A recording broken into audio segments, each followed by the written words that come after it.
Let's go.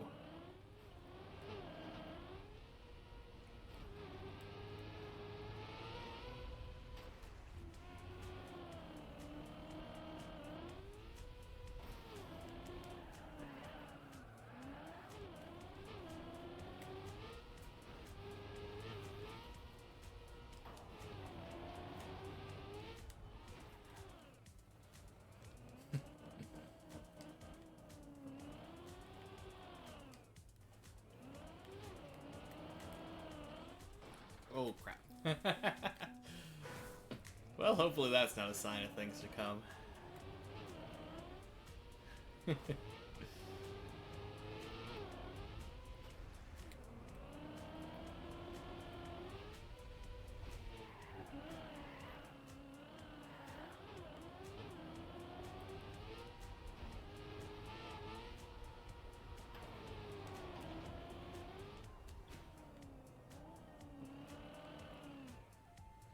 Ooh.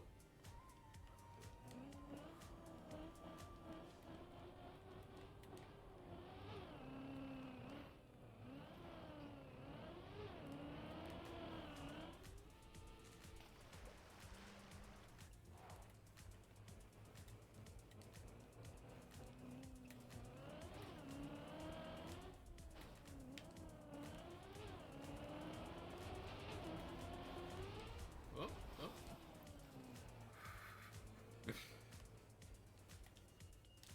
Alright, just getting warmed up.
I'm kind of glad they consolidated the main one into one server. It's kind of cool knowing all of the people who are currently hunting the main map.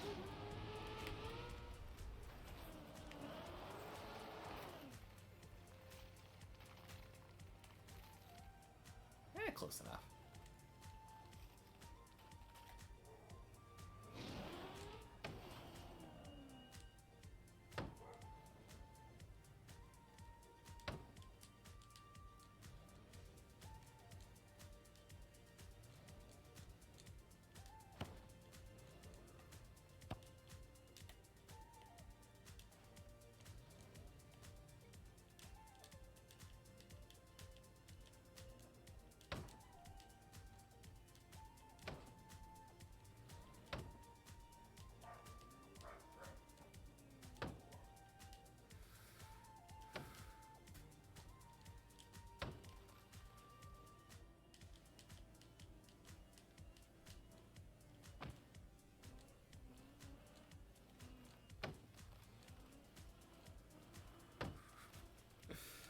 Oh geez. Oh man.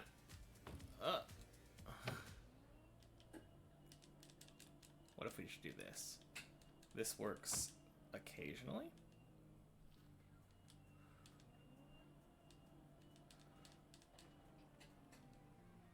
Nice.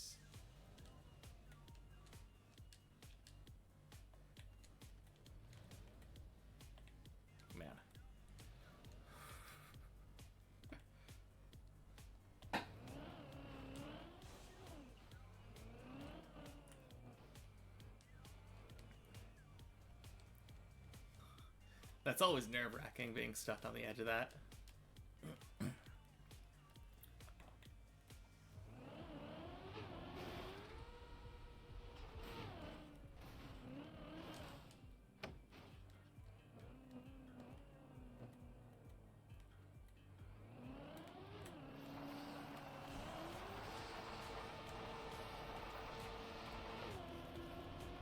Oh, that was so clean.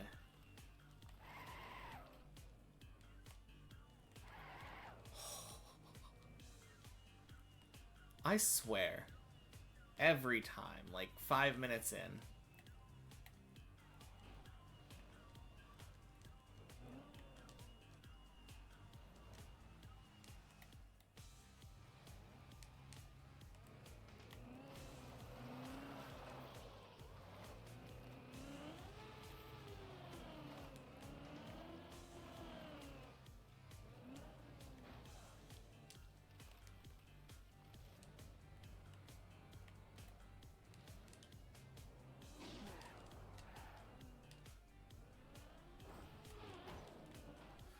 Oh man, I've never. That was so weird.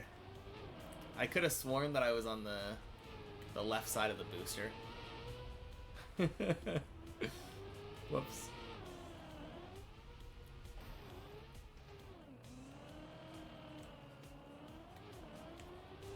Maybe I turned into it. I think I might have turned into it. Either way, just a dumb mistake on my part.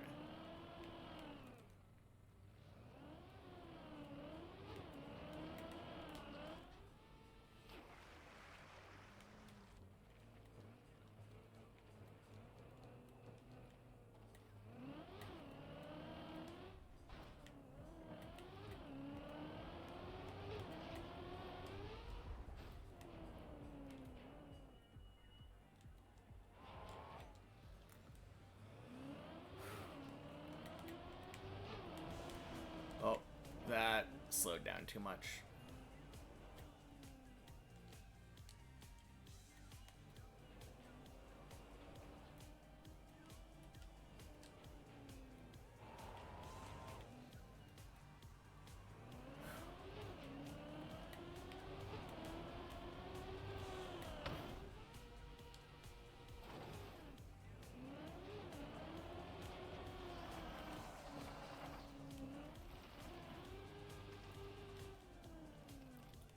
Man, I got such a clean ice slide for the first attempt of the day.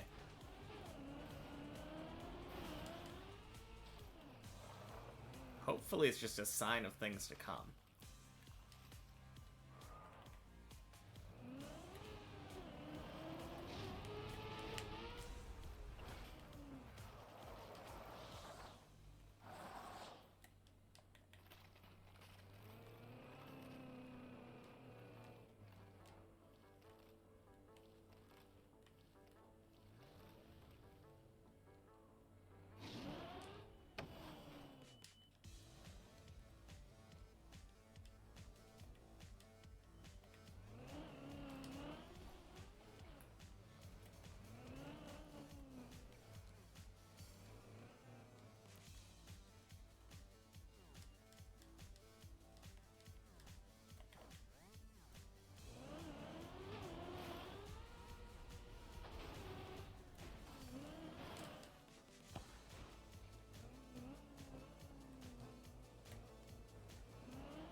Okay, I don't like that.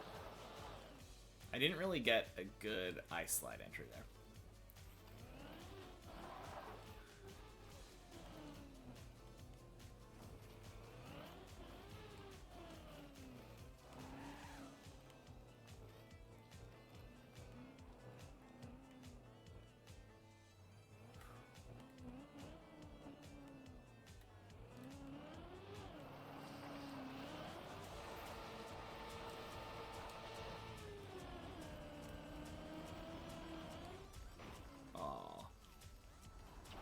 Nice.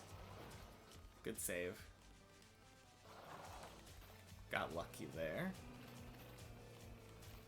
That didn't feel too terrible.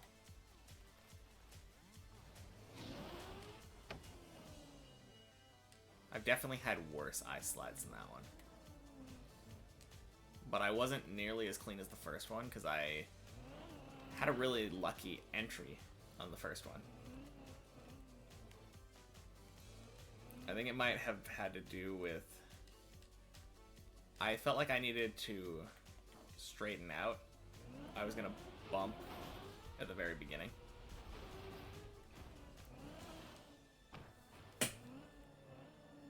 I really don't like hitting that wall right before the...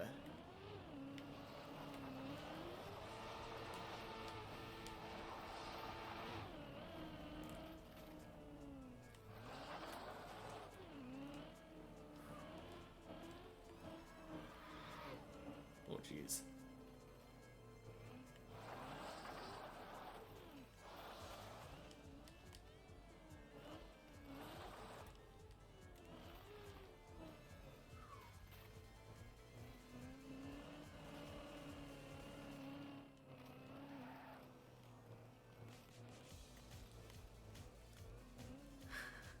Funny enough, I nailed the ice slide first try today.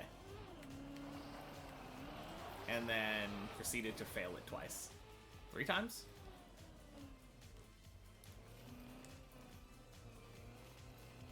I made a dumb mistake with the booster right before floor 2. But yeah, we're not doing too bad today. Feeling good so far.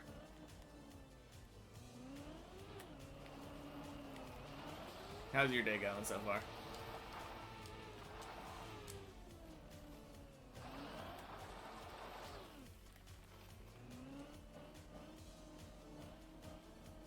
Yeah, exactly. I'm sure I'll clear it first try without without really practicing at all. Definitely not worried about the turtle section. All I have to do is not lose my momentum, right?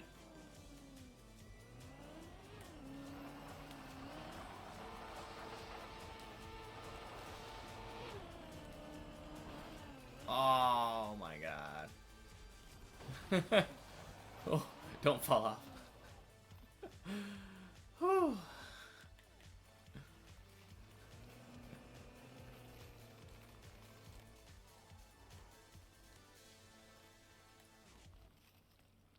It wasn't the cleanest entry, but I thought I might be able to make it.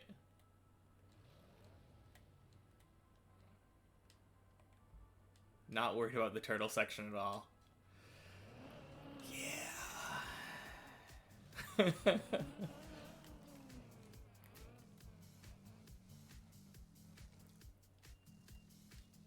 I'd have to stop at the pillar jump to get to it. Oh, you mean like actually making it past the pillar jump? Yeah, that... I'm kind of worried about like all of floor 2. Floor 2 seems kind of brutal.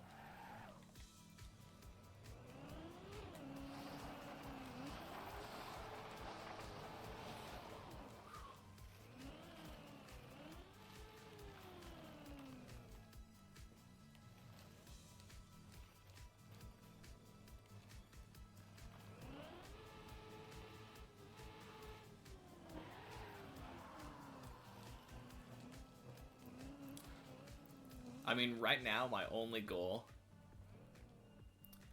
Bunch of decently hard, but very, very punching tricks. Yeah. Yeah, that's what it seems like. My only goal for floor 2 right now is just to get more speed than I did and actually, like, have a chance at the pillar jump thing. Because last time I did the pillar jump, I just completely whiffed it and landed on the red booster.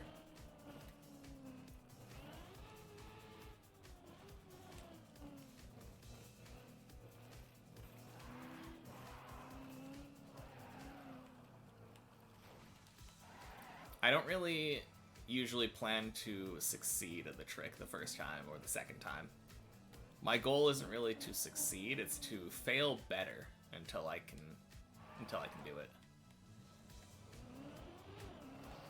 That's kind of my philosophy this whole time. Oh wow, that felt so slow.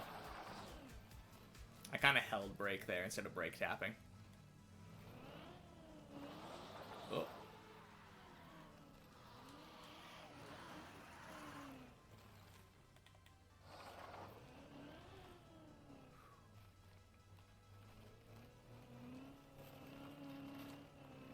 But yeah, floor 2 seems crazy, but like,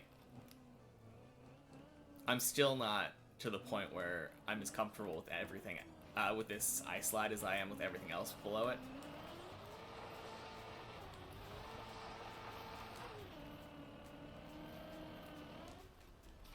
Once I get to that point, I think floor 2 will be more approachable.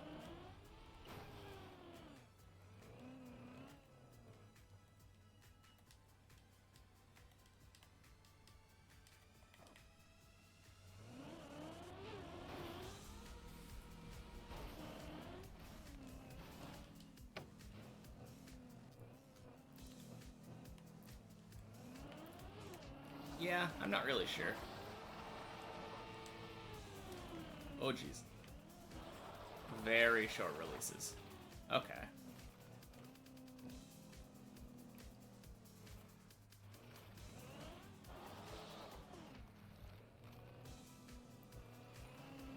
Yeah, that's something that, like, I'm trying to focus on. There's just a lot of stuff to focus on. But, like, short releases, short brake taps.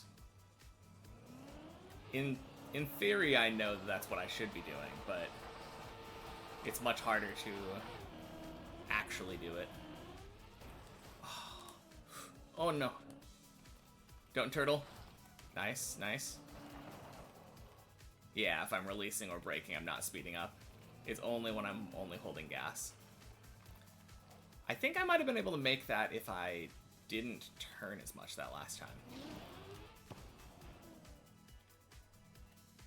Because I think I was focusing on straightening out for some reason. But I think I might have been able to get up without straightening out. And then just kind of worry about it afterward. Yeah, sounds good.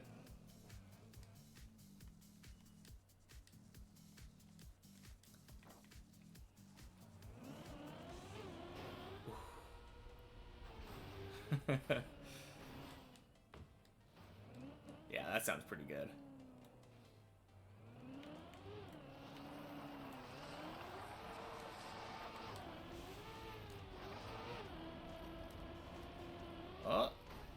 Oh, that felt kind of good.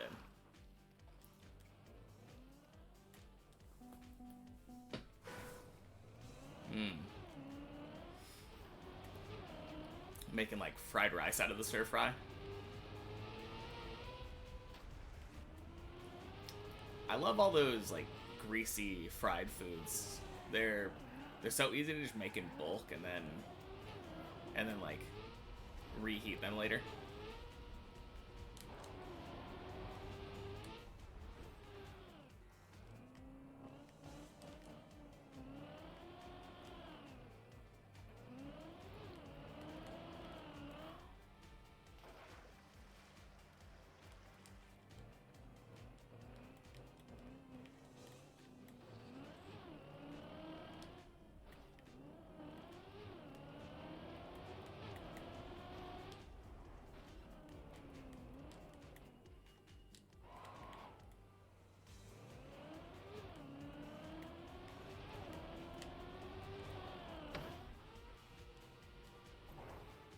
Uh-oh. Yeah, that's turtling.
That was kind of weird. It clipped, but I kind of thought that I was going to be able to still have enough speed.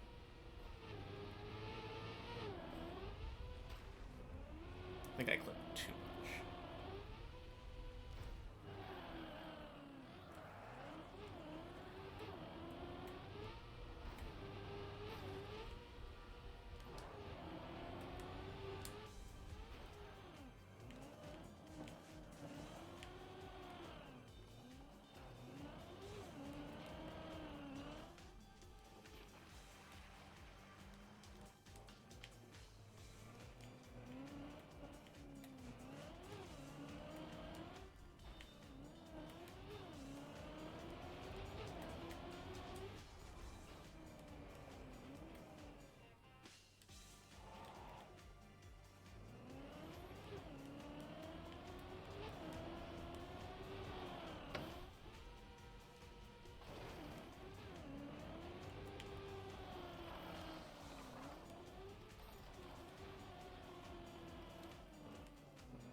Alright, back to floor 1.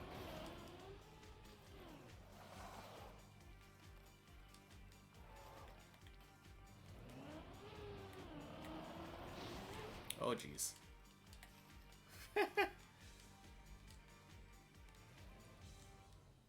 Well, that was... What did I have for lunch? I didn't have anything for lunch. I had breakfast. I just went to Taco Bell. Got some, got like a quesadilla on the way home. Had sausage in it. It was pretty good.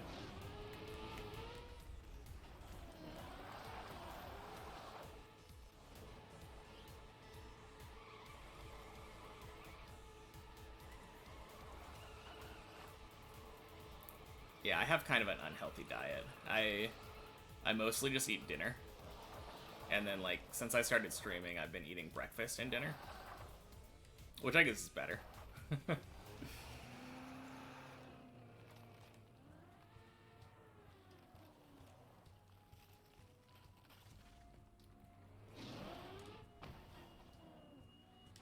Ooh, nice. Oh, that was kind of trippy. We backed up almost exactly the same time, so the light from his tires overlapped with mine.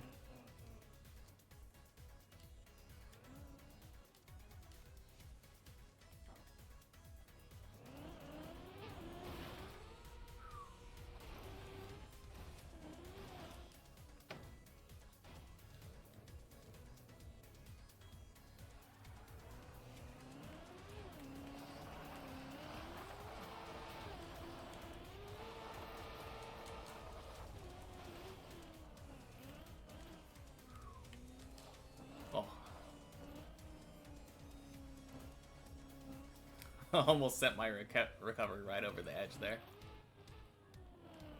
Oh, man.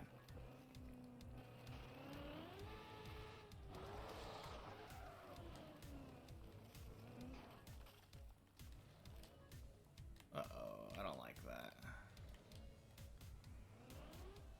Oh, crap. I think this is... Oh, I thought that was going over.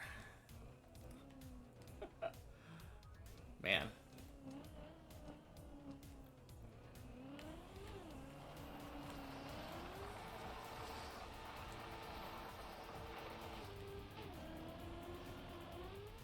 Nice. That was pretty clean. I actually was able to adjust that and, like, aim properly. And have enough speed, which is the important part. Oh, jeez.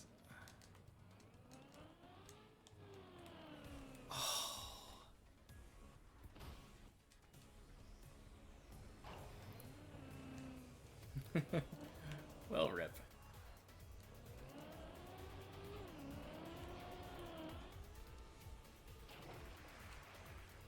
I mean, anything that's not just failing the ice slide over and over is progress for me.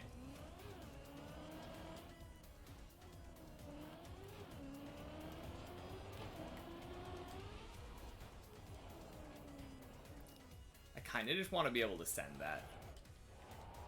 The first time that I did that, I just sent it, and it worked out.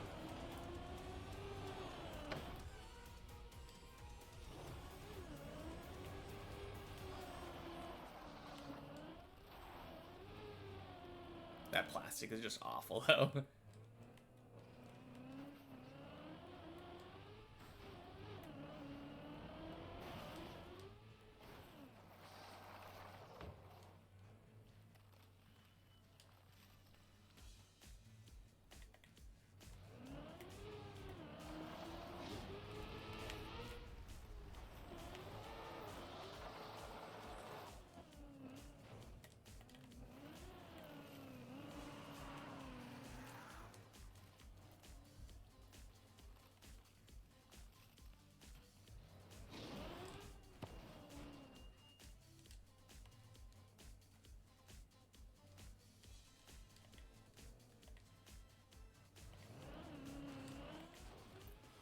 Whew.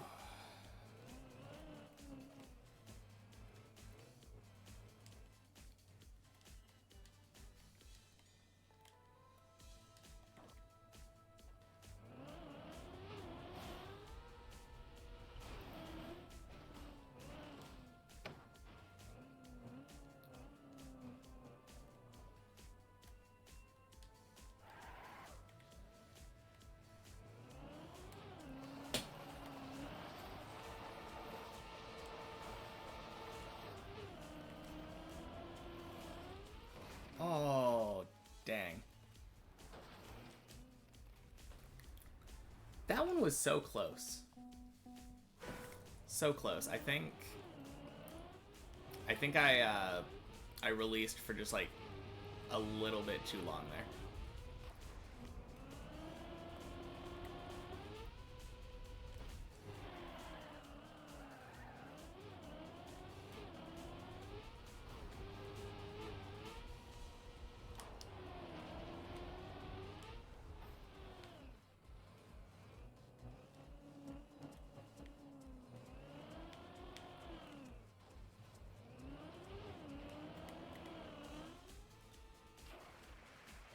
It's really cool to me, like how the progress works for this map, for me anyway.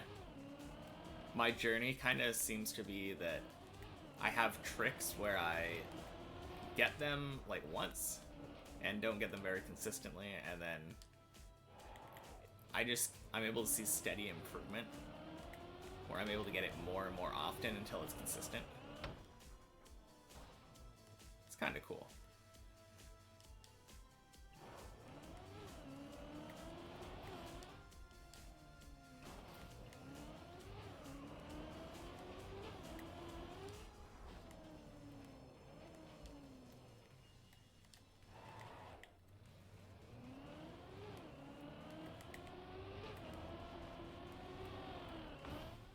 I'm kind of cool. Thanks. You too.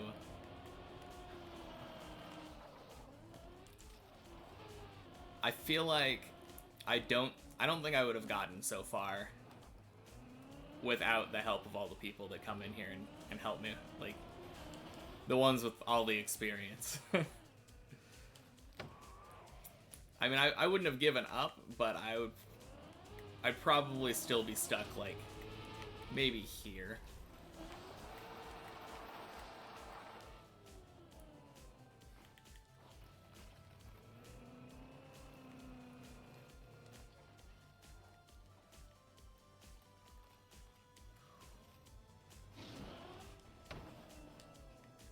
Oh. Oh, man.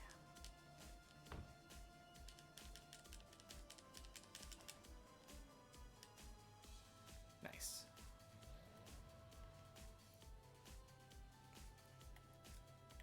I feel like I've gotten a little bit better at recovering that. It's a bit of a jank recovery, but it kind of works.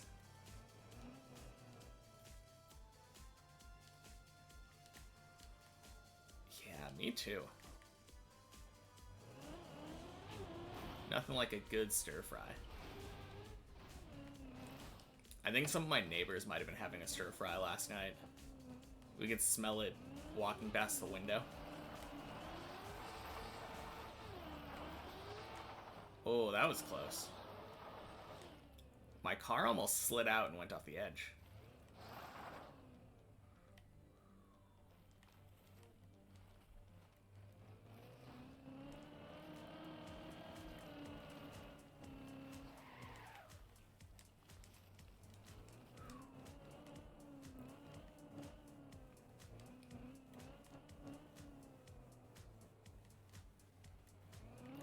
Oh, that was from the bump. Oh boy.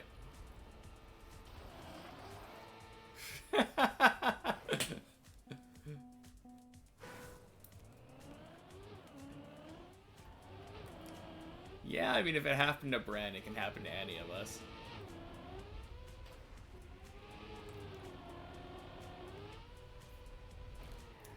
Kind of feels that way about, like, a lot of the tricks. A lot of the tricks feel like literally anyone could fail them. It's just a matter of, like, percentage.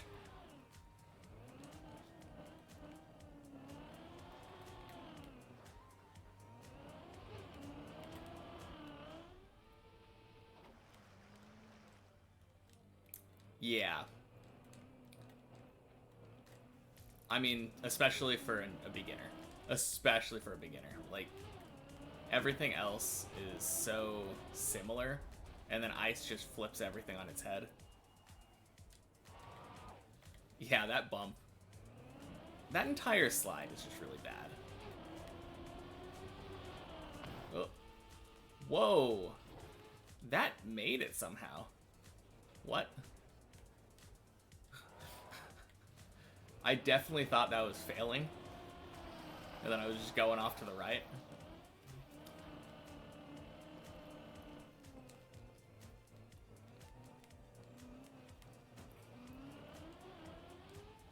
But yeah, that,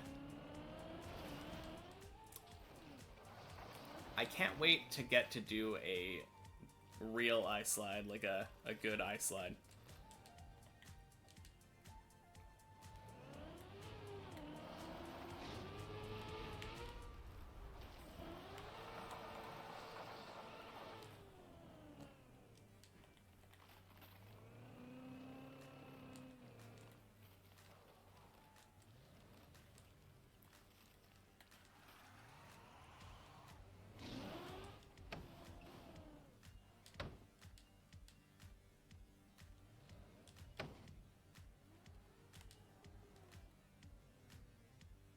Oh, you finally started Haikyuu? It's pretty hype, right?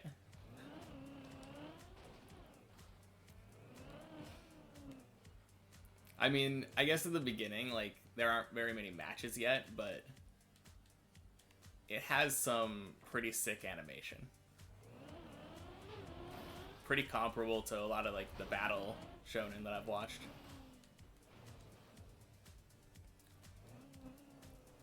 I kind of agree. Except newer, obviously.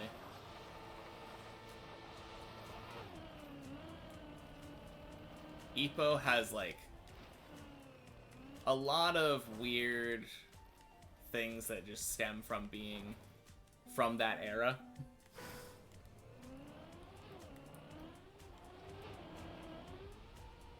I also watched the dub, I think, of Ippo.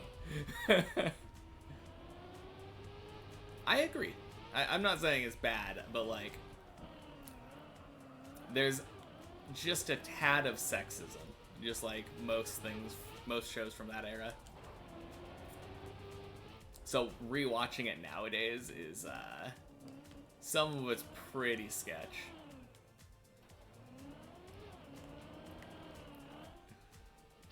Yeah, yeah. No, especially the animation, though. Like, the animation is really good for... And like, the fight choreography. It kind of makes you feel like you're learning boxing, but all of boxing is just people having anime powers.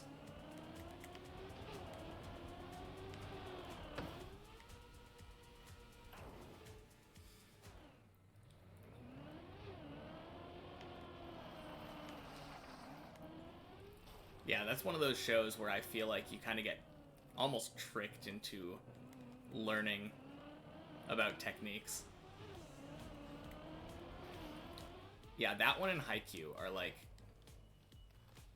I wasn't really interested in either boxing or tennis. But it... Or not tennis, volleyball. But it kind of makes me interested in learning about it. Oh boy.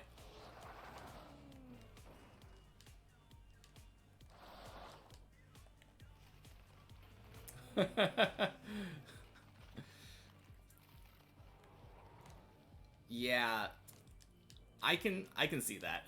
There's a lot of running in Ippo. Ah, man. I think I only finished like... It was kind of weird. At some point, it switched to a different show of a different name. Like, I think it had a different subtitle. And at that point, I was like, okay, I'm done for now.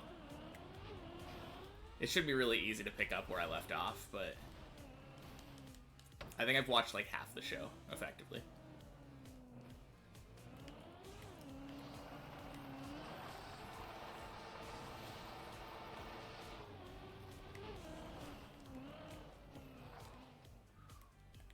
Like 3 shows? Okay. I probably watched one of them then, because... Oh, okay. Was that the guy that was like the heavyweight champ? It's been a while since I watched.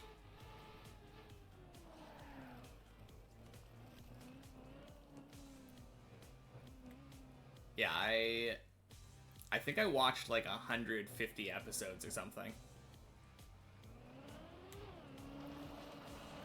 It felt pretty long to me at the time. Oh boy.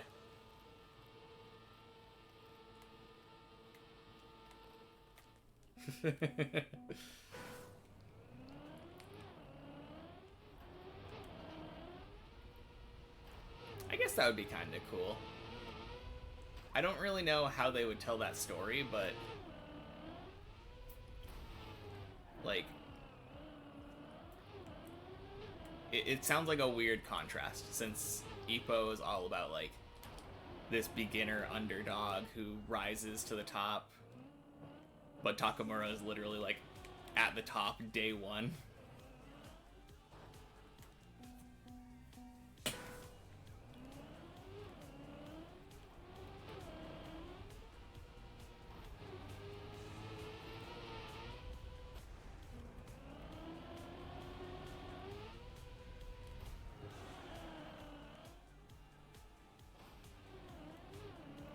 Or, I guess...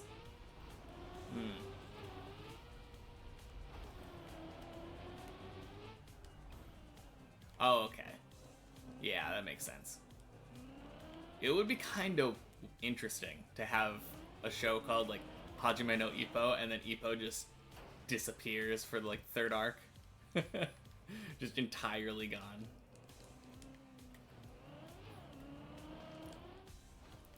No, that totally makes sense, though. Kind of like how Hunter x Hunter, the Phantom Troop arc, is really not about Gon at all. It's like all Kurapika's story. The York New City, I think, is what the arc was.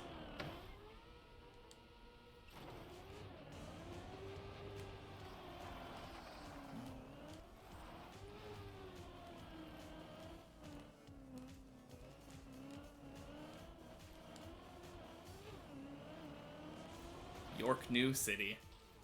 I think it might be based on some, like, real place, but I can't put my finger on it.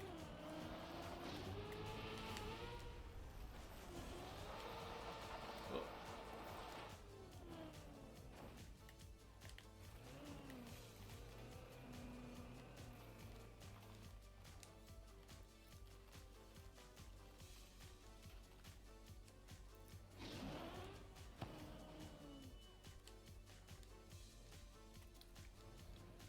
You know, based off of Chrollo's outfit, it wouldn't really surprise me.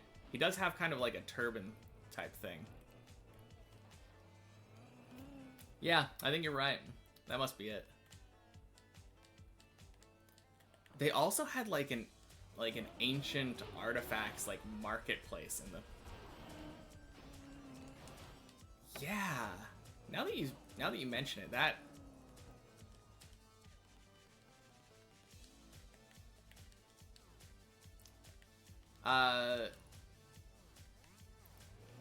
It was an arc where like. Oh wow, I had a weird camera. Yeah, that was the arc where they like. They were just discovering about Nen, and that was like the focus, but Kurapika was specifically trying to hunt down the people who killed his clan. And that group, the Phantom Troop, like, they were doing a heist. There was a lot of stuff going on in that arc. I liked it. Oh.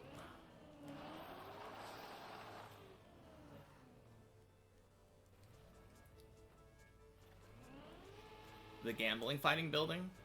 Are you talking about, like, Heaven's Arena? I think that was the arc immediately before it.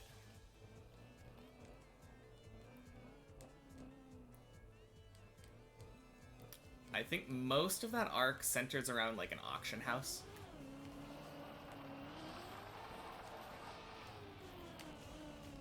Oh, I think I braked before the ledge. Or on the ledge.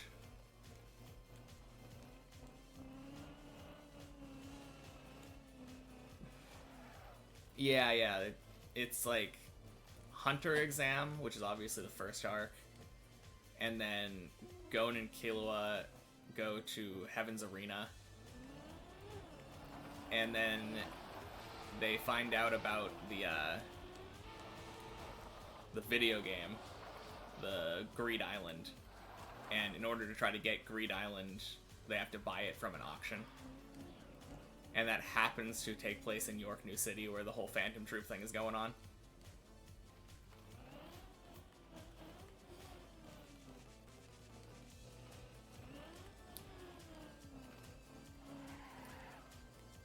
I'm pretty sure I have that right. It's been a while since I watched it, but yeah, I watched that show in a really weird way. When I originally started watching it, I was watching the dub.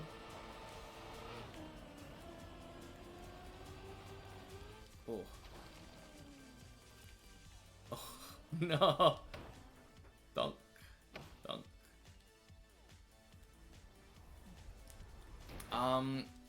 It was... I believe it was after. Because... I think... Yeah, because, Hunter Exam happens. And Killua fails because he murders the crap out of that dude. And then, while Gon is, like, in a coma or whatever, Killua's family, like, takes him back to his house. And that's when Gon goes and retrieves him, and then they go to the Heaven's Arena. Yeah, you're right. I kind of forgot about that part. But yeah, I was watching the dub when I first started watching it. But at the time, the dub was only up to, like, the very beginning of Heaven's Arena. So I went on to, like, I think it was episode 26 or something. And all of a sudden, everyone was speaking Japanese, and I was super confused. At which point I realized that, like, the dub hadn't caught up yet. So I just ended up watching the entire show subbed from then on out. And when I eventually went to re-watch the show, I watched the first, like, 25 episodes subbed and watched the rest of it dubbed. It was kind of a crazy experience.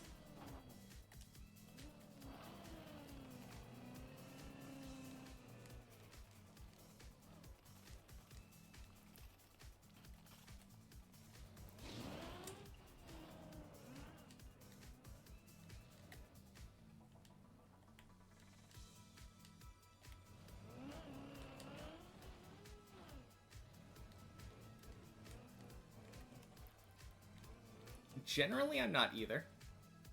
I tend to prefer sub. Especially now that I understand a lot more Japanese.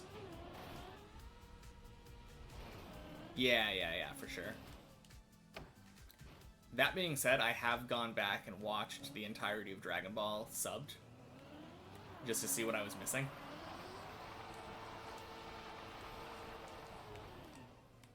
And yeah, I like the sub a lot too.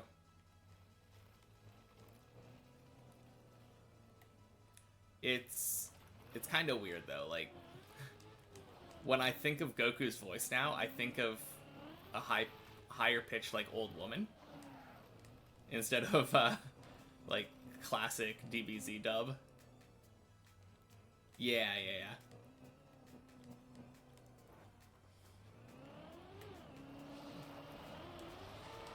Yeah, there's a lot of shows that I like a lot. Oh, that was clean. That was clean. The thing that's funny to me is that Christopher Sabat, I think is his name, the voice actor for Vegeta and Piccolo, he's in just so much stuff. Oh, he is in so much stuff. So like, I hear him everywhere that I go, and then I'm just like, hey, it's Piccolo. Like, I was watching, what's it called, Steins Gate, and he voices the dude who owns the shop right under their apartment. Oh my god. That's a way to fail.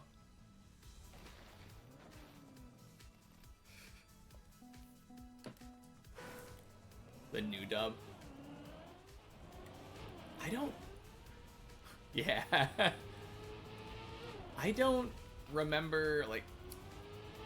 I did watch the newest movie, the Super Dragon Ball Heroes. I think I watched it both subbed and dubbed.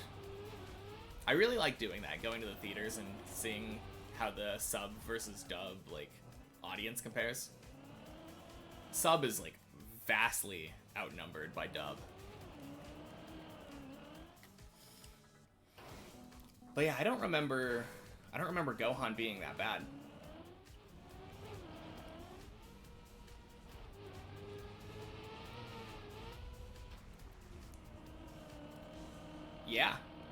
Yeah, there was, like, really recently there was a new Haikyuu movie that takes place right after the final season.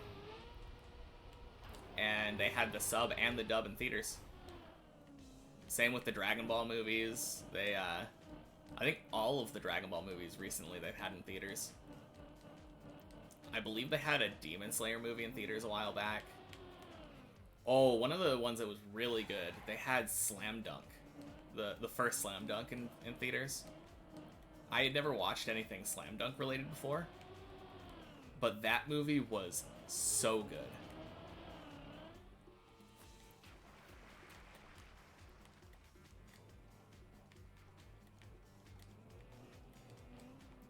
It's like pretty much the only reason that I go to the movie theaters now. That, or if like one of my family members says, hey, you want to see a movie? I just can't say no. Like, no matter what the movie is. Literally never seen, like, a Planet of the Apes movie, except for, like, the really old one, when it was being replayed on, like, AMC on local cable. But the new Planet of the Apes movie came out, and my brother-in-law was like, hey, you want to go see Planet of the Apes? Sure, why not? Literally no context. Kind of worked out for that movie, but like, I don't know. It's kind of fun. I like seeing movies out of order. It's kind of weird.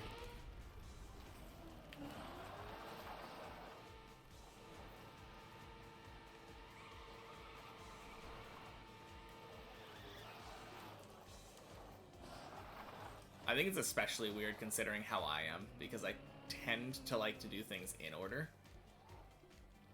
But it's a very interesting perspective, like, watching something with the knowledge of like the new Planet of the Apes movie has a huge time skip. So all of the people in the current movie don't have any knowledge of, or like the knowledge that they do have of the events from the previous ones were like legends passed down through generations. And I was kind of in the same boat, so it was kind of a cool movie-going experience. Yeah, maybe the OG. That's exactly how I feel. And I think I watched like not even the entire movie. I probably just saw like the whole movie in snippets, because I probably watched it and then like left to watch something else during a commercial or something.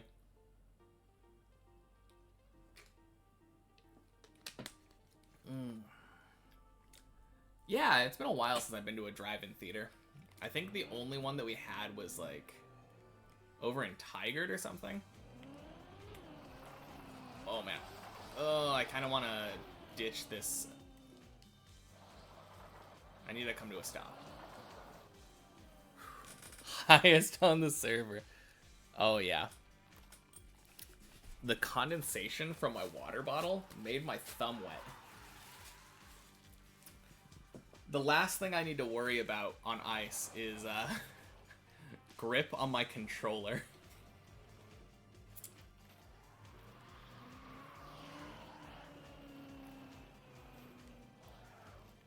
Well, no longer highest on the server. That didn't last long.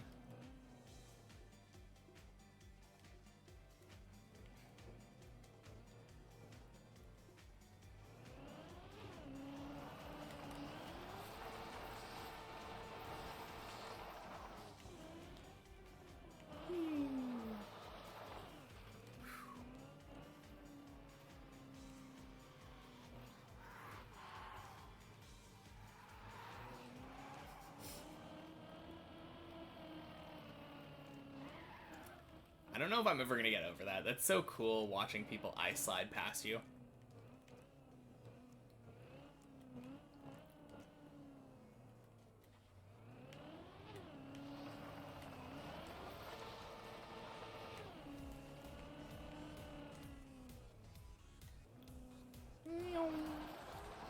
Yeah, exactly.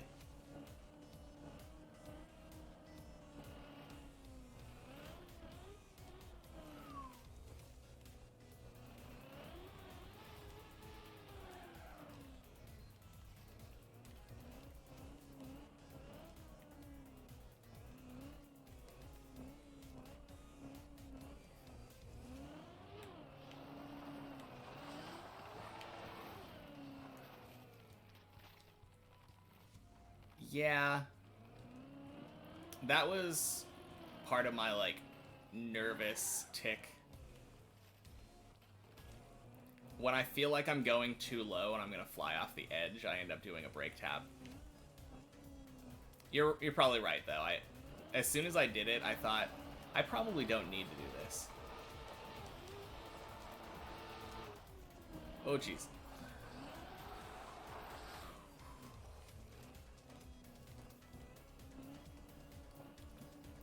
I think that's one of the habits that I kind of need to break. But I don't know. I might have hit that pole. That's the... I think that was the entire reasoning behind that brake tap.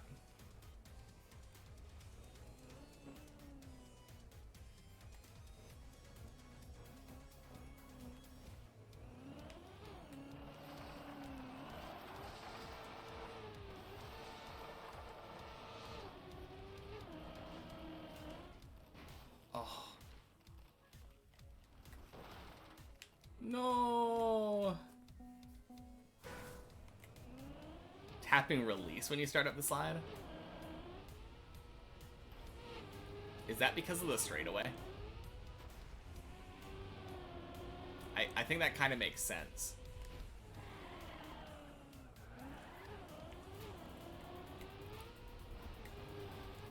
From what I've heard people tell me, they have said, like, do the slide and then a little bit of a release, and then after the bump, you do, like, adjustment brake taps according to how much you need to go around the corner.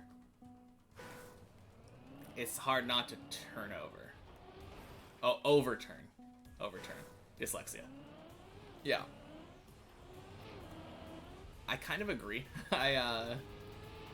Obviously, a lot of the times I end up bonking that little wall right at the end of the turn before you go into the main flat area. And maybe that has to do with that brake tap that I sometimes do.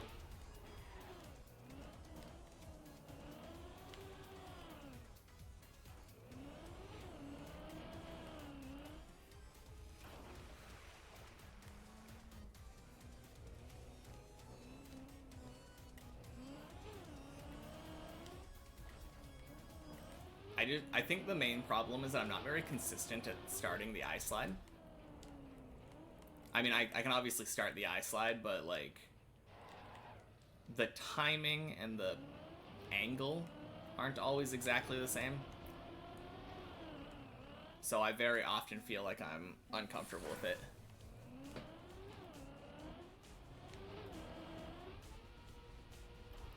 All of your braking is done at or before the bump. I think I did a brake on the bump at some point, like on the ledge, and it caused me to lose a bunch of speed for some reason. I think it was something to do with like, I don't even know. I can't really explain it. Someone else was talking to me about that. But that's how you get an inside exit. Okay. Yeah.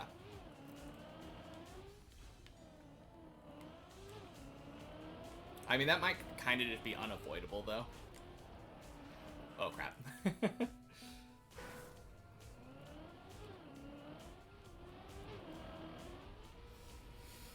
Yeah,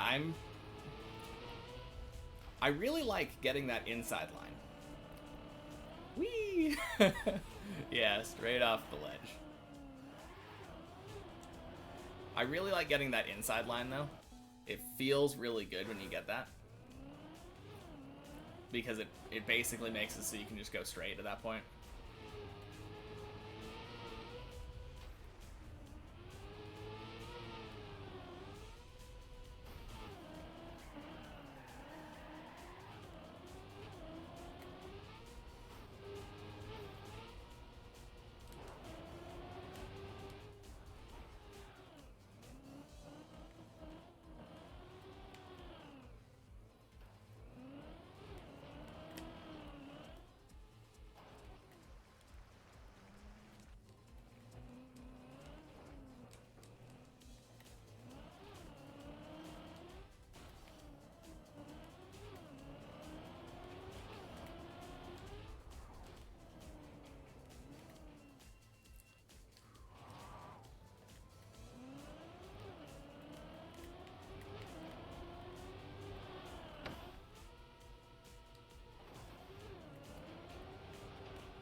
I assume there's some way to check your PB.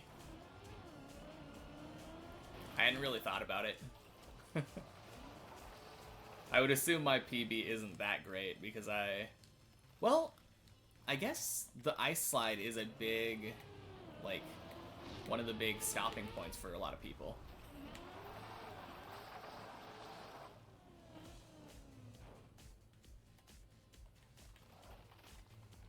Yeah, exactly. 250 people who got, like, I mean, I heard, like, I think at some point that, like, 1% of the people gave up before the entrance to floor 3. Dips ++ main UI leaderboard. Yeah, I might have to check that out after this.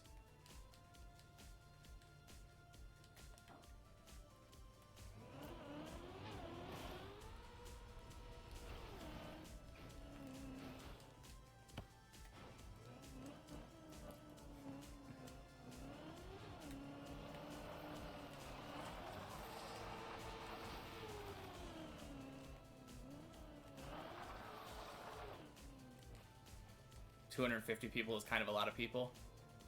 I guess so, but at the same time, the map has been out a long time. And, like, a lot of people played the map. What percentage is that, though? Do you know how many people, like, actually opened up the map and tried it?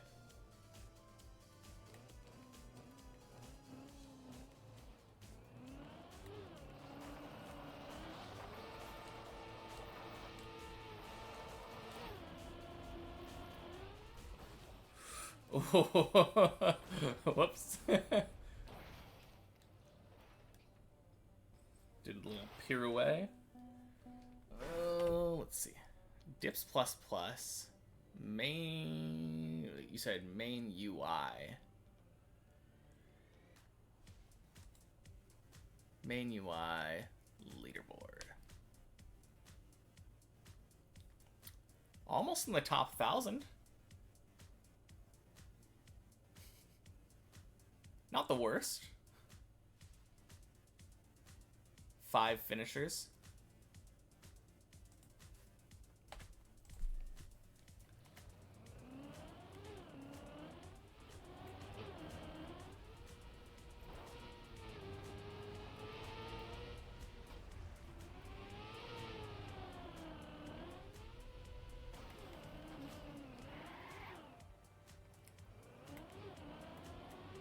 Yeah, yeah. I mean, that being said, I feel like a lot of people say that they're the best at Melee. And then they get in the room with the sweaty Melee player. Not that I'm doubting your capabilities. I think you're probably you're probably right, but you never know. You could be in there with, like, Mewtwo King or someone. Can you imagine? You get shoved into a room with, like, 100 people, and then you just... Yeah, 100 random people. But a random person could be, like, one of the best people in Melee. That would be so unlucky. But yeah, like... As far as averages are concerned, the likelihood of you being better than someone at Trackmania or Melee is probably pretty high. Especially, I think, with Trackmania, because I think Trackmania is a lot less popular than Smash Brothers. I think a lot more people have played Smash. Oh.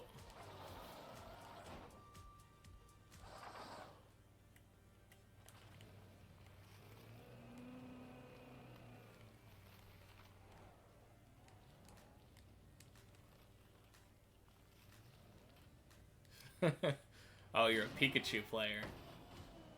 I don't really know what my main really is. I used to play a lot of Luigi and Peach.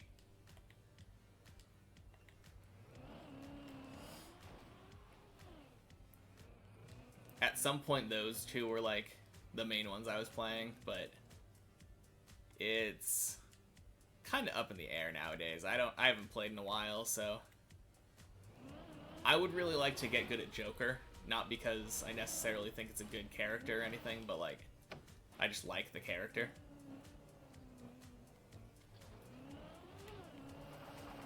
Falco main, who plays random the most. Ooh. Oh. We're going down.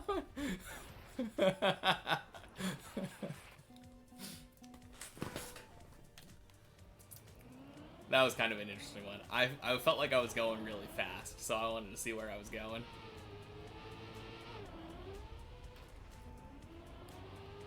Yeah, when it comes to Smash, I don't have a lot of people around me who play it at all. So compared to people who have barely picked up a controller, I'm like a god. And I end up destroying them with random with a character I've never played before. But I don't think that's because I'm particularly good. It's just because I played it since I was a child.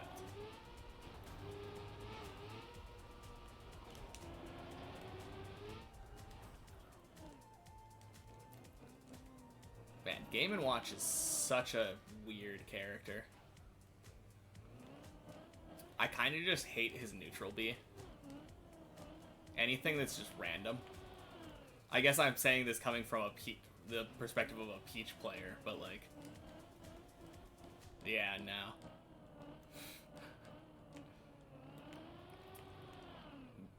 I also have these like really bitter memories because my cousin was so good at Smash compared to me.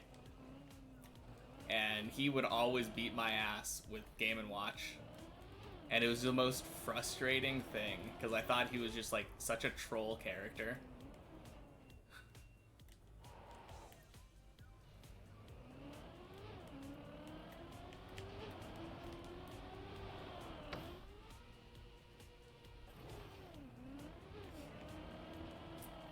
Yeah, I tried playing Mega Man, and like, I could not get the hang of like his just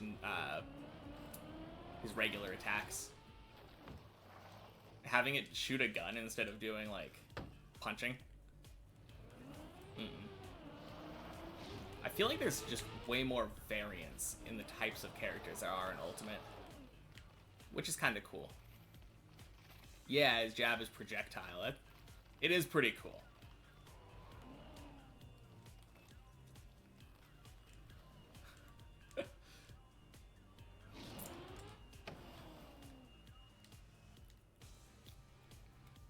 Yeah, I feel like every time that I play with a group of people who, like my family who knows me, I always just end up picking Pyra and Mithra. Because they all team up on me, and they can't do anything about me just side specialing the entire match. It's such a toxic way to play, but it kind of works. I think it's from Xenoblade.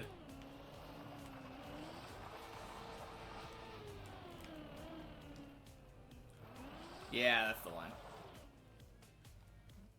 You can change whether you want to have like green hair or red hair. Except I always use the skin that has like a light blue hair, because it kind of looks like Miku.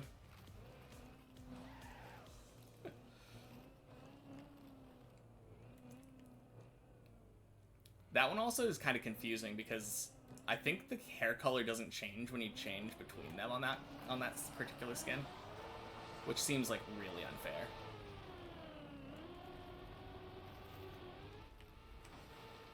Uh-oh.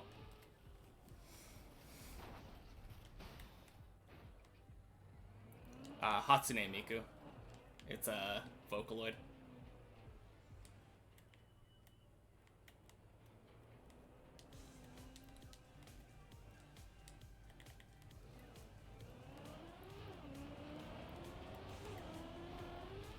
Oh crap.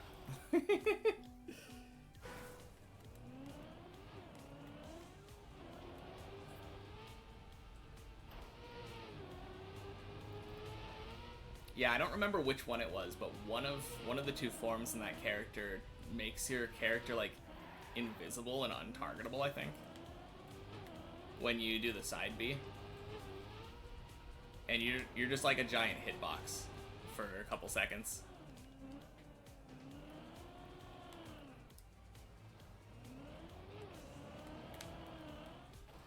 Oh. It's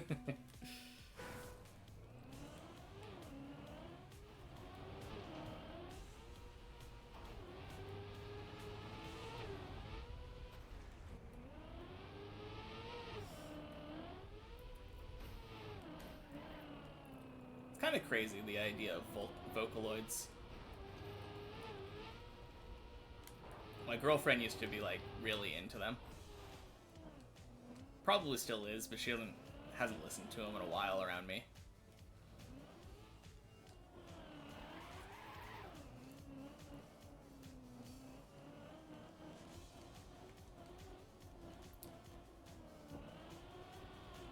just taking like snippets of someone's voice and then mashing them together into a song. And then like pitching them. Pretty weird.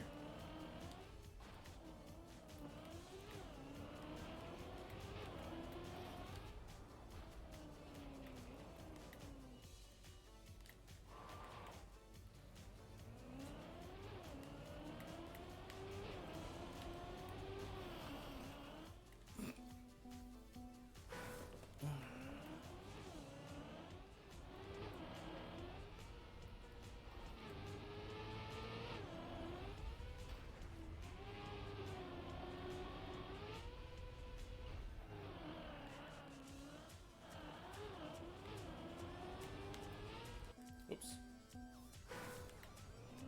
Whew.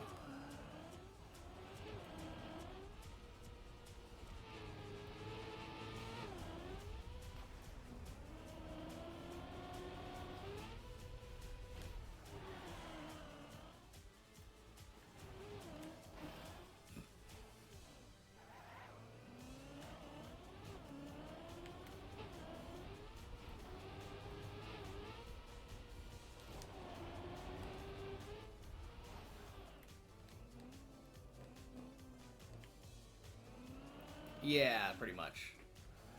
And it has blue hair, exactly. Or turquoise, or like, it's a bluish green. Yeah, it's pretty popular though. among like hardcore weebs, I guess.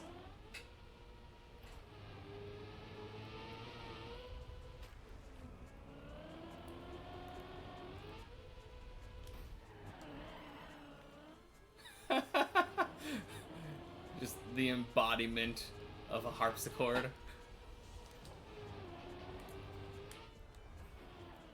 Yeah.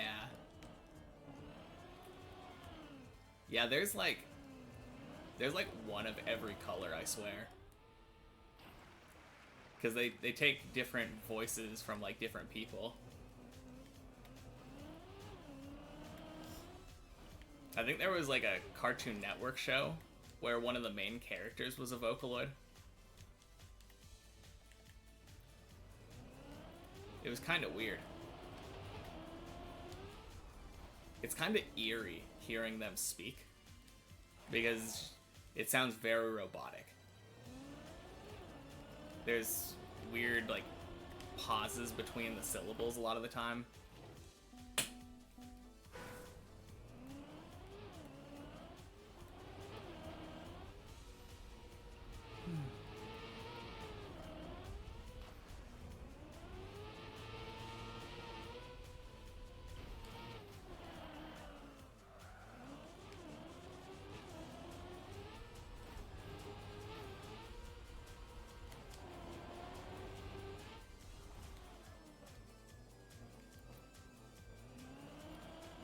Yeah, it's kind of hard to put into words without just like listening to a song.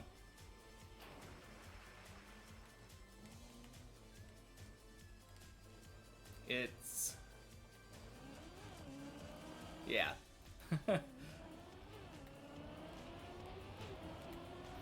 Some of the songs are pretty good. I'm not the biggest fan.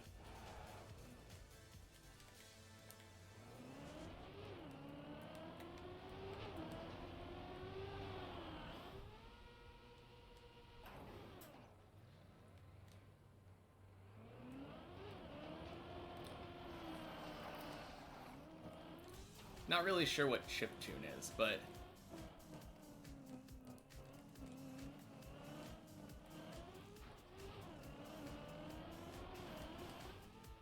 yeah, I mean... there are a lot of crazy things people make in their basement, to be fair.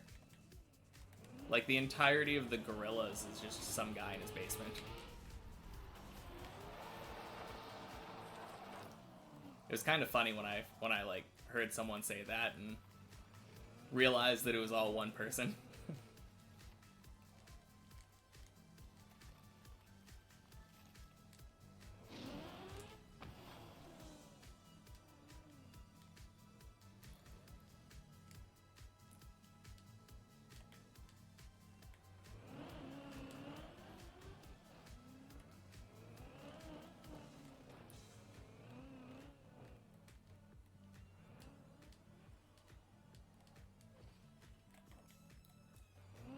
I think the interesting thing with Vocaloids though is that it's not necessarily like one person making a bunch of music.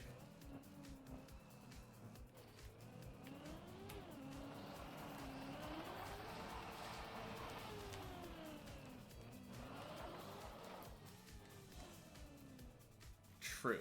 Yeah. With a lot of the Vocaloids though, I think like somebody owns the vocal track, but then they like license it out to people, or people are able to use them for free depending on who it is, I think. I don't know all the details with the business side of it, but like people are able to make songs with the Vocaloid just as if they owned it. Which is kind of interesting to me. Like, you can listen to like 50 Hatsune Miku songs and none of them will have been written by the same person. They just use the same vocalist basically.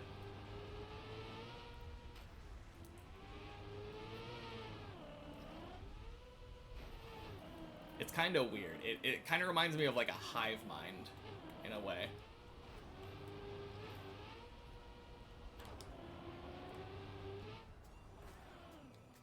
I guess that's the difference with that versus like the Gorillas, since that's like one person's project.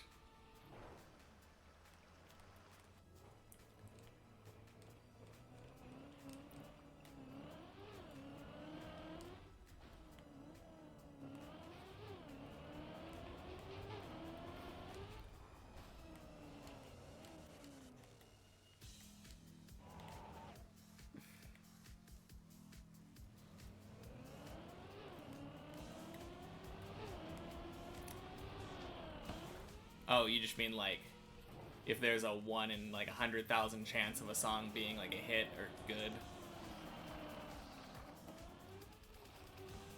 I think that's true to an extent. But the thing is that like all you need is one hit song and an anime girl to slap onto it. And then like people will become rabid fans of it and like listen to literally anything that is anywhere closely related to it.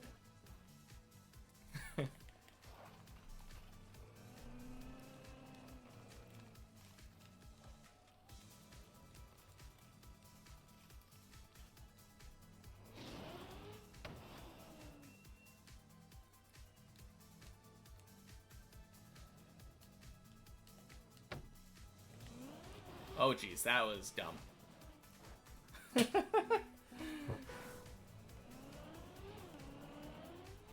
Yeah, I didn't react quick enough.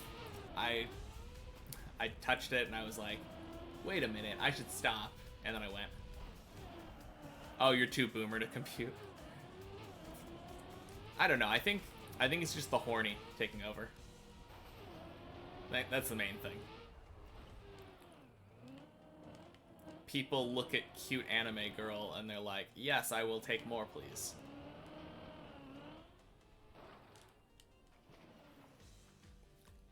Now that I get.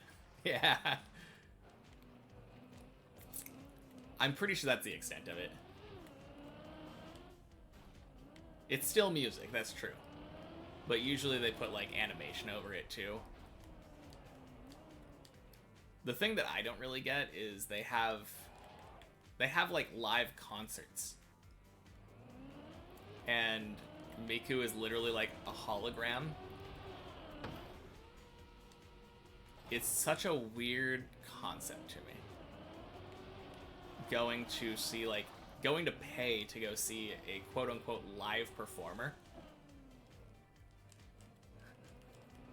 I don't know, some of them are pretty good. But yeah, a lot of them do look like early, like old school YouTube AMVs.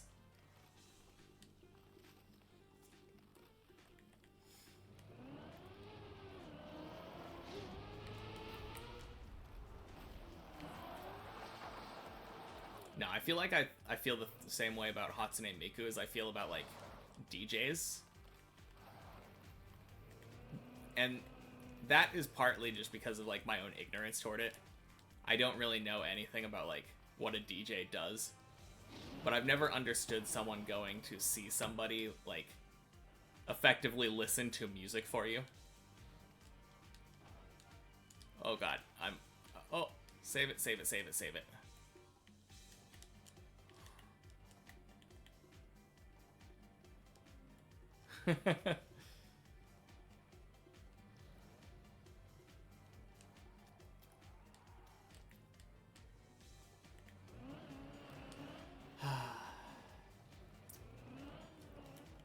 Yeah, I just remember, like, I feel like all of those anime videos where they would just put stuff over it, it was all Linkin Park, right? Like, I feel like every single one that I saw was, like, in the end.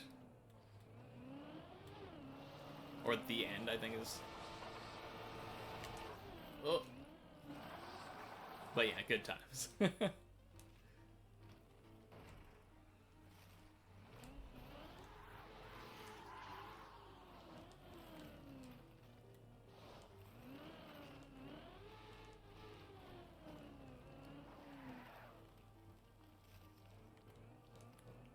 I think the funniest thing is, like, back when YouTube was really young, and I was also really young, so I think I legitimately thought that some of those videos were just, like, official videos made by the artists.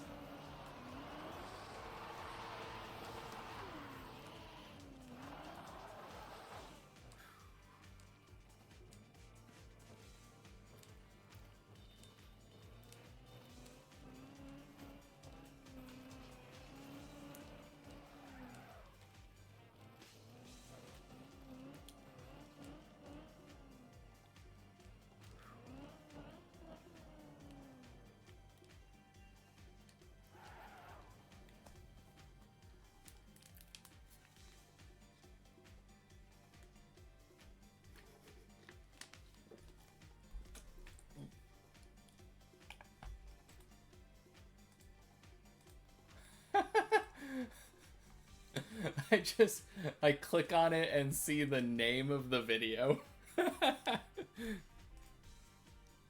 Oh, that is too good. Oh god. Excuse me, Trackmania. Please. Man, I swear I click off for like half a second, and then it decides to stop responding.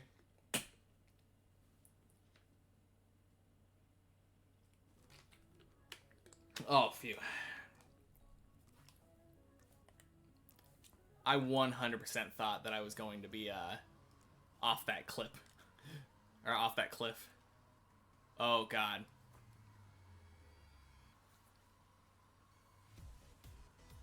No. No, I don't think we are.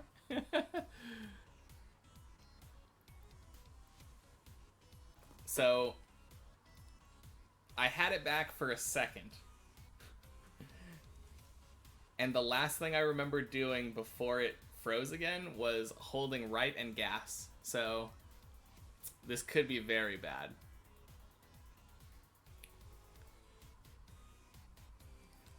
Excuse me, please. Hey, we're back again. Okay, can I please play the game?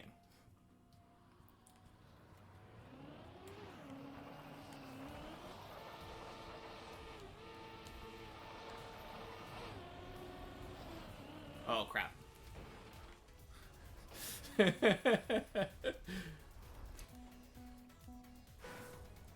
Well, at least I got to play the game for a little bit.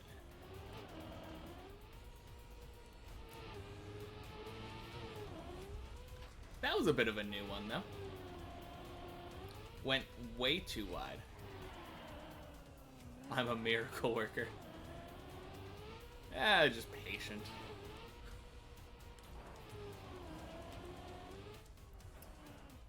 I'm honestly just surprised that I didn't die somehow. Like,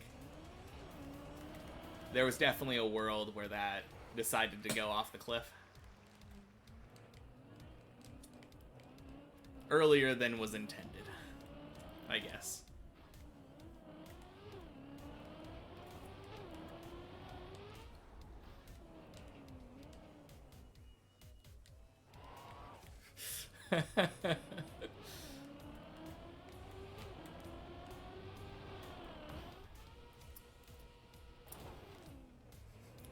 Yeah, I did some CPR.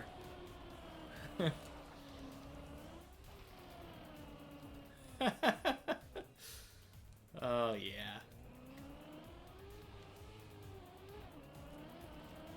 Hey, I had to bring it back to life so I could kill it myself.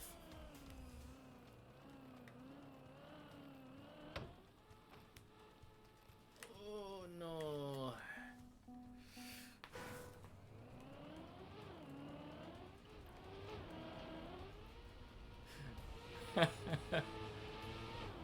Oh man. What a time to be in high school. Like, I feel like the humor that we had back then was just so repetitive and awful. And now I have to feel nostalgia for that. Oh man.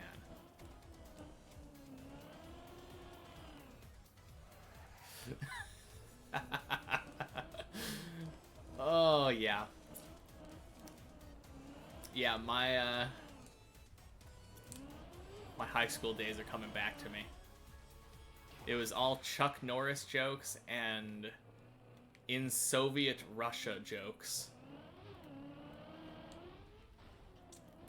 The in Soviet Russia thing got old so quickly, but I had one like Ukrainian friend who was in every class with me, and he absolutely loved that joke and would literally do it all the time after the joke was dead. Oh man.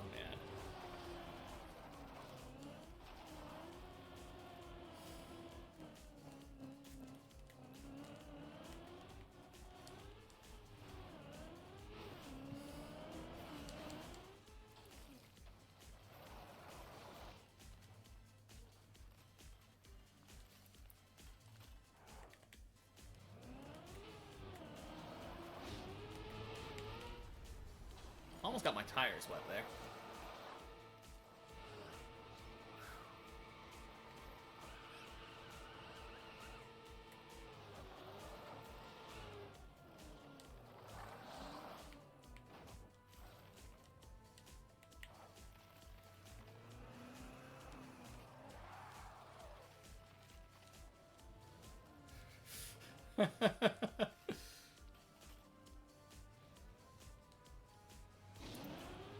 Oh man.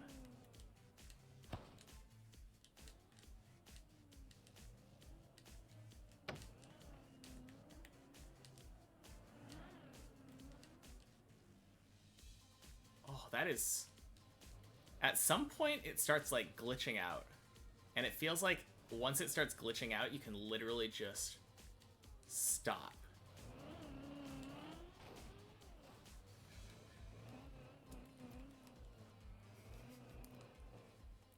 Floor gang is where the heart is.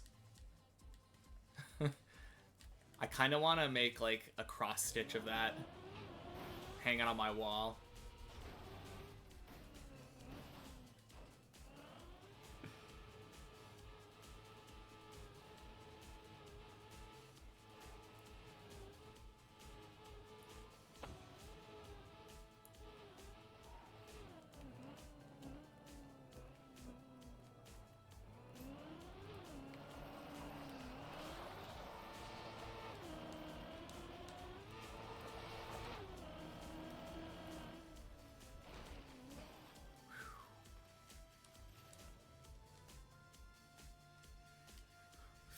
Oh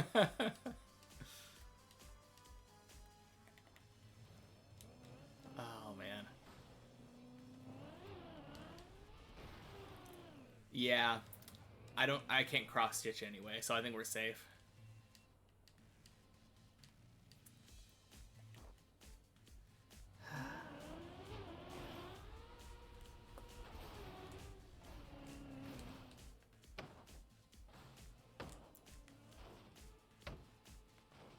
Uh-oh.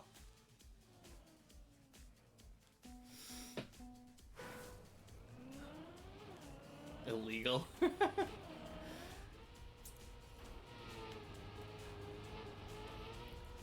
I think this is the first I've heard of this law.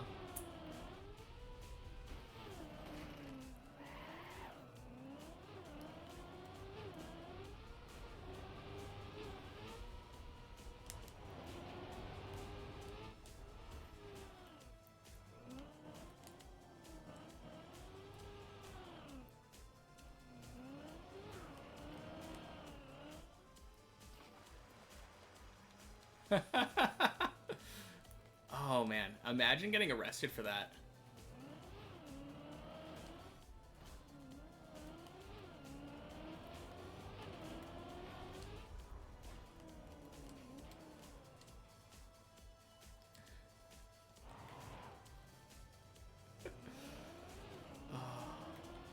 That's some like 1984 stuff right there. My friend Pet Frog. Oh man. Now I'm just imagining like realistic Pepe.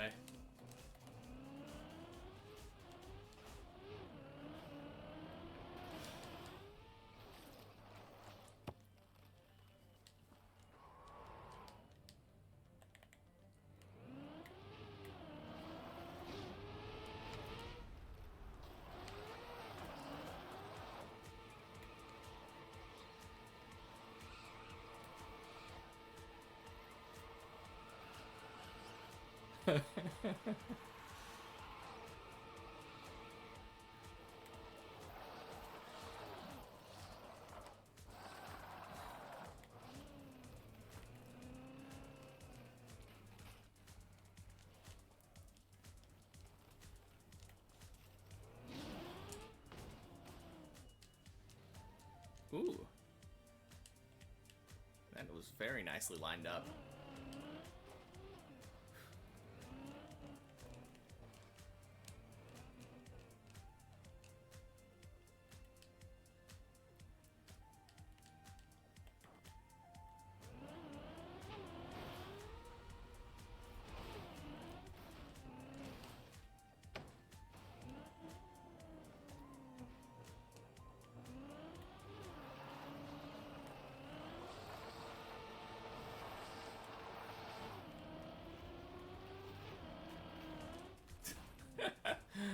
Oh.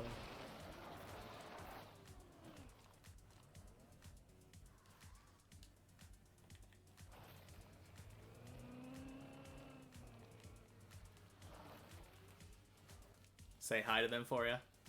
Okay, let me actually get to a safe spot. Or a very dangerous spot.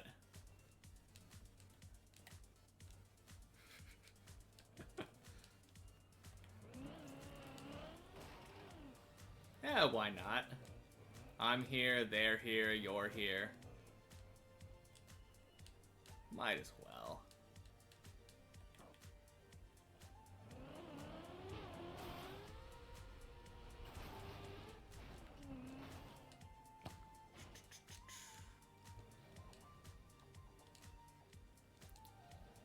Wait, is... Oh, there he is, yeah.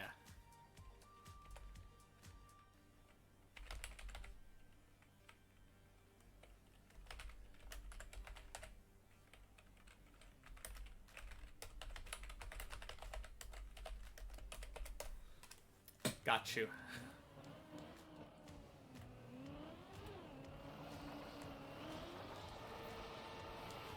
Oh.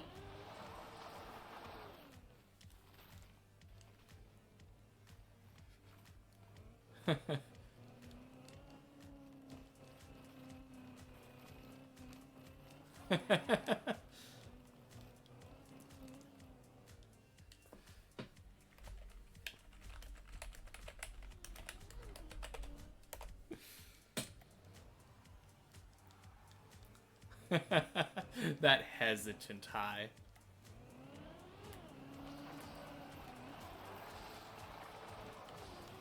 Oh, man.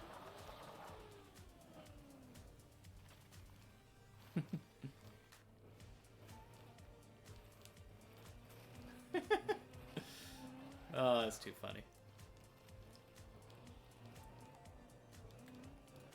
Man, I would love to get...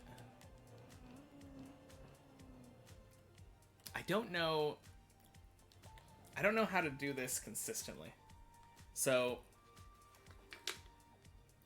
some of the time when I do this, I end up like right below the line and it's super nice. It feels really good. I get around the corner. But 90% of the time, I'm either too wide or taking the turn too sharp. Ugh.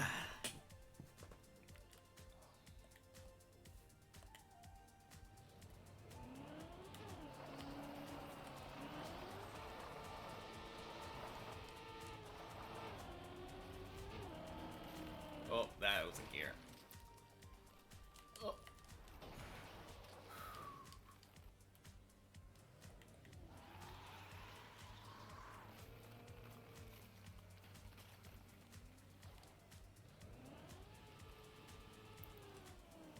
If I was doing very quick taps of brake and release, I could do any line to be that line. Yeah. Yeah, that is the problem. That is the problem, isn't it?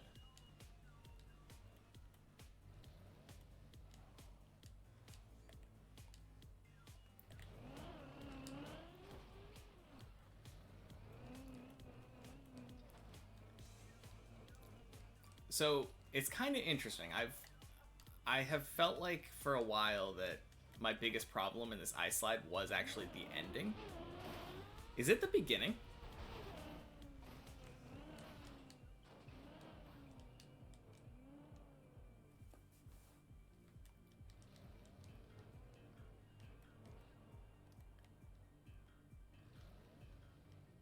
It's a whole curve I can continually adjust.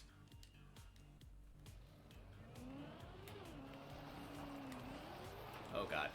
Oh no, I'm going down.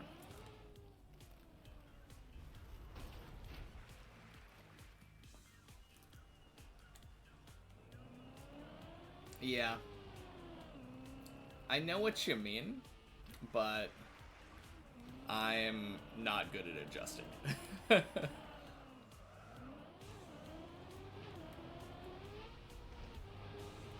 Oh, I was just saying that, like, I felt like...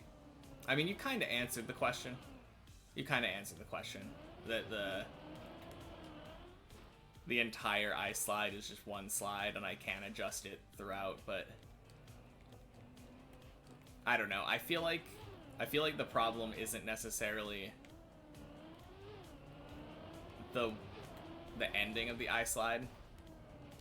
The ending of the ice slide is more of a symptom of the fact that my ice slide isn't consistent to the beginning, and I'm not getting a good exit onto the flat area, like a good angle.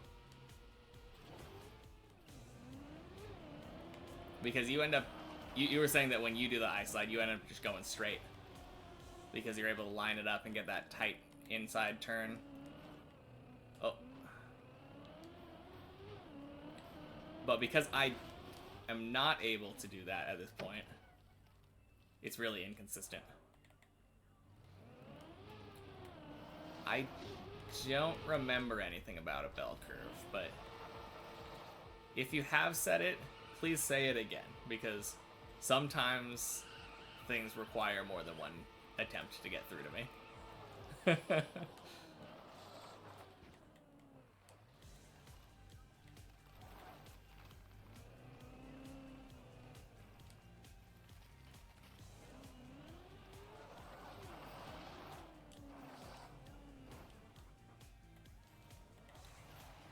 When I'm bad at ice, the entry is everything because it'll decide where I go.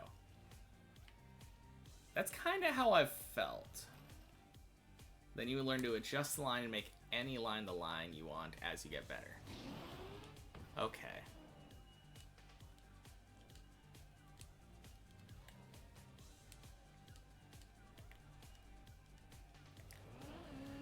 Man, I would love to be at that point. But I guess it just takes practice.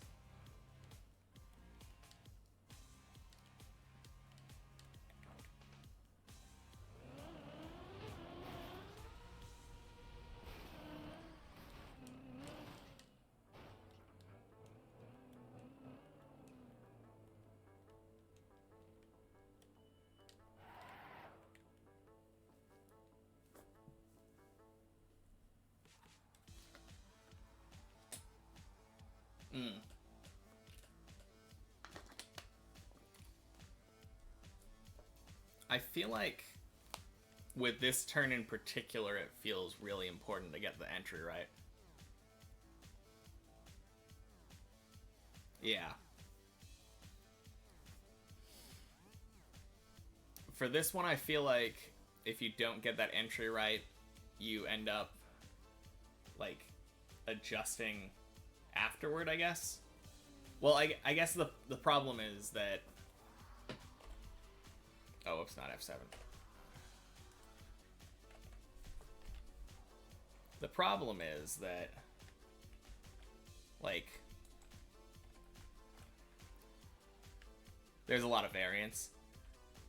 So, like, this part of the slide here, the part before you actually get to the straightaway, yeah, so many lines can make the turn and jump.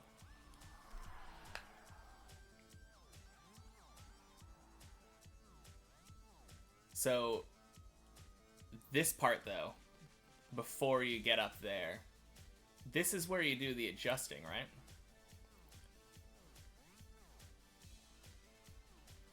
I feel like this part in particular, you can literally be rubbing the note. Oh, crap.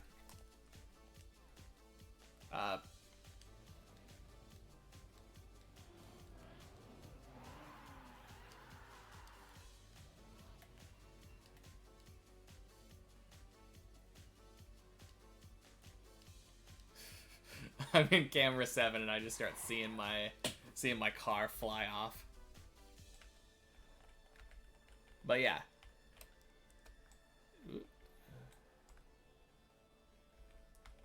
The thing I was thinking about is, like, when I'm going on this line, I am thinking about kind of surviving. I'm not really thinking about my exit as much. I'm trying to get my exit, but a lot of the time I end up here instead of down below that line. And if you end up below that line, that's when you get the really nice, like, straightaway, because you're able to just go right up there.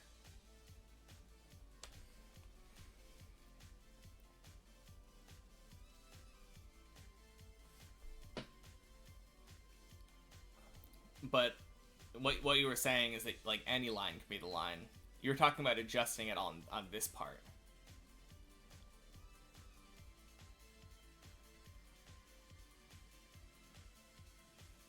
Be inside as much as you can with the car pointed up. Whenever I do that and I point up here, my car always ends up going off of this ledge. And I'm not really sure why.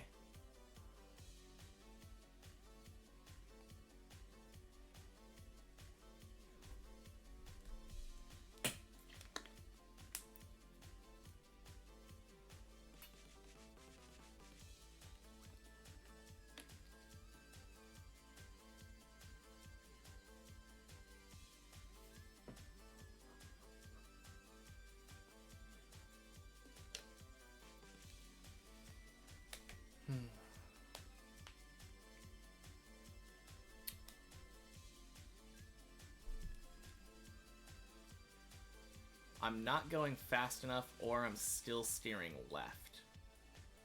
Or you're braking with no good reason. So when you say I'm not going fast enough, is that because I'm starting from like right here instead of a lot of people start back there? If I'm inside early with gear 2, it won't stay on the wall. Okay.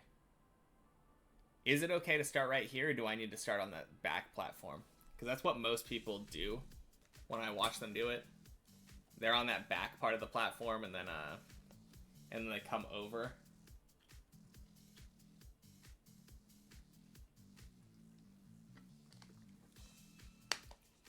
Because I don't really know how I would be faster at that point, other than backing up more and getting more speed.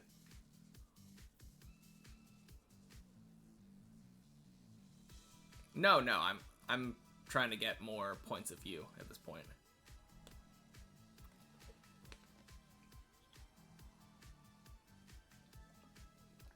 I mean, Thistle's line's been working well enough. I've gotten up there, but you can get gear 2. So do I just want to, like, get gear 2 and then start an ice slide?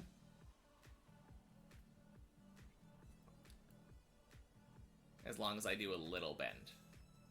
I mean, I've been taking a really deep bend, so maybe that's a big problem too.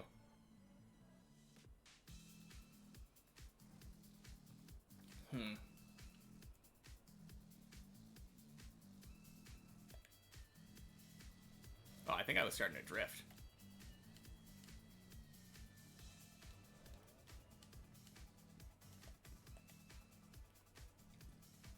Gear 2, then ice slide on the inside, you don't fall. Ugh. Yeah, I tried holding straight too long there.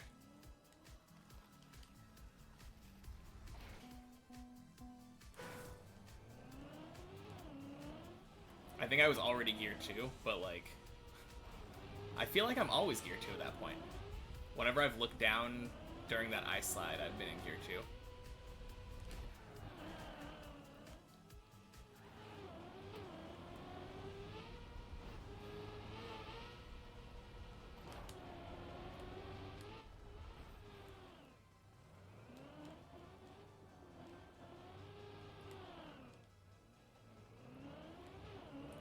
I could have steered left almost as soon as I hit the ice. Okay. I guess that's probably the problem then, because I tend to steer left like a half a second after most of the time.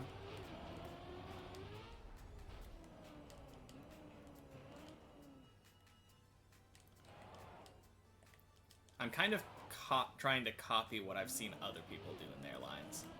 And they feel like they go straight for a bit, and then they turn left and do the ice slide, but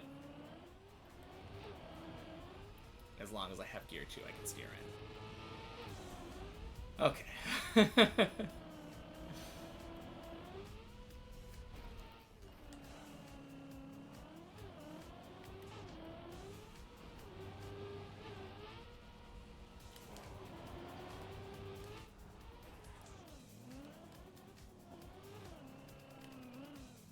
Yeah, this makes me nervous though, because like,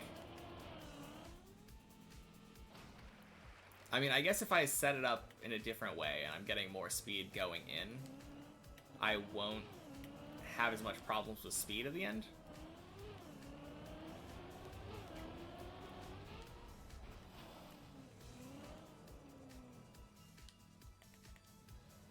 It's changing a lot. Yeah.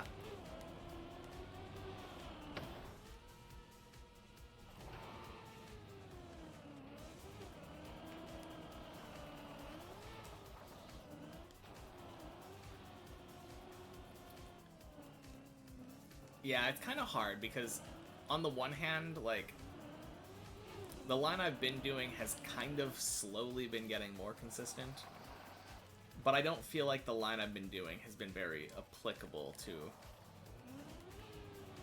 like, most behavior on ice. And I feel like if I learn to do it this other way, it's going to be better for me.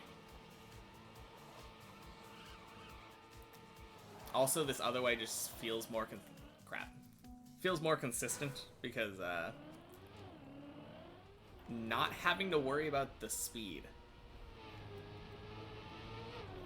It just kind of blew my mind that you've never even realized that speed was a problem there.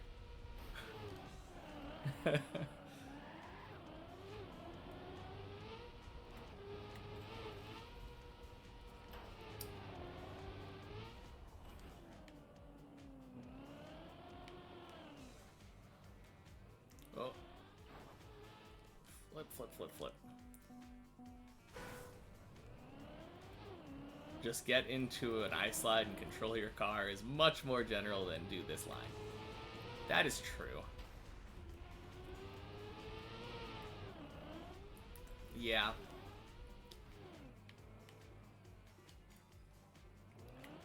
I guess the question is, like,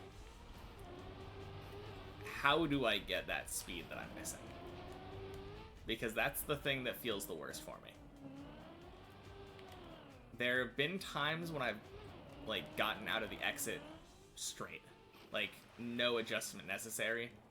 And then I'm going, like, 180, 190 going into the jump. And obviously there's no problem there. But if the entry is not, like, perfect, I don't think I get the ice slide, and then I just don't have enough speed.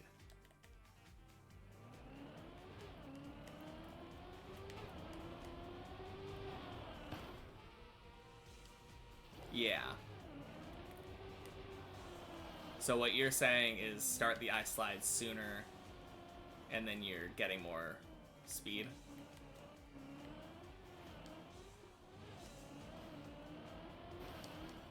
Oh, okay.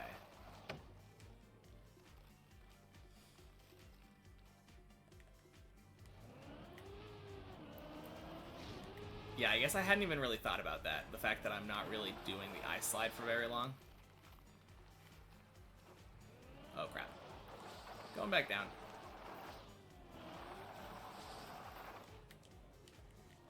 Because when you're on ice, the ice slide is the thing that's giving you the most speed.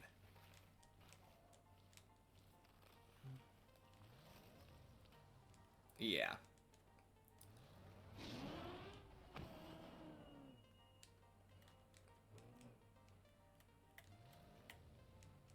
Yeah, I mean, that is what he was saying in his video, though, that, like, it has some problems with speed if you don't do it, like, perfectly.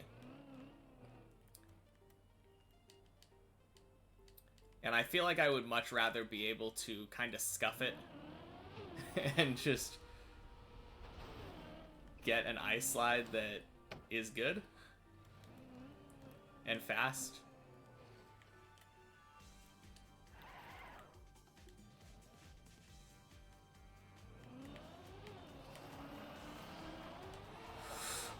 Yeah, I just, I went in, and I tried holding left. Okay, I'm just gonna reset.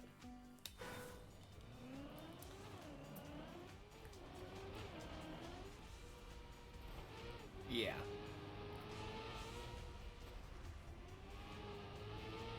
Yeah, that is true.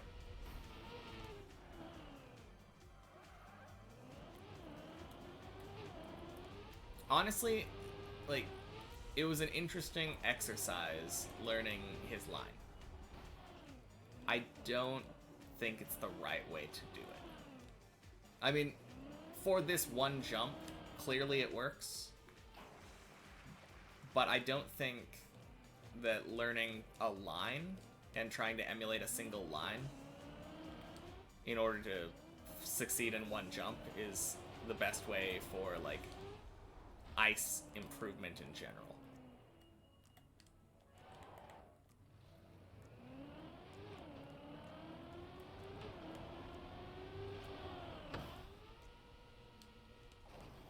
Yeah. I just feel like there's so much stuff that can go wrong in general for that line. Like, I end up aborting so many of them because I'm like, oh, well, this one didn't have a good entry there, this one bumped a wall, this one I'm way too deep or way too shallow or whatever.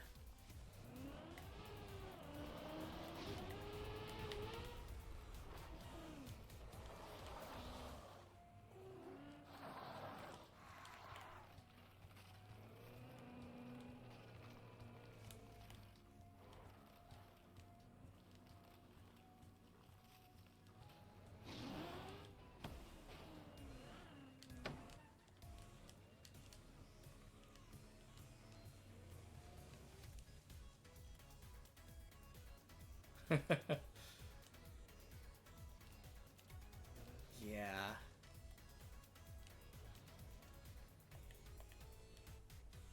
I would like to say that I'm in a phase right now. I'm in the learning phase. Nothing wrong with that.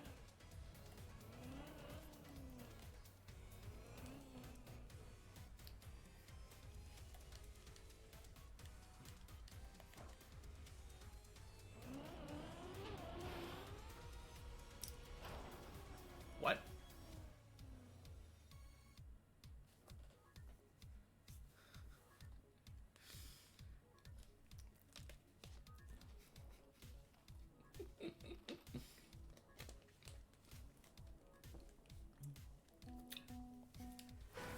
I don't know what happened there. I think I did everything like normally. I don't think I did anything differently from how I normally do it, but for some reason I just had way less speed and landed straight up. That feels like it happens to me every once in a while.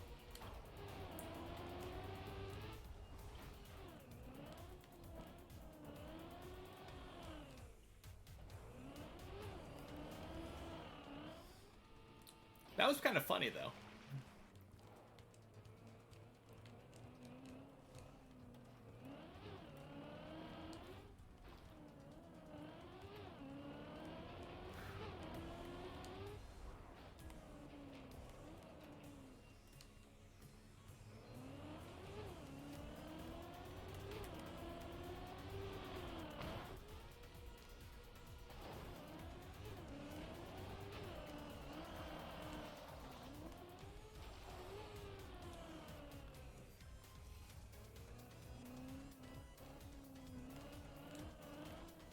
Wait, that last time when I tried to do the ice slide, was I in first gear?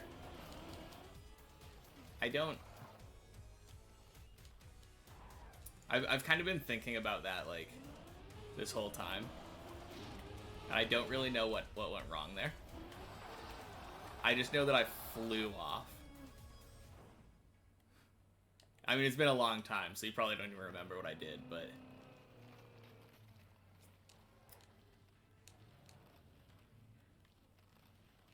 Oh, you went back and looked at the backflip and still don't know? That's what it felt like to me.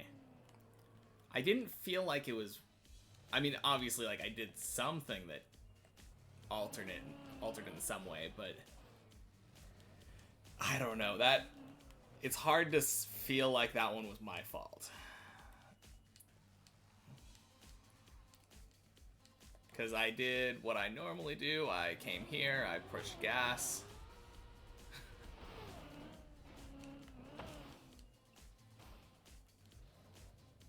Okay. Yeah, so... Last time when I did this, I think I ended up just, like, yeeting off to the right of the pole. And I'm not really sure what happened. I thought I was ice sliding, but...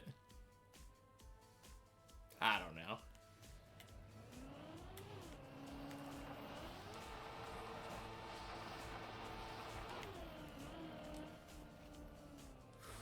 Ah!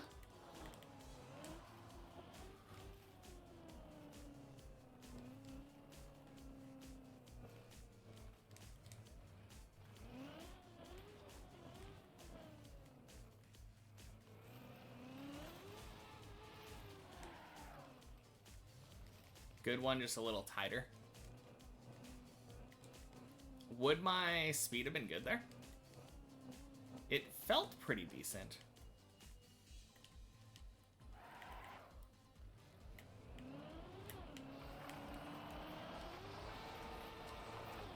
Oh boy.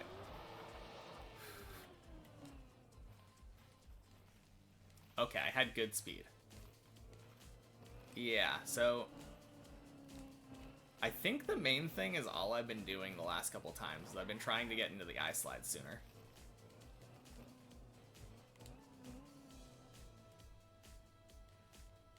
Without the extra brake? Okay. I will keep that in mind.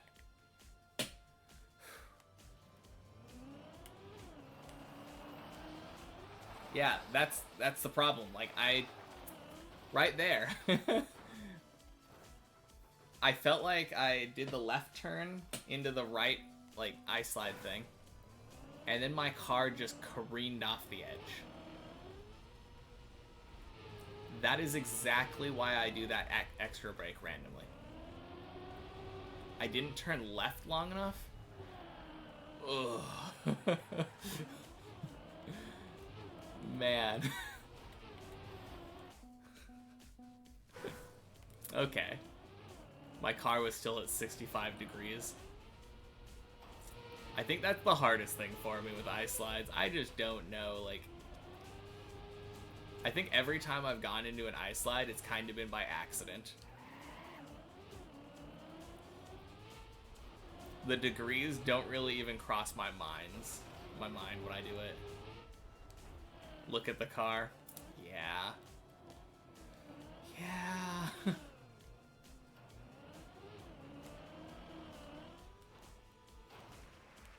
Yeah. True. Oh, man.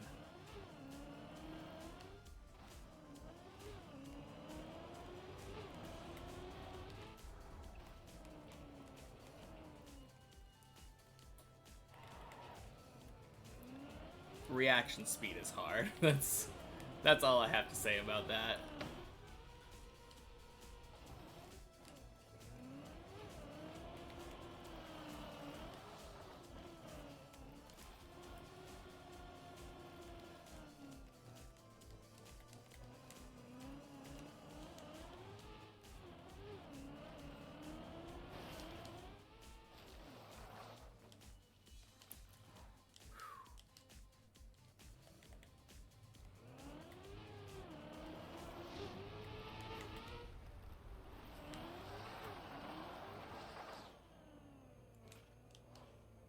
I know. Believe me, I don't need a reminder of that. I will get a reminder of that probably every day until I'm a master of ice, but... Yeah. I very much know that I'm doing this in a very inefficient way. And that it's going to be very hard to learn when I have to climb up a tower for 2.5 minutes before each attempt.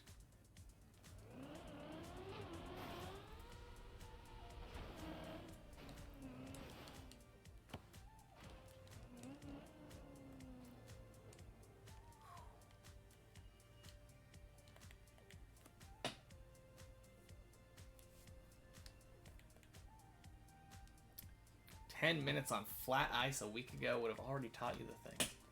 Yeah.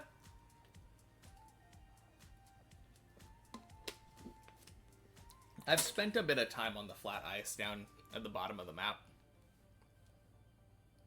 And you're right, it did teach me a lot about how things controlled. Like, I definitely feel like there's a distinct difference between before I had gone on that ice down there and afterward. I still think it's just something that I'm gonna need to get the hang of, though. Oh, I did the random brake tap again. That time felt good. Other than the random brake tap that I did because I don't trust myself. I went into the ice slide when I hit 90 degrees. Yeah. I know. Yeah, that's... all of that is very true.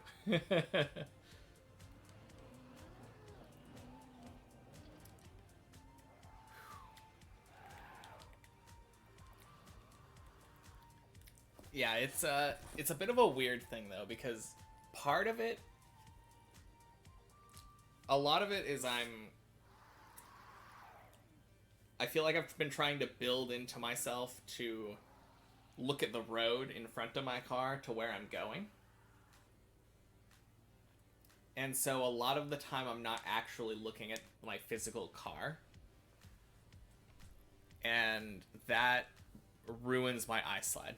He did the cool kid thing. I wasn't even paying attention. Did he like slide around and turn around on this part?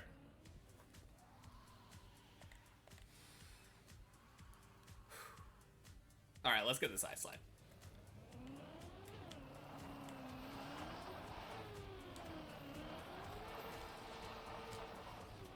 Blink. Oh no.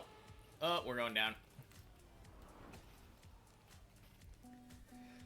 Well, that felt a little bit better. I think I brake tapped too much going into the corner. If like exiting. If I had to diagnose like a thing that I did wrong, I think I tapped twice when I could have tapped once.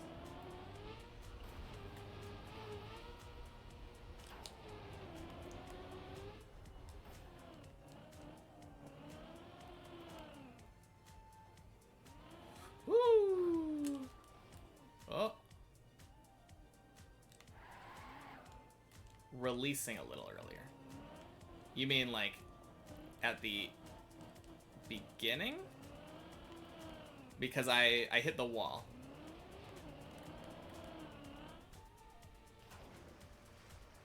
My car was still so wide, so the brakes were probably needed.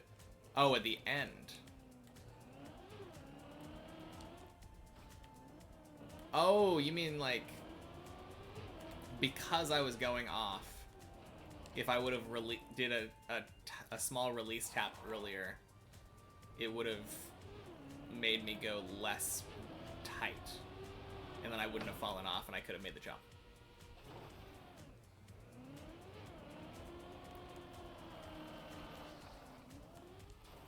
I think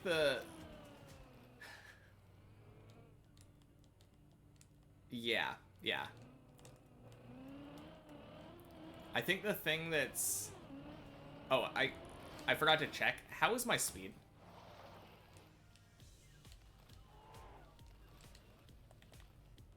I don't know how my speed was. It felt pretty good.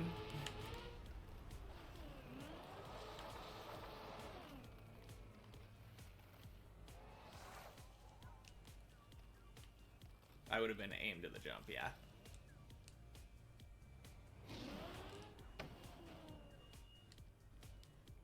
Speed would have been close. Okay. Yeah. Okay. Fair enough. I think the thing that's a little bit weird for me, because of what I'm doing right now, is adjusting so many things at the same time that it's hard for me to tell like how different variables are affecting things. So I'm trying to get the eye slide earlier so that I can get more speed going into that. And also a better entry angle. But if you have better speed going into that, you have more wiggle room to adjust your car. Whereas when I was doing Thistle's line, I had like exactly the amount of speed you needed. So if I ever adjusted the car afterward... Yeah. Yeah, exactly.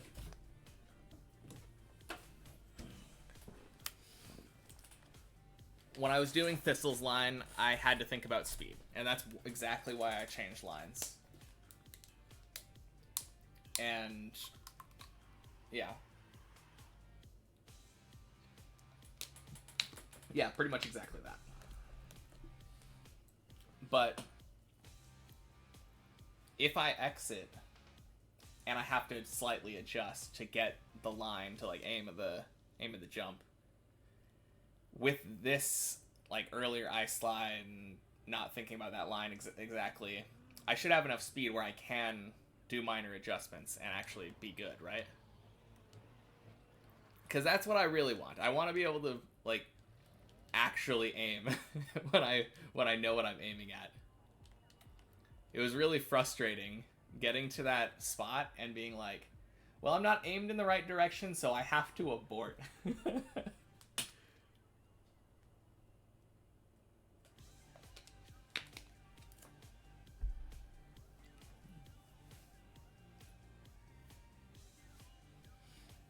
Okay, yeah. Wiggle room is all I was wanting.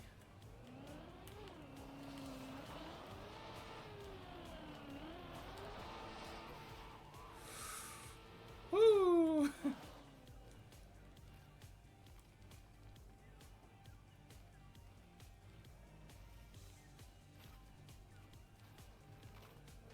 Okay. That pole saved my life.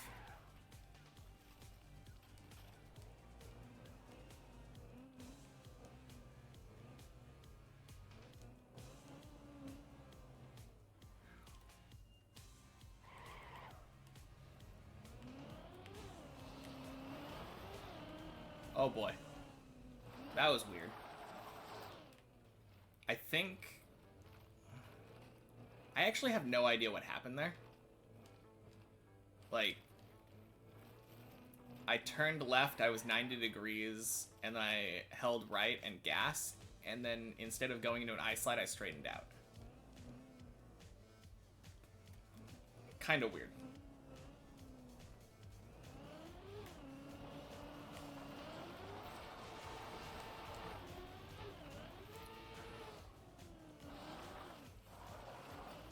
Off the wall. Okay.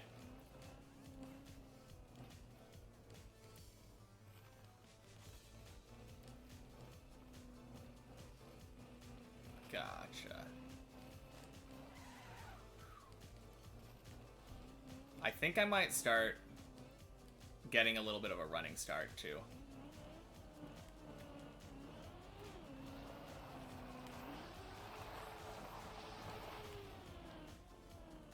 Yeah, I don't... I really don't like hitting this wall. Hitting that second wall feels bad.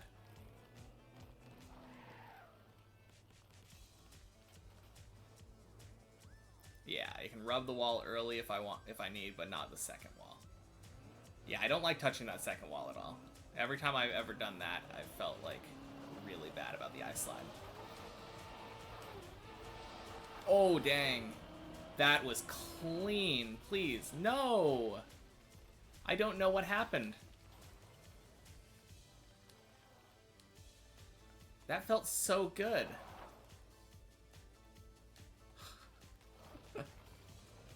I got the ice slide. I went directly around the corner without touching it.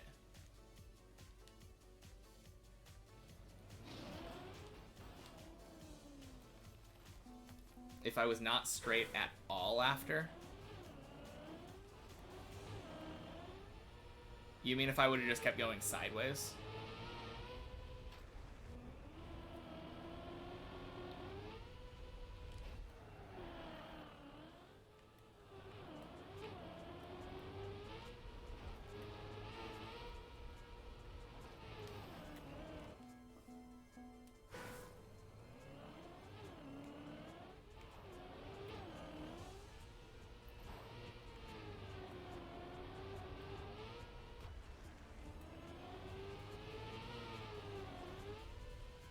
Didn't gain a single more tick.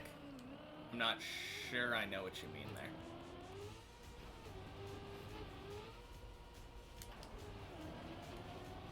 My car was never straightforward.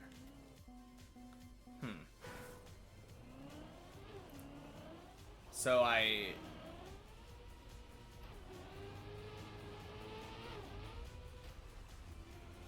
Oh, I would have gotten it, but I was not straight at all after. Okay.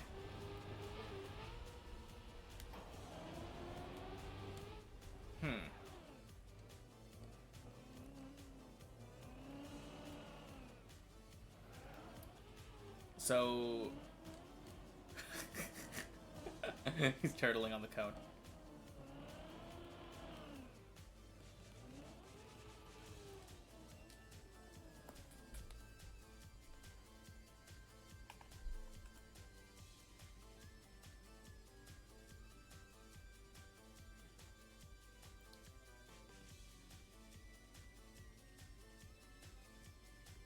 Oh... I think I get it. I think I got what you mean. So... did I, like, lose a ton of speed or something because I didn't counter steer? I went from going one way...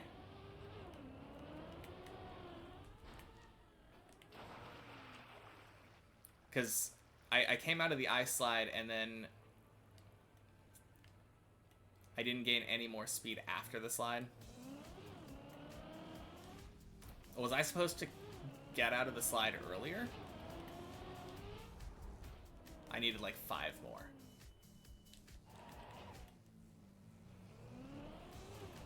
Because in that clip, I went from like 90 degrees and then it showed me like flipping around, and I did go over to like 45 degrees. So I would have been able to get that speed if I would have counter steered to go straight right there.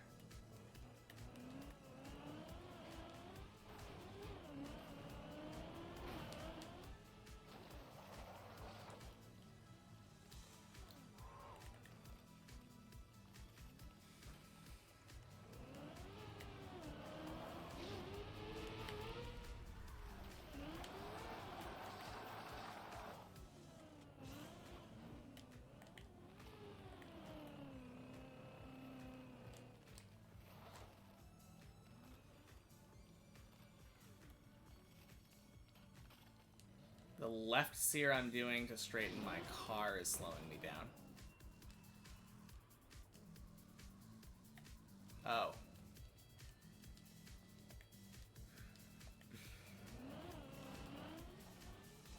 Does that just need to be later and lighter, I guess?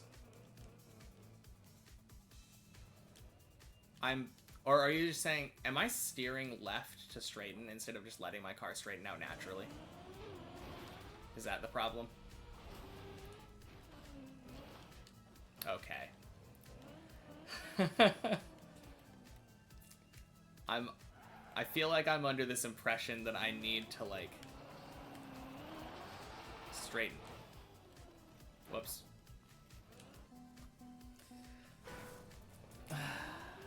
I still was thinking that I needed to straighten my own car, and that is just wrong. It'll straighten itself out. Yeah. Yeah, that's my bad.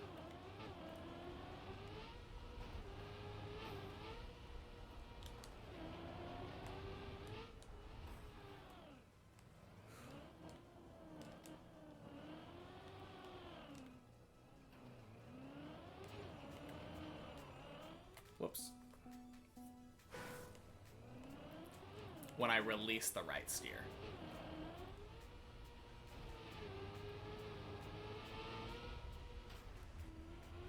Okay.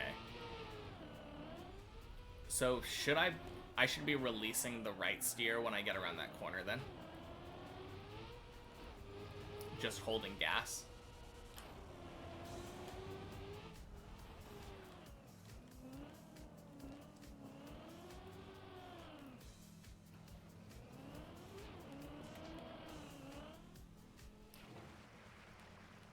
Okay. I think that might be something that no one's actually explicitly told me. I'm pretty sure I've been holding right, like, the entire time. I don't even know. Or, like, holding left. obviously is just the wrong move, but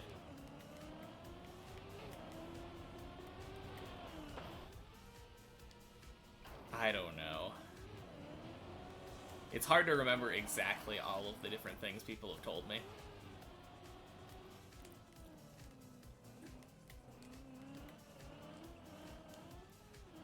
I was holding right, then steering left to get out.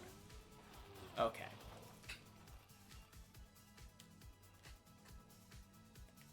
Oh, speaking of which, blindness. Seth, welcome in. I don't even know why, but my brain didn't even register that the name was in orange text instead of gray text. I've just been sitting here reading chat the entire time, not even noticing who it was. Mabi.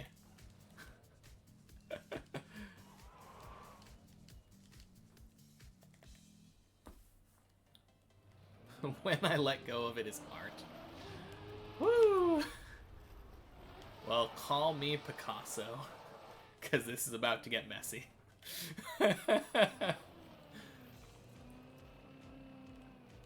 Yeah, I don't need to steer left to get out. Well, I got that much now.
Good resource. Okay. Yeah, I think I did the same thing just now, where I was still holding right. So, yeah, I need to figure out how to release. I think that might be a huge reason why I've been failing so much. Because I think I've been doing that every single time. Like, every time I get in the ice slide.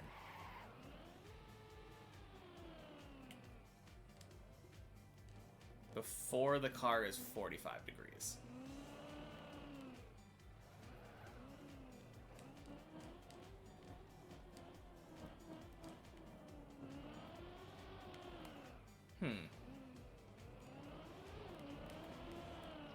Yeah, I'll definitely check out that video later, though. All I see is that it says, how to master ice.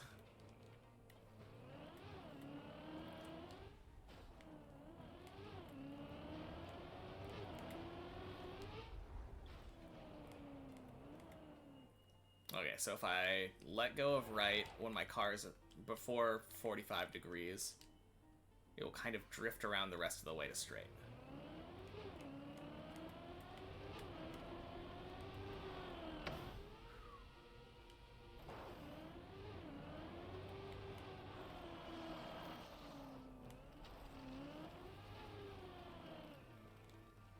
I might have already watched it.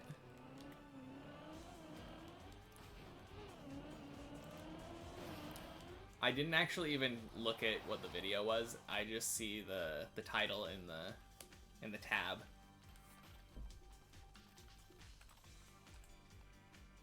Yeah, I'm pretty sure I watched that already. I think it would probably be a good idea for me to rewatch it though, because my level of understanding of ice has changed since the last time I watched it. And it's very foolish to think, like, once you watch one thing one time, you can never get anything else out of it again.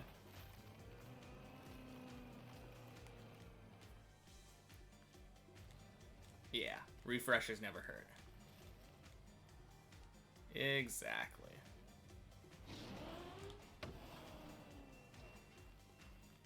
Oh. I still had icy tires, I think. I could be wrong, but my car definitely slipped. I am getting better at it all. That's good. I would hope I would, but sometimes it definitely doesn't feel like it.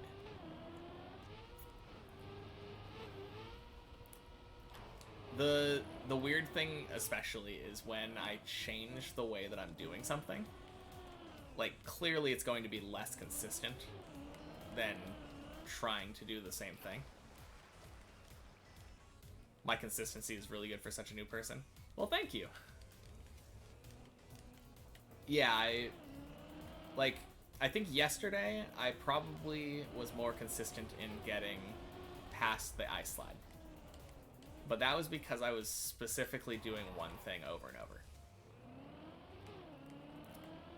And today I've kind of been trying to be more flexible and learn.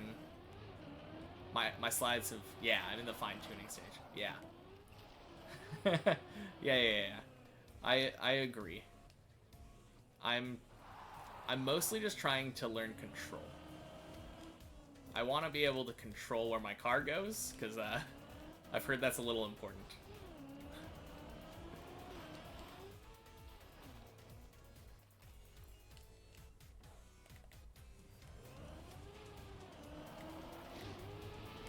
I definitely feel like the way that I was doing it before, though, I was essentially just rolling the dice with my ice slide. I would get in there and then be like, well, hope this turns out well. And if it doesn't, I would just bail and reset.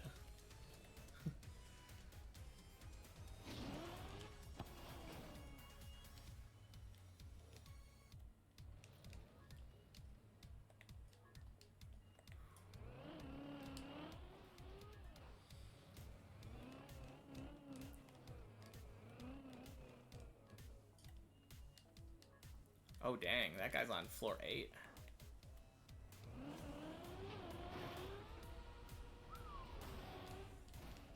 What a beast.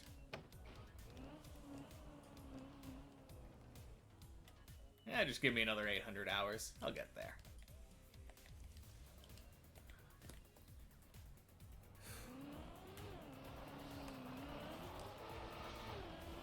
Oh, jeez. Okay, so I am bailing on that one.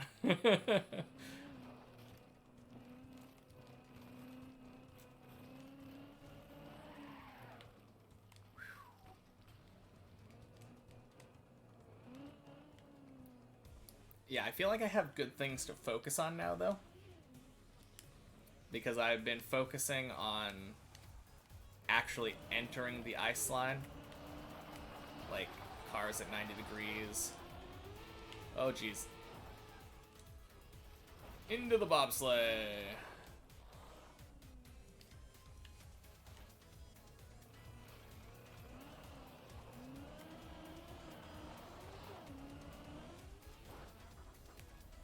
Yeah, didn't work. Yeah, I've been trying to focus on getting the car into that 90-degree angle. Yeah. I can hear it a bit. Honestly, I think it'd be a good idea for me to get a pair of earbuds.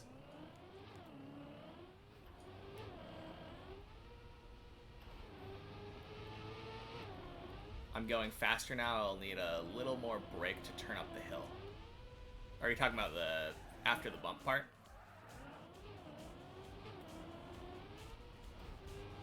But yeah, I can hear my engine. It's just it's quiet because I'm not using, like, I just have a speaker on my desk, and I'm using I have a mic on my desk, and I'm using the speakers connected to my surround sound. So I think if I if I had it any louder, there'd probably be a ton of reverb.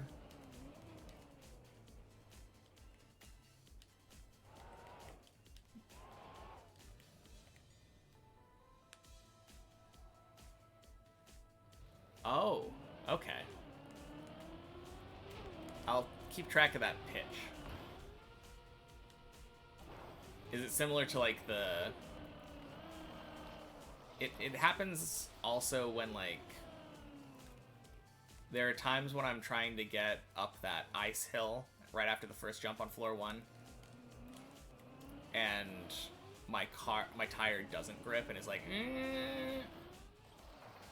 It's like it's trying to gear. Is that what I'm listening for?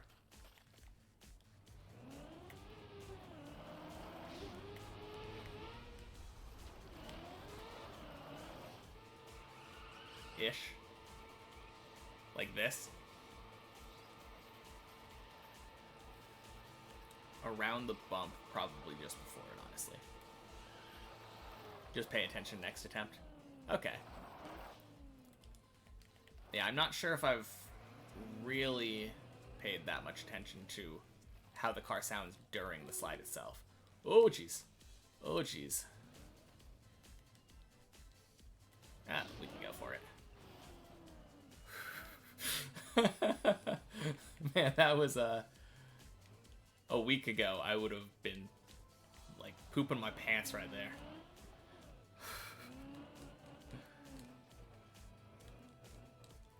I feel a lot more comfortable with that pole now. I feel like that probably comes through in my gameplay, but for some reason something clicked like in the last day or so, and that pipe has been way nicer.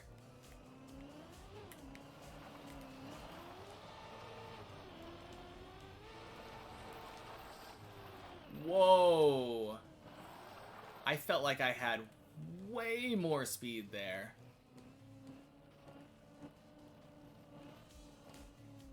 That was kind of insane.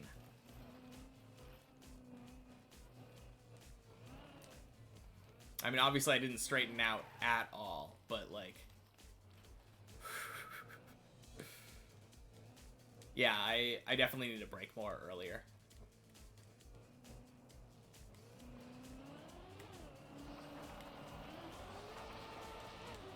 Oh, jeez. Yeah, my car slid out there. No, I think I hear what you're talking about, though, with that higher pitched whirring.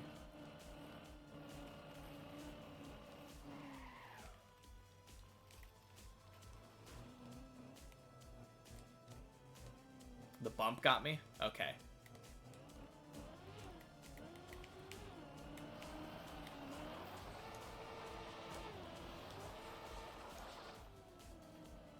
I may have still made it.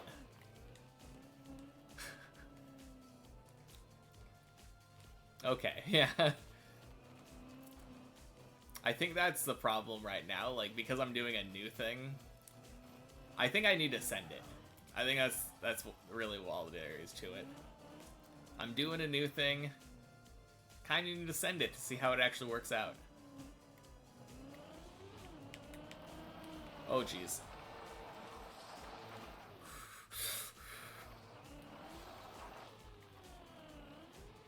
When I land from the bump, sometimes the car just straightens out. Okay. Yeah, that one, my car was going too far down. I did not want to send that one.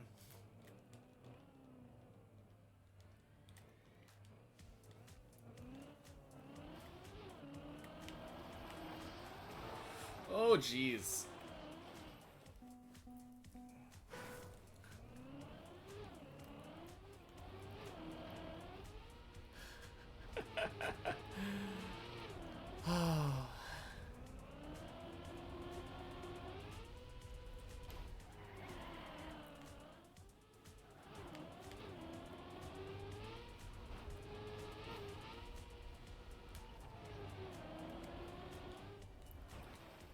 No, I definitely feel this speed difference, though.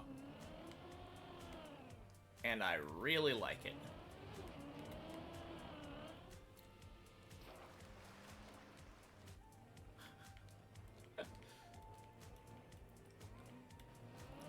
Only one, and I don't want to sacrifice him.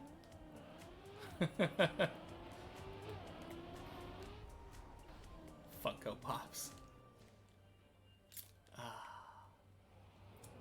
Nope, don't think I have any Funko Pops. Exclusively Nendoroids in this household.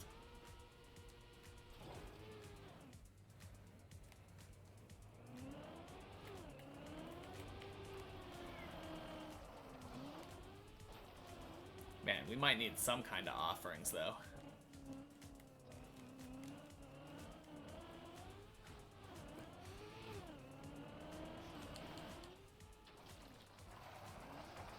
Ooh, timer just hit 55, 55, 55. That's the last time it's going to do that for another, like, 60 hours.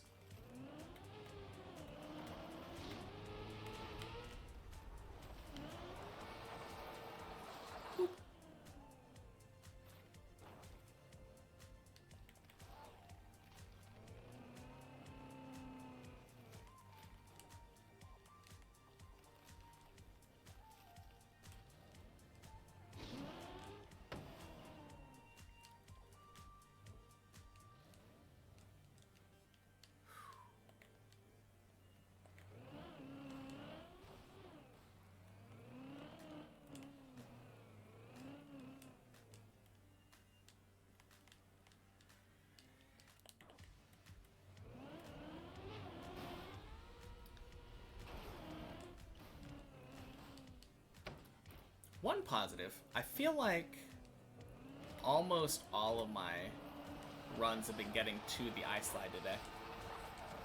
Oh man, I overturned.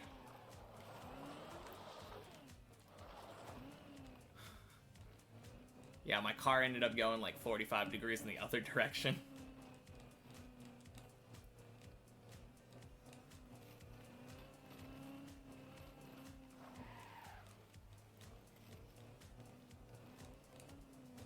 But that felt good before the overturn.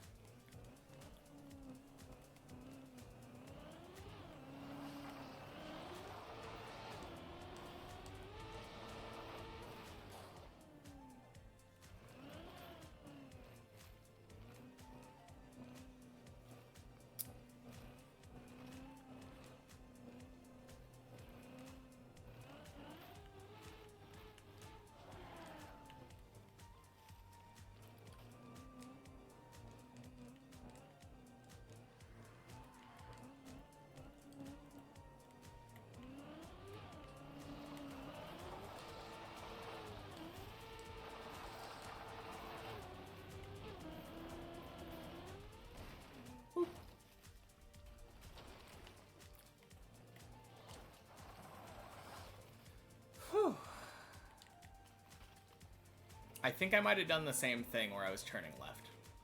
Or holding right and then... I wasn't actively thinking about it, so my muscle memory was probably doing the wrong thing.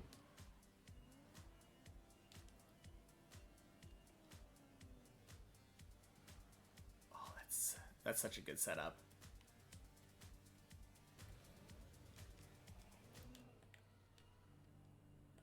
When the car glitches out like that, it kind of just auto pops your back tires on there at some point, if you just let go.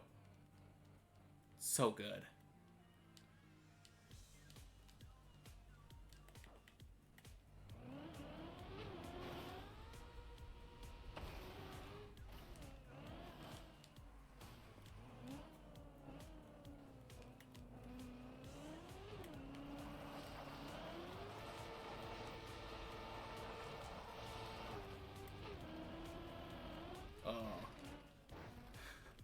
I think I did a weird release there. And also did the didn't release right turn early enough. But I did straighten out pretty well, I think. Like, my car ended up straight.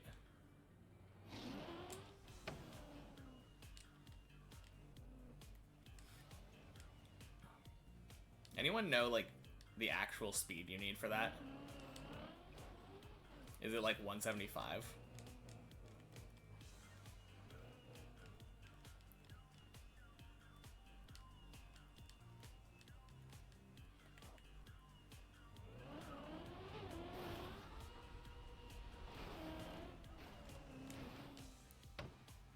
All I know is that when I'm in like the 180s, I'm like set.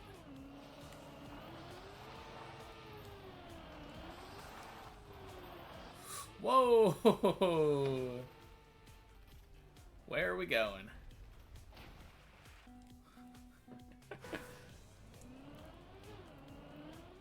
My car did like a huge spin there.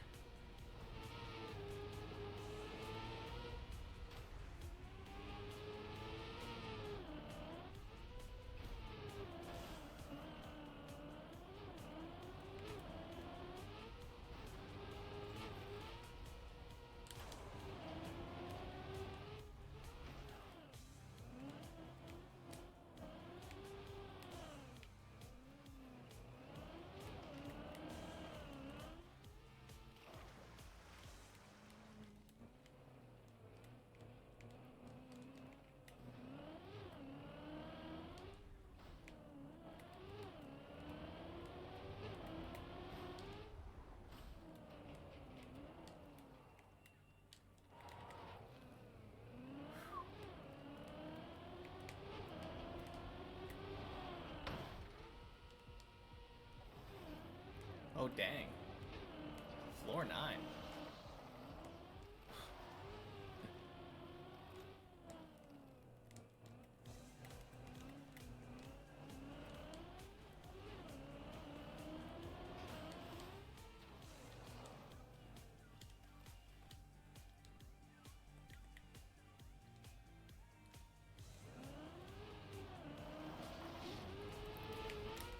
Yeah, it feels...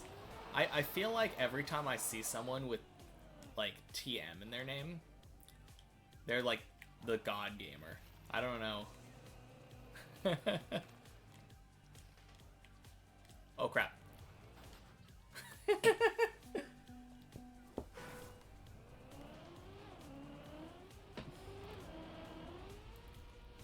Same. Oh, man. Oops.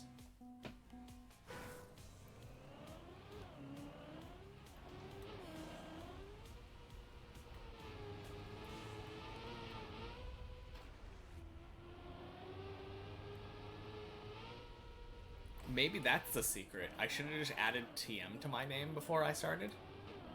And then I would have been good go.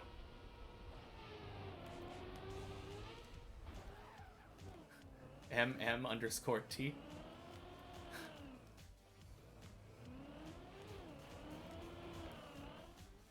I don't know if I've seen that person.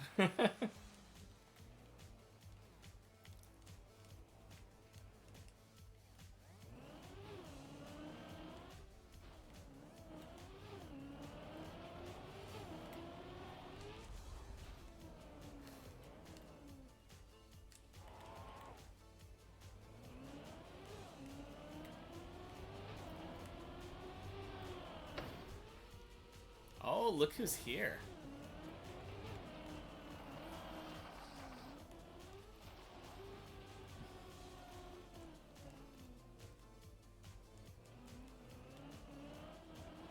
Mumumux.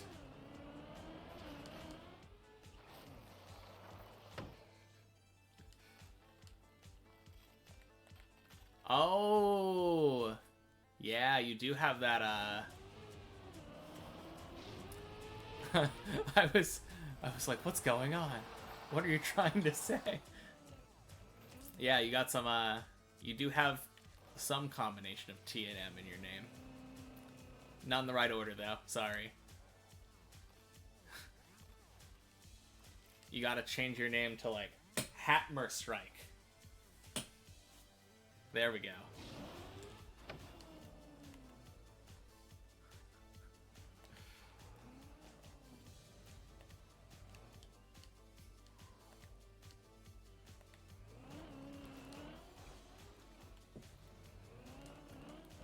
Yeah, I think if I ever, like, not if I ever, when I beat Deep Dip 2, all I have to do is play it forever, and then eventually it'll happen. When I beat it, I should probably add that TM to my name.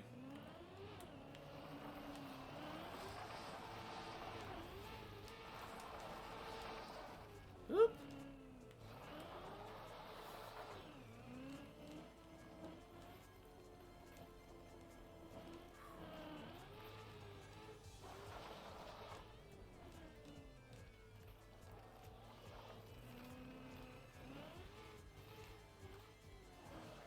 Whew.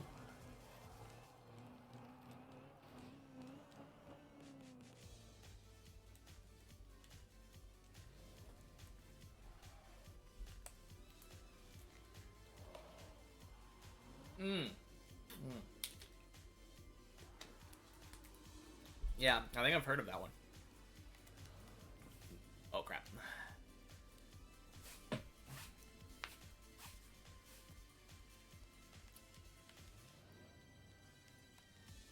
Yeah. Seems like a good thing to check out.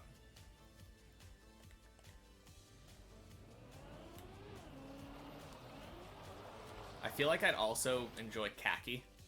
Oh, God.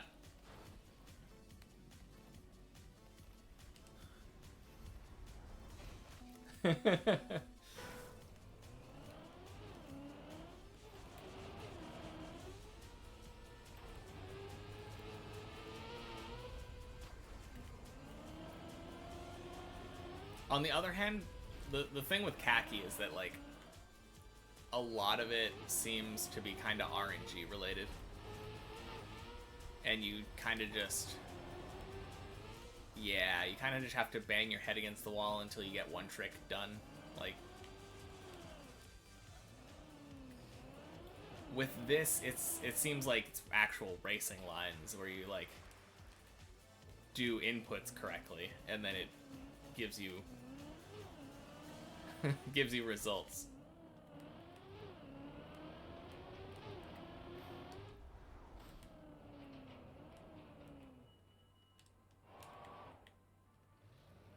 Electron tunneling. When you just... Are you talking about when you, like, make a small space and, like, shoot electrons together or something? I don't know.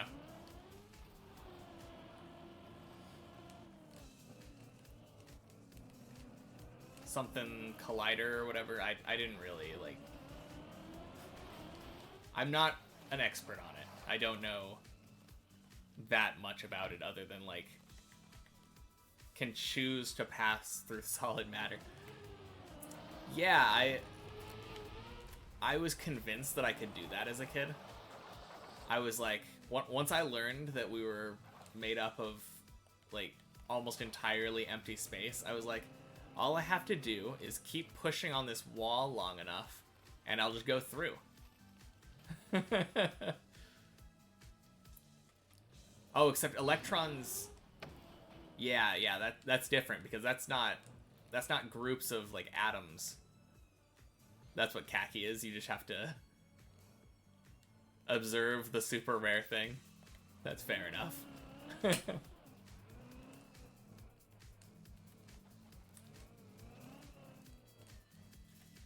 Yeah, I was thinking of a different thing. Is that similar to, like, the what was it? There was, like, a really famous physics experiment where they shot light or whatever, light particles through two slits, and then they somehow ended up in the middle. Is that kind of similar to how that is?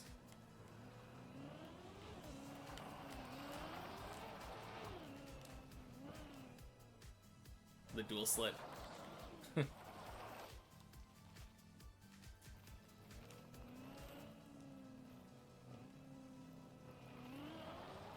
Oh, jeez. Oh.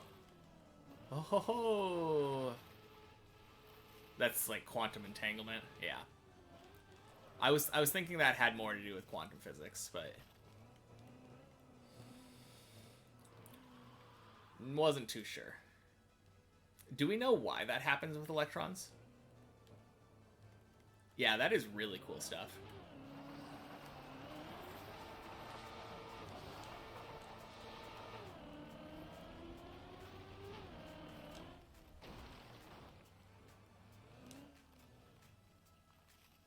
Yeah, the tunneling thing. Because you said it's super rare. Like, do we know, or is it just like... I mean, obviously everything is technically theories, but theories are just things that we can make conjecture of that we have a lot of scientific backing of.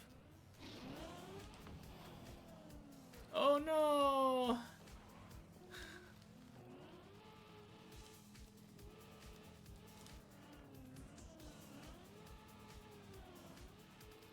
I want to go this way for once. The experiment has been shown, yeah. Okay, we don't understand why. That was the main question I was asking. Because it's one thing to look at something and be like, yeah, this is how it works. I feel like that's the case with a lot of things. Like, a lot of people have basic understanding of things in the universe. Like, everybody uses straws, like, on a regular basis. But how many, like, average people do you think would be able to actually explain to you the physics of, like, why that works? I doubt many people would think about it. Maybe they'd think about it, but they wouldn't intuitively know.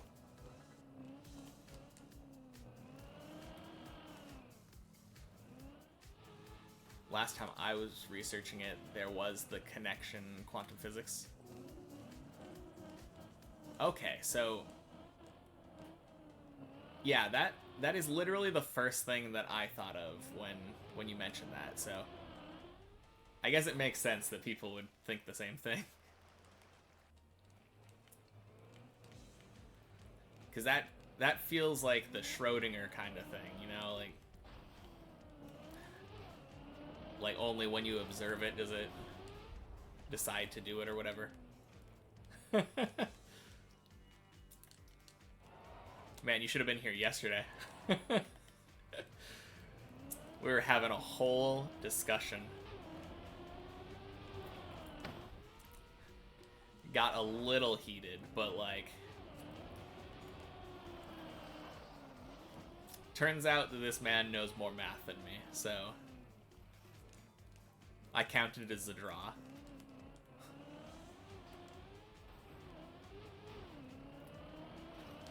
That's what they're trying to prove, is that electron gets onto a different quantum string where the matter doesn't exist. Ah! Okay. Interesting.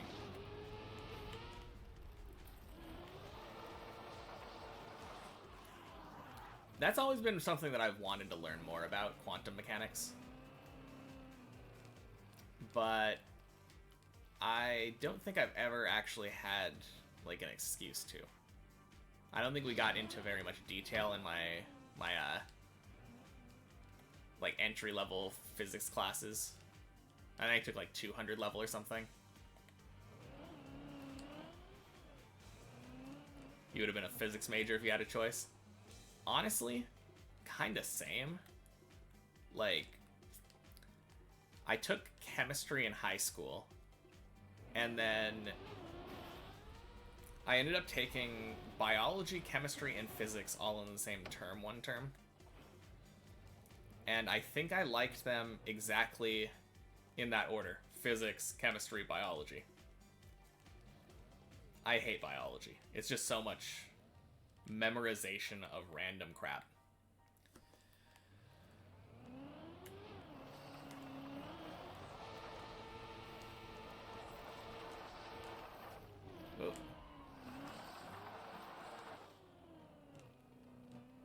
Oh. Oh yeah, you were saying, was it physics? I thought you said you had like mechanical engineering. Is that like a sub physics? Like, that's you. Okay. You're the mechanical engineer. Too many smart people, okay? I can't help it. Ooh, this is looking good. It's not looking good. It's looking very bad. It's going down. Okay. Physics degree, mechanical engineer.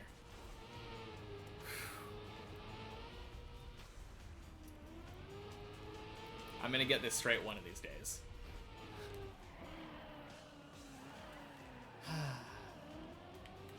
I need to go back to school one of these days. I had the problem of never knowing what I wanted to do. So I kept losing motivation, because if you don't know what you want to do, it's kind of hard to decide to get a degree in something that you're like, I'm spending all this money to maybe not even want to do the thing that I'm getting a degree in.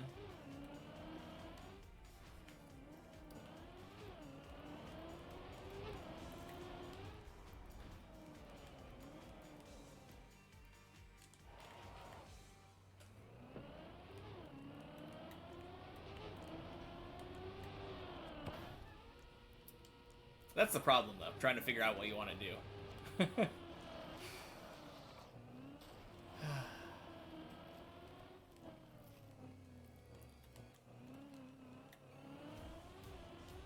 You just stuck to physics because you liked it, and I was very good at it at the beginning. Fair. Yeah, I mean, I think that's my main problem. I know all of these, like, classes and degrees or whatever, but I don't know what jobs actually relate to it.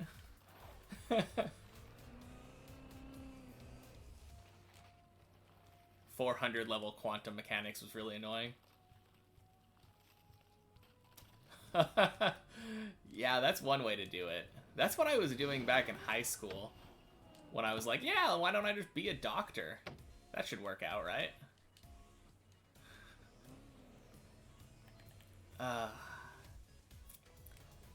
Turns out, not a good idea to be a doctor if you hate biology. Linear algebra with imaginary numbers for everything. Oh, man.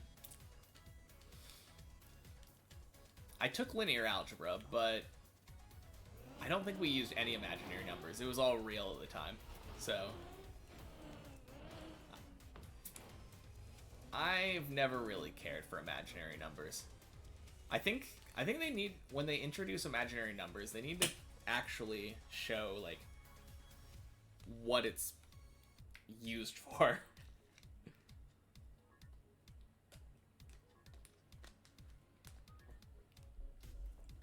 Should have done welding. I did machining at some point. It wasn't too bad. It paid the bills.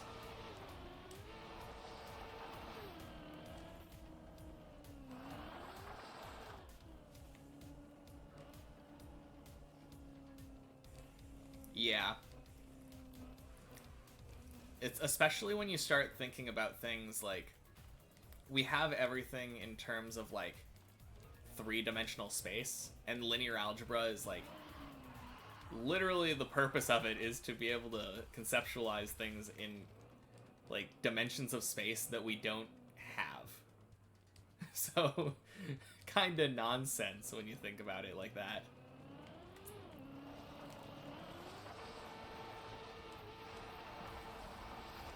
uh. 2 years of trade school welding. Laplace transformations. Oh, man. Yeah, I haven't had to think about that in years. I just remember kind of having my mind blown because linear algebra, the very first thing that we did in class was he handed out a like packet of stuff that is like possible to do, like systems of equations and stuff like that. And then he's like, oh yeah, it took you like 20 minutes or whatever to do this packet of problems. You can do it in like 5 with linear algebra. And that was just so cool to me.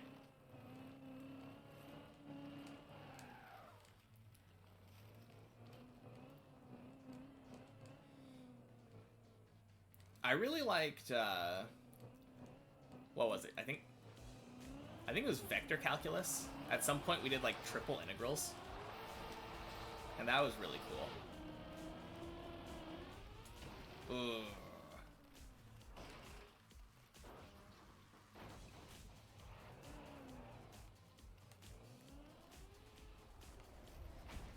Dink.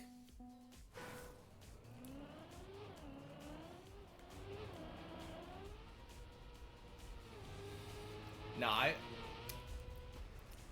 think that's the main problem. When it comes to like all of those things, if you like science, I feel like science is such an easy thing to imagine going into a workplace. But I just feel like high-level math, I can't imagine a job other than like literally just a person to teach the high-level math to other people.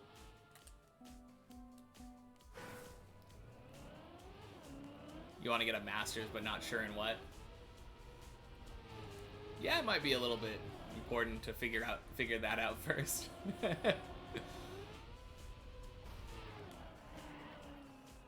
No, I would love to go back to school and just take all of the math. But I don't really want to pay for it, is the problem. All the maths, exactly. I don't know if you were here. I think I've said this in the past, but like, I did the exact. Wait, no, we literally talked about it yesterday because we had that conversation about algebra and calculus. All the maths. All the maths. That was literally all, because I was going to a community college at the time, so that was everything that was offered at the college. I finished Algebra 2, and then I was just like, I'll take the rest, please. And that's when I stopped going to school.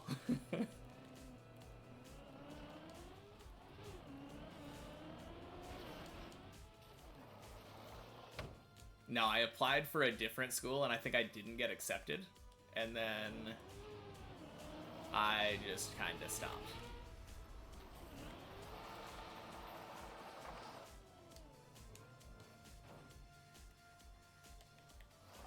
All the maths for free. Ooh.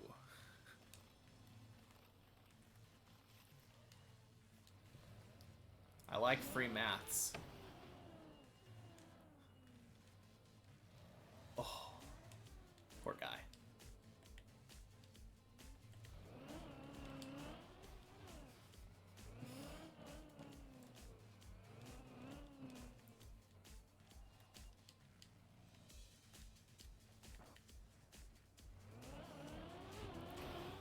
No, I just really wish that schooling in the US wasn't so expensive. It's so sad.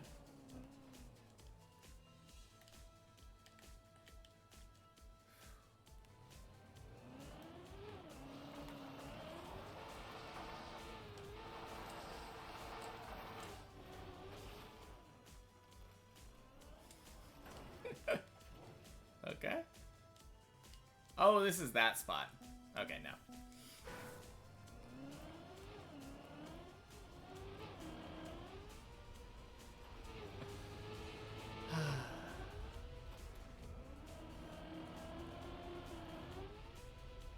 Well, I feel like I'm going faster on the ice now. Which was the goal. The control hasn't come yet, but faster has been achieved. Just gotta fling myself in the right direction now.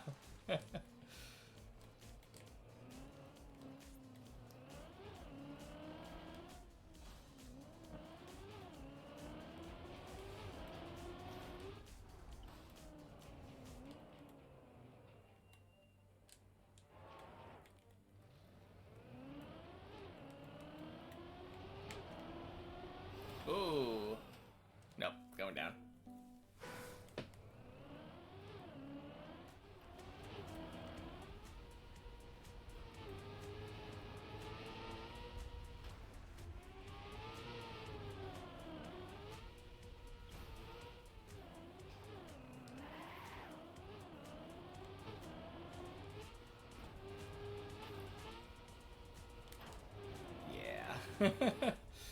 Yeah. Yeah, it sure is.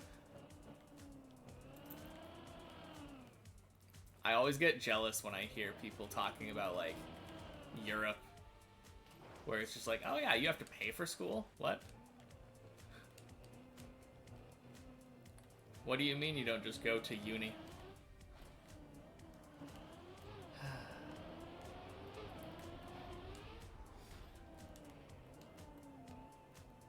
I don't know. I feel like if the people in the country were more educated, then it might give the higher ups a little bit more problems.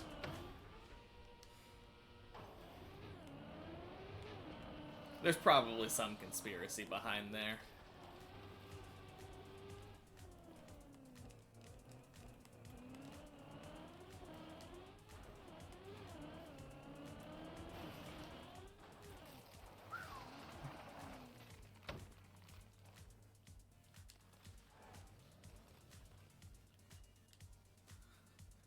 Most understated might in history. Knowledge? Isn't there like an entire phrase based around that? I don't know if that's exactly understated. I don't think people value it as much anymore because money is usually more important to them.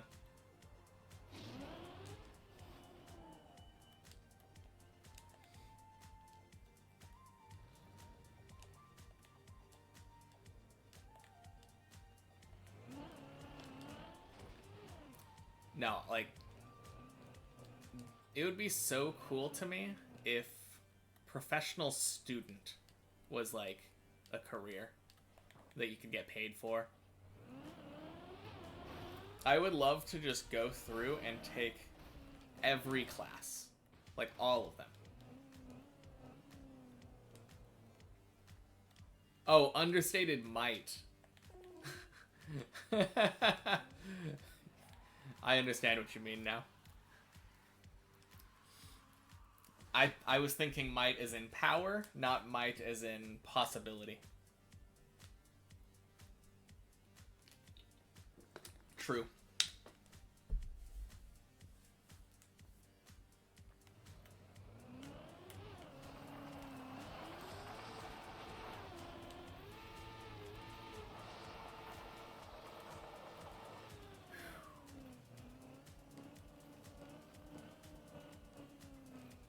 Okay.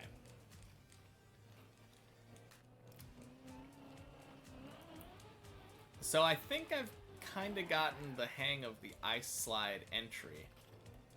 But it's the, it's brake taps around the bump, right?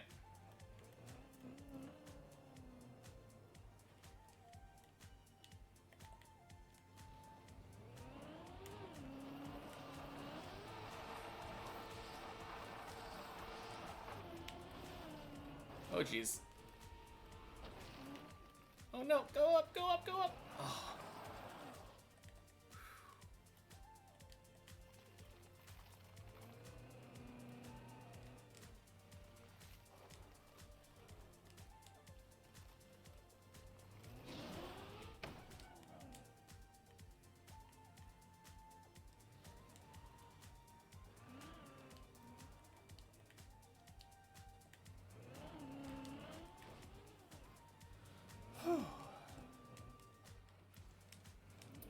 Yeah, I think I've once again gotten to the part where Straightening my car out is the problem I'm having now.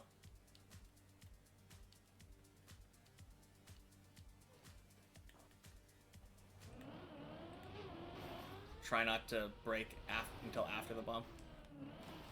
Yeah, that's what I was saying earlier, but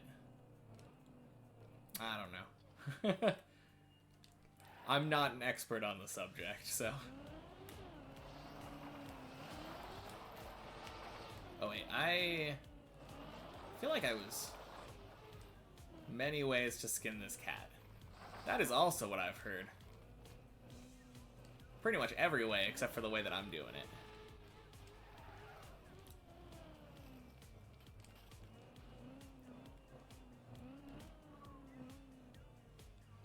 Yeah. So many lines.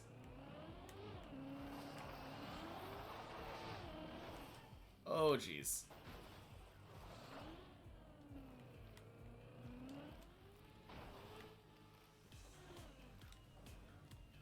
Oh, wait, this is recovery. Okay, so this one, it's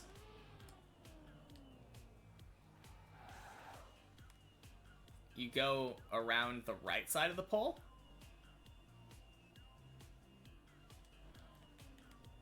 Eh, not really. I kind of blame myself for the lack of ice experience. Moderately.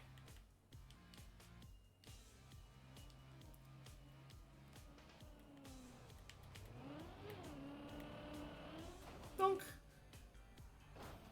Anyway.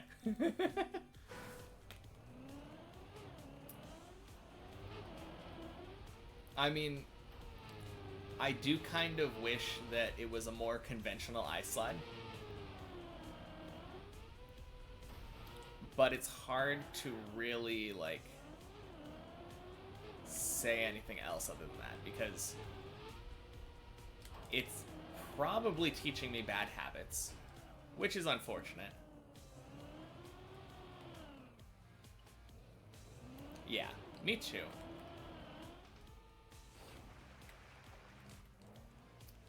If anything, I would say that I don't appreciate bad habits and muscle memory being built into me. I'll be fine? Okay. I mean, I didn't think it was gonna take me, like, very long to, like, correct myself.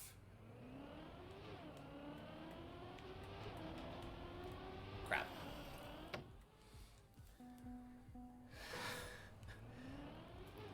I guess that's true. If it was a regular jump with a regular ice slide.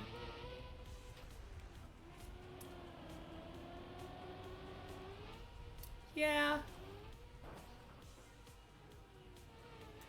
Yeah. That's kind of my philosophy in, like, all of this. If,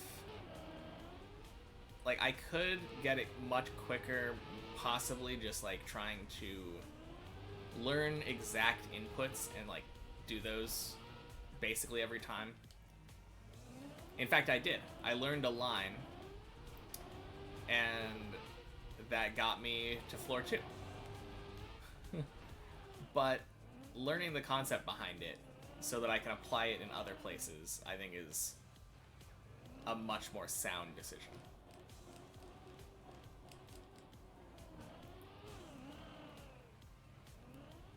Whoopsie.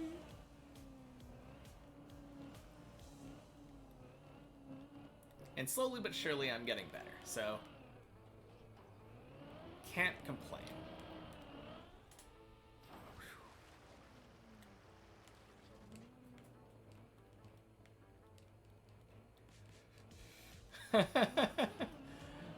I'm glad you're enjoying it. I'm having fun.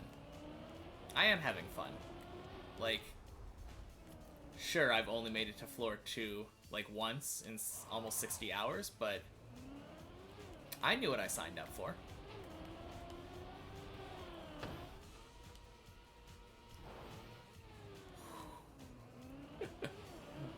Oh man, almost turtled there.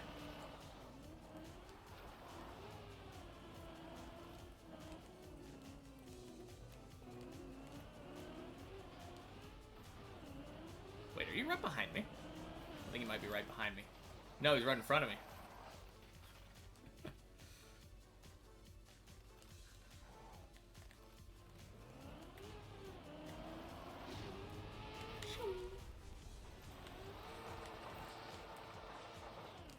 Ooh, I almost did the thing. I probably could have done it, but I was getting nervous that I was gonna... Oh! If I get into an ice slide there, I can probably brake to start turning myself back toward the entrance, right? That's something I hadn't really thought about. Yeah! Oh, man.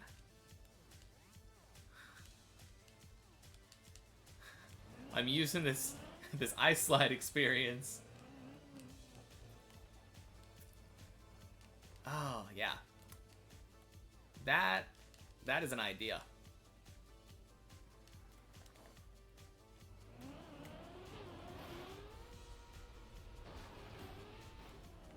Ooh, that was like super close to being awful.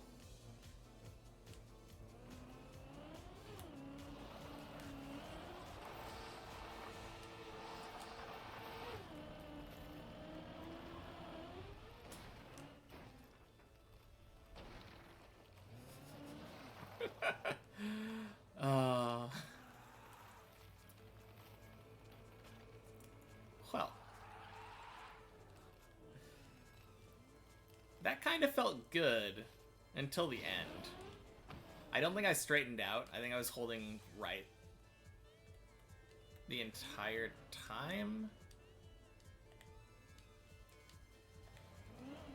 I don't know.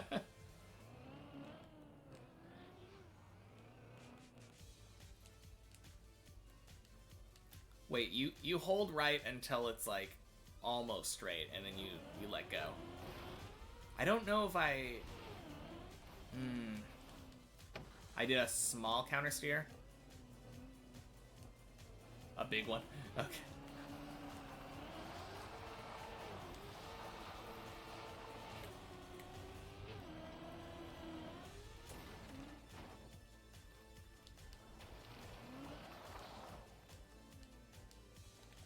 Okay, that time I didn't counter steer at all, and I just kind of went backward.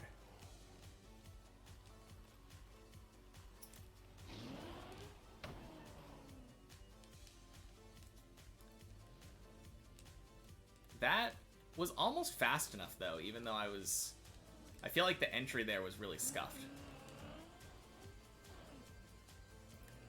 And that was almost enough to get me up.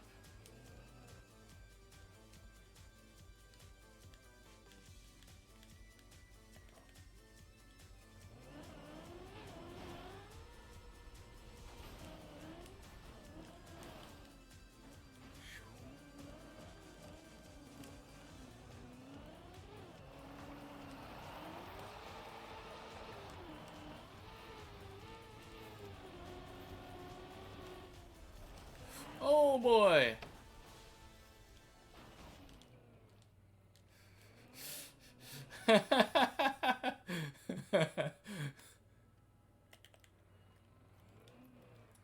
Well, that's a save.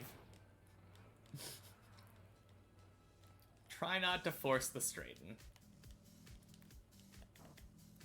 I'm trying not to. Like, turning left is a big no-no. That's the main thing that I feel like I'm getting from this.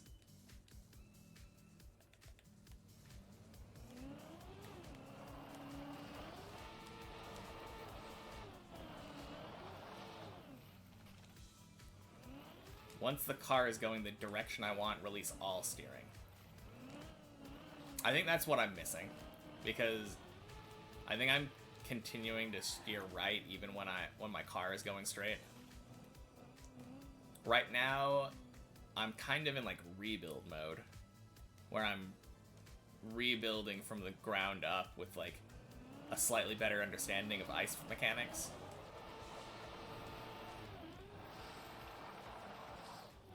Yeah. So right now I've been focusing more on the first half of the turn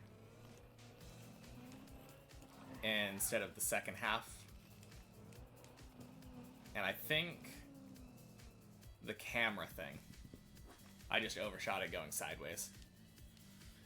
Alright, well, are you talking about the last one where I, like, bounced back onto... Oh boy, I want to stop. I want to stop. I want to stop. I want to go back. Let me go back.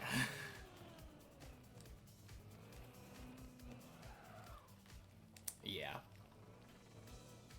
I was kind of surprised that I went up there, though. I was expecting the bonk, but I got up.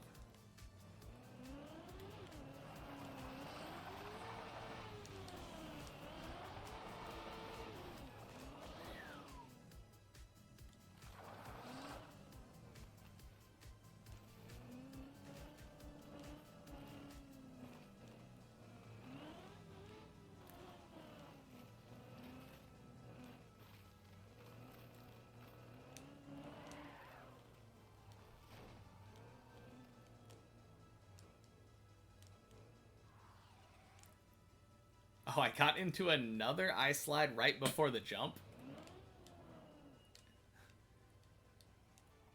I had no idea. That was almost entirely accidental, if that's what happened.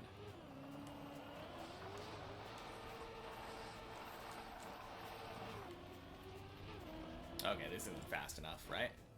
No. Oh, no. Maybe it was fast enough. I was fully sideways. Oh,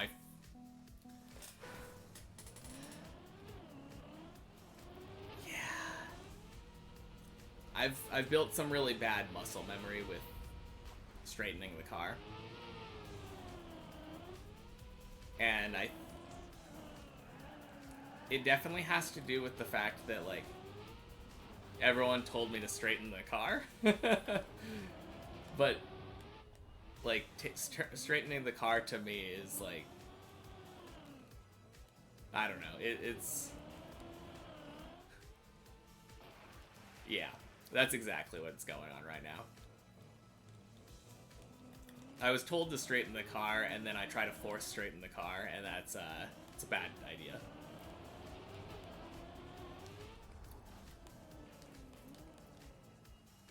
I think this is kind of a more advanced version of the problem I had, like, day one with the half pipe on floor 0.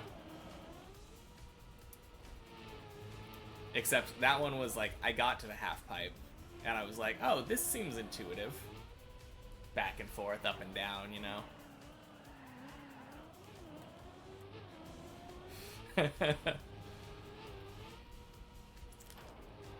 Yeah.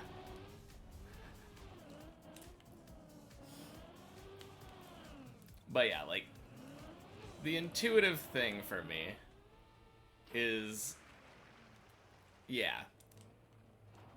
It seems like the intuitive thing in Trackmania for me is usually wrong. It's usually better to go straight. A lot of the times it feels like the answer is a lot simpler than... I guess that's the problem. I'm overcomplicating things. A lot. Like, every step of the way, I feel like I've overcomplicated something.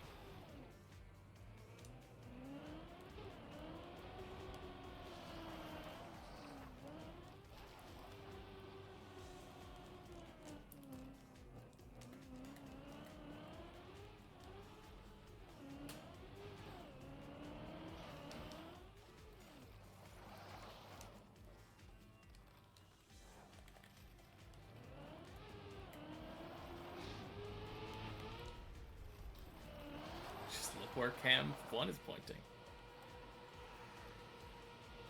Yeah. True. Oh, that's 100% what's been going on here. So, like, a lot of the other tricks I was able to get down because you got to focus on one thing.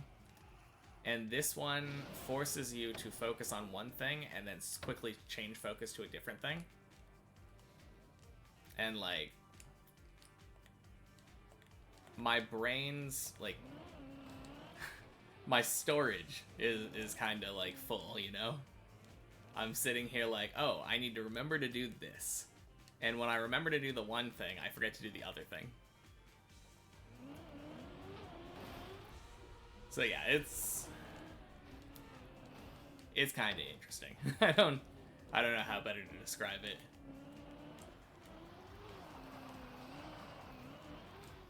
Oh. The mental stack. Exactly.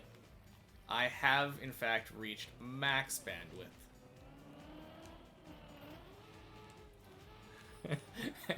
That's exactly the problem. When I get to that straightaway, instead of knowing what to do, my brain is just like buffering, and then I'm off a cliff.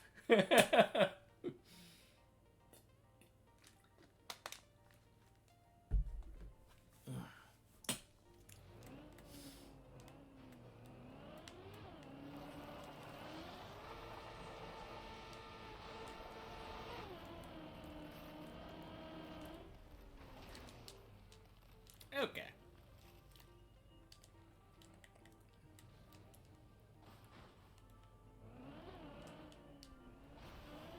I think I did the same thing again.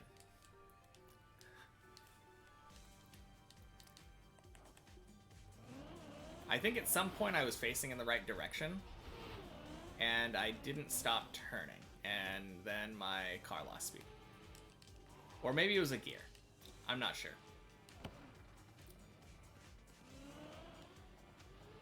Hey! Thanks for the raid, Squirrel Uwu. Oh, man. Yo, yo, yo! How was the stream?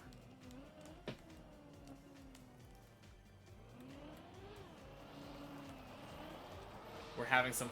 I like your little, your icicle. I'm dipping deep. Exactly. Or we're attempting to, anyway. I'm not recovering that. I don't like that recovery at all. Yeah, I've been playing it, I guess, 56 hours now. It's been like 3 weeks. Full speed in a few ranked games. Sick.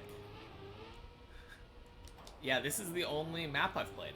So, if you look at the timer, that is the amount of time that I have played Trackmania. Yeah, 57 hours. I started, I believe, Tuesday 2 weeks ago. So, we're having fun.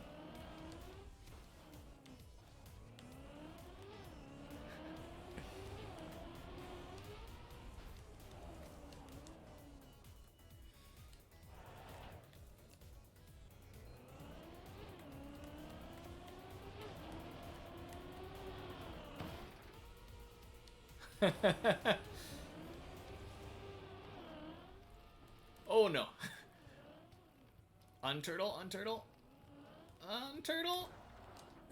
Oh.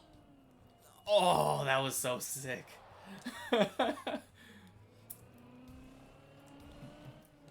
Yeah, I don't know. I don't know what my expectations for myself are, but I feel like I'm learning pretty well for someone who's only ever touched deep dip. Yeah, I started playing, and I decided to do the worst tutorial level anyone has ever thought of doing. I decided I was going to learn Trackmania by talking to people and learning how to do deep dip. So, here we are. So far, it's gone smoother than I expected, if I'm being honest. I was super nervous about ice, and ice is still hard, but, like, we're getting it. we're coming to a slow but steady understanding.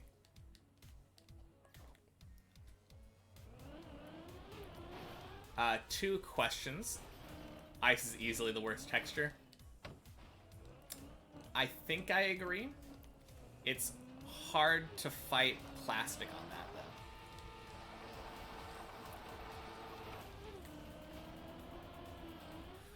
though. Oh, bonk, bonk, bonk. Oh, went sliding out there. Oh yeah, so two questions that I always like asking people when they come in. First one, how long have you been playing Trackmania? I guess as like part B of that question, how many hours do you have? Floor gang! And then the second question, I always love asking people what their PB is on Deep Dip.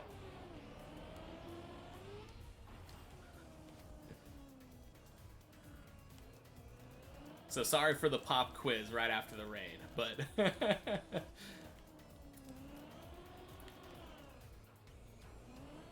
it gives me an idea of, like, how far below I am, you know?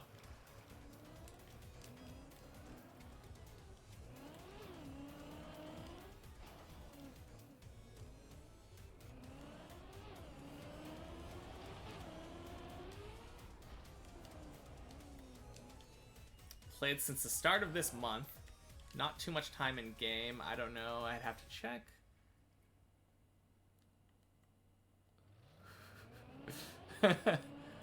Wait, you've been playing Trackmania since the start of this month? Dang, we started like right around the same time then.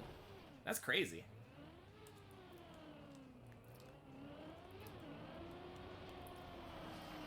I would imagine you're probably a much more well-rounded player than me. If you have 2 to 3 times as much time in the game and haven't been playing Deep Dip the entire time, you know where it's at.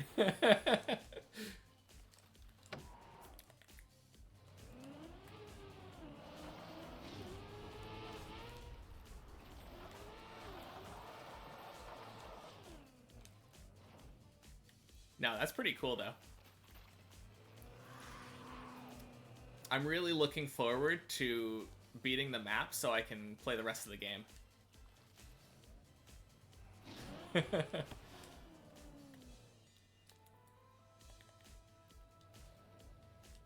Oh, wait, I can jump that.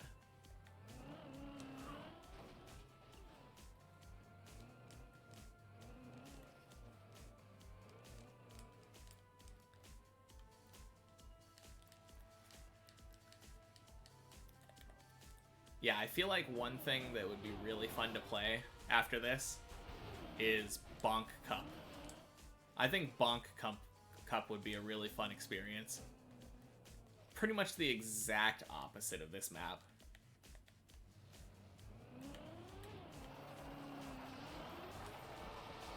Oh.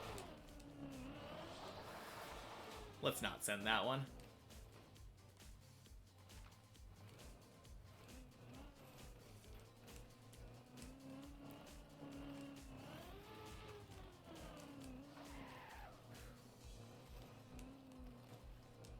No, that's crazy though. 100, 150 hours in a month.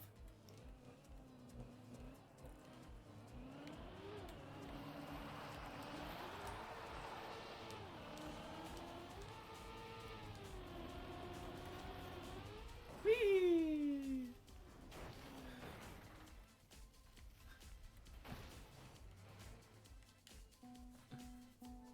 Ubisoft says you have 122 hours played.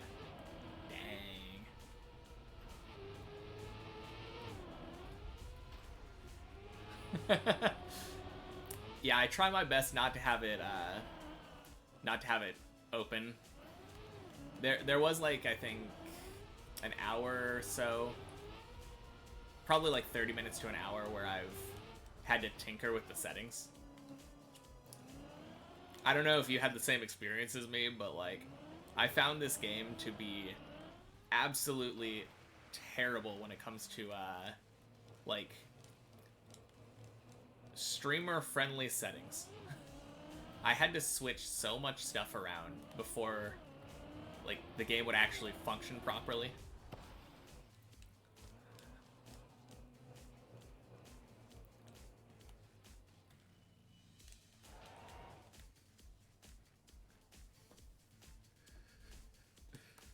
Leave it on and walk away overnight.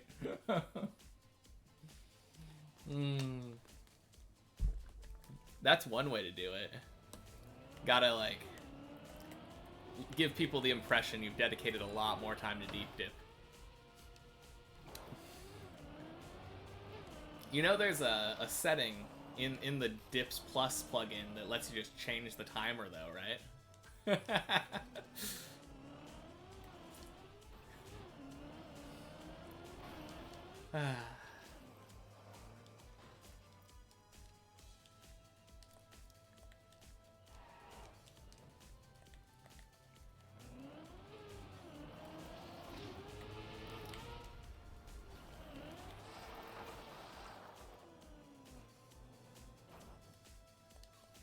Oh yeah, that's the way.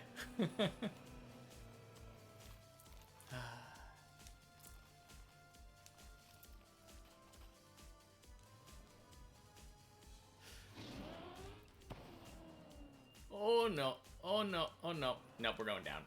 Going down.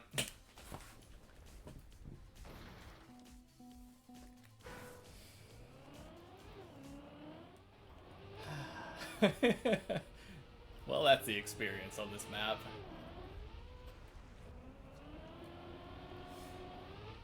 Ooh.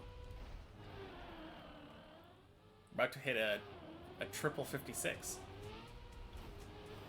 Oh, whoops.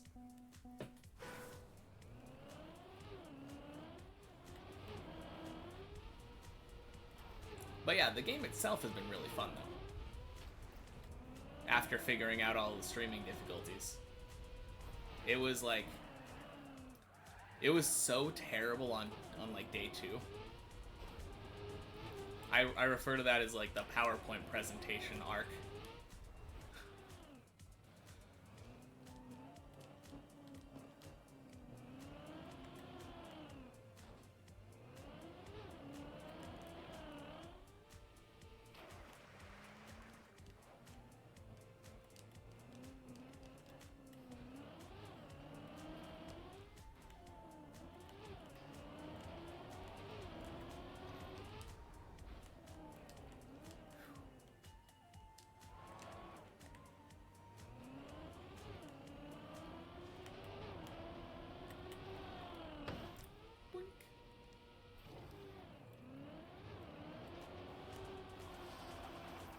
Man, now I feel like we have to get this ice slide.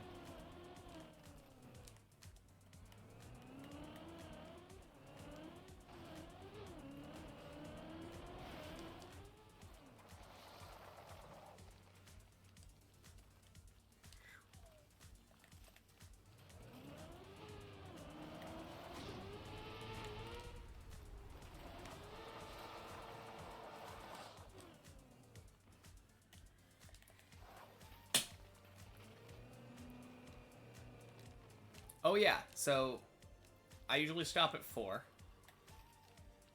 And that's coming up in like an hour. So in the meantime, I need people to think of who we want to raid. Because a couple days ago, we had some comments about raiding somebody, and I totally dropped the ball on that one. So we gotta pass this on in an hour once I'm done deep dipping.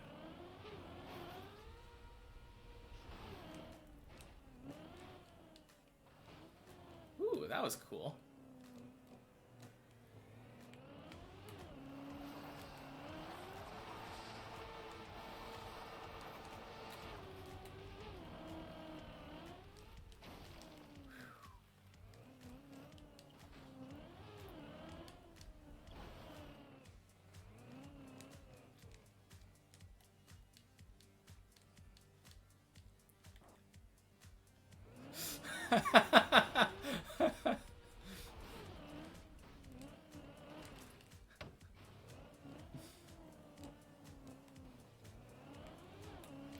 Right. That's what I read too.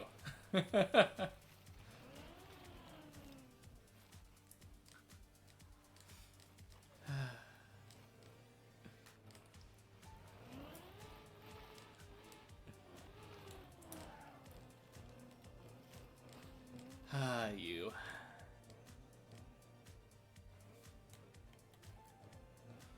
Whew. In we go, in we go.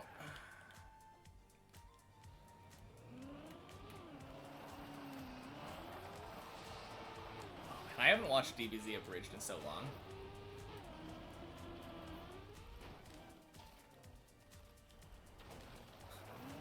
I don't think I've watched it since, like, high school.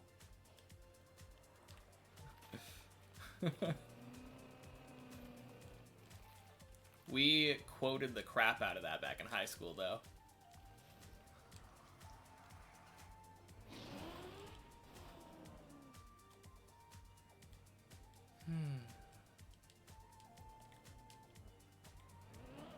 Whoa.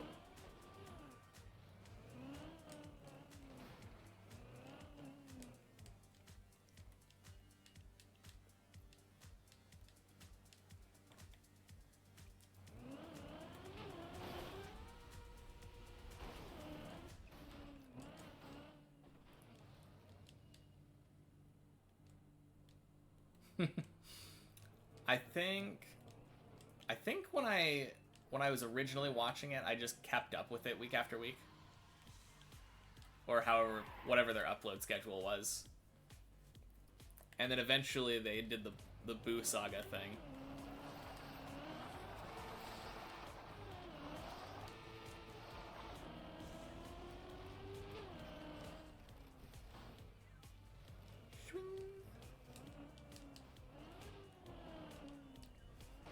But yeah, okay. I still sometimes get, like, shorts from DBZ Abridged, like, recommended. They did a bit of it.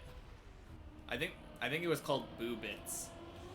I don't know if they did, like, whole episodes. But there were, like, I feel like they were probably a good 10 or so, like, 2-minute bits. Yeah. I actually got recommended one of those literally today. Which is funny that you bring that up.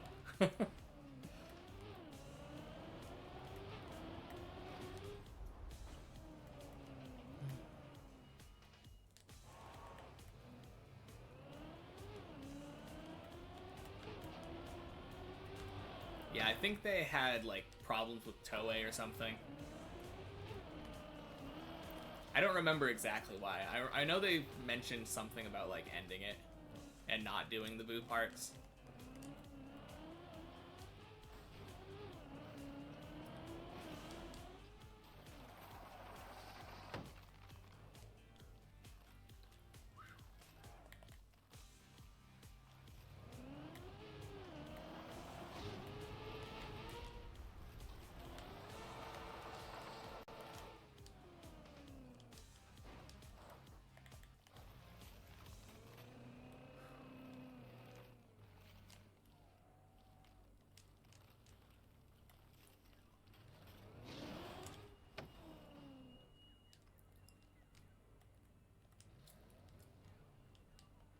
Man, it feels to me like I've been way more consistent with floor 0 and the first half of floor 1 today.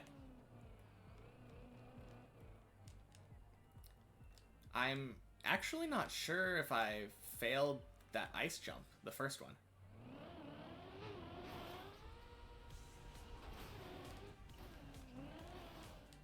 If I haven't, that would be kind of crazy.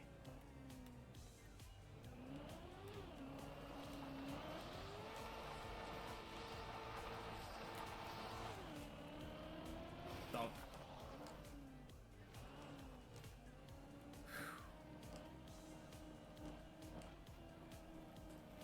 Man, it's so hard to break that muscle memory.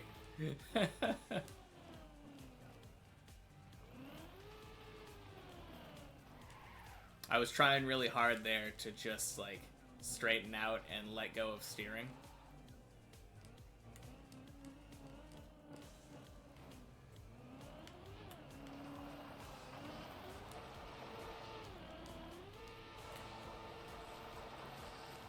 Oh. Well, that didn't work. I let go, but I think I was so far to the right that I just started braking, basically.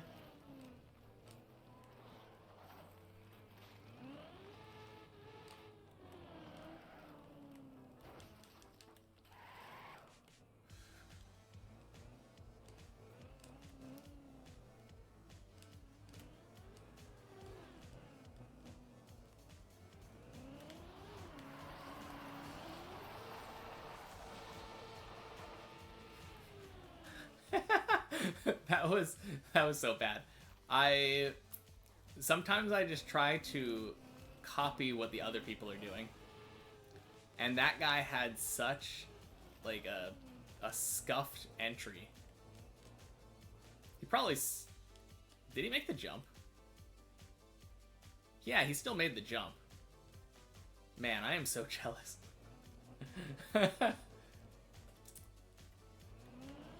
I'm sitting here trying to do that, like... Oh, whoops.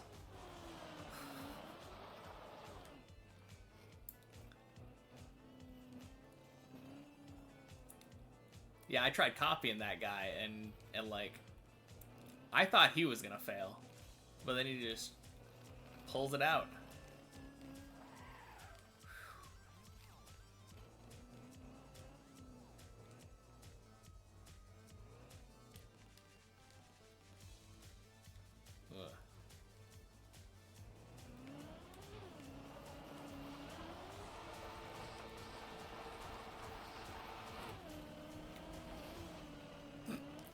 Oh god.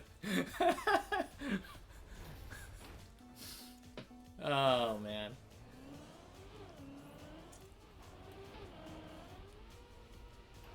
Well, I don't think that was gonna make it, but I think it would have been much better if I wouldn't have clipped my tire. Whew.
Oh jeez.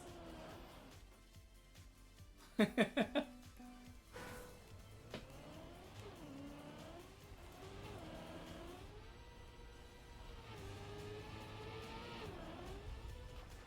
I really want to get to floor 2 again. I've only been there the one time. But it's such a hard feeling because I want to get to floor 2, but I want to get there the right way. I want to be consistent enough to be able to get there, like, every time.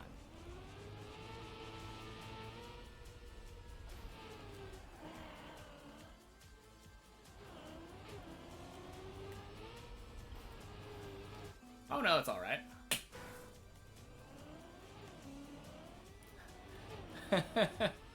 Oh, nice. I did. It was, I think, right at the end of Tuesday's stream. Yeah. I made it to floor 2 right at the end of the stream. Like, last attempt. And then we gave it a shot. and I lost so bad. I kind of just sent it, and I didn't know where to send it from, or like how much speed I needed. I did go off the jump. Yeah, it seemed like a pretty tough jump. Especially doing it precise enough to like get on that platform. But I was way too slow. I was way too slow. I don't know how, like, what my speed was like. Oh, whoops. Did I also miss the ramp with 2 wheels? I didn't even realize. Okay. Yeah, so I was too slow and also clipped the ramp with 2 wheels. And it sent me directly into the red booster.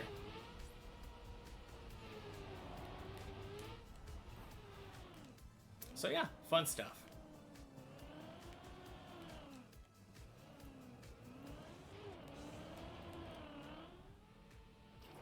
Kind of what I expected when I got up there, to be honest, but didn't make it to the top of the ramp before. Oh, okay. I also don't remember exactly, so we're in the same boat.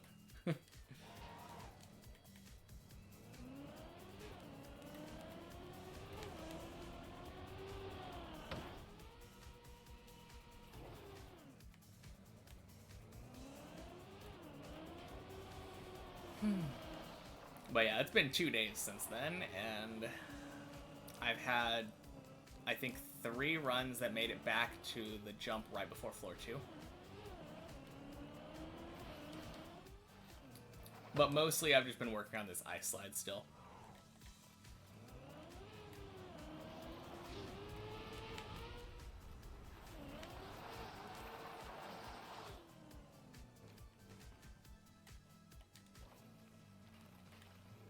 Always skip the ice slide. What does it look like I'm doing? Shallow dip? Please.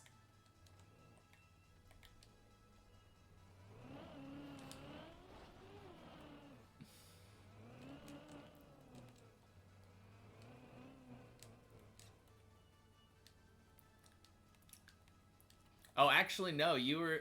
That's right, you were showing me that there is an actual skip there that's, like, really precise and stupid and takes 10 minutes to set up.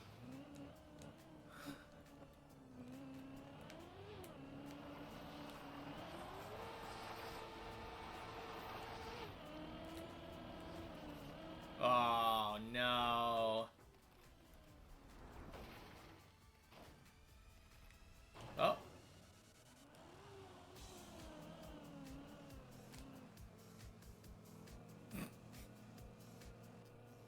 It totally was.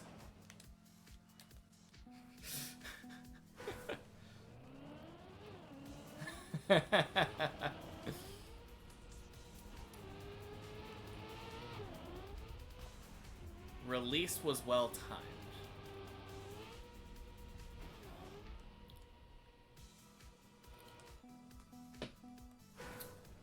Yeah, I liked the slide. Are you just talking about, like... You're talking about at the end, when I was headed towards the ramp. I tapped release, and then my car was straightening out, and I let go. I don't know if I did let go of right. I think I let go of right. I did get a feeling for it. But yeah, it was just like... I was too far to the left, unfortunately.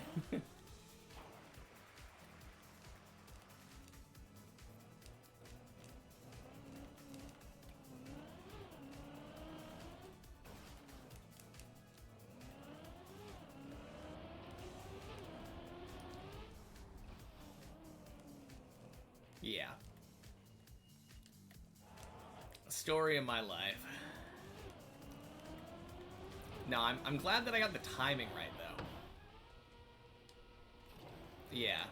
Right side, because that's where the bumpers are. have gotten it a couple times where I aimed, like, left side or whatever, but I think I've fallen off each time I did that.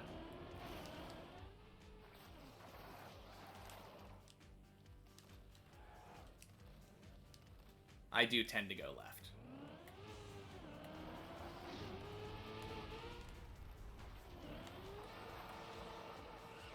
The times when I succeeded, I went right.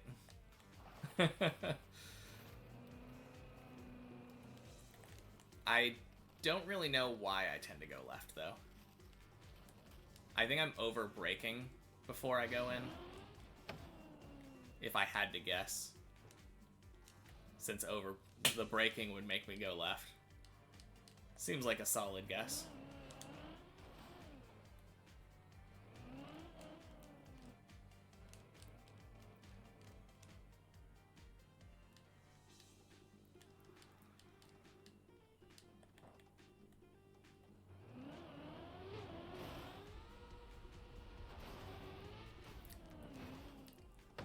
Could also be over rotating and late releasing.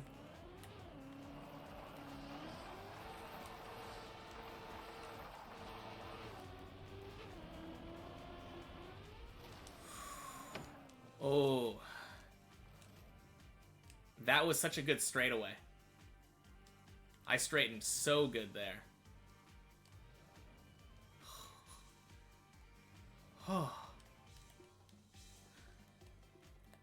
Alright. Hopefully we don't fail in some stupid way now.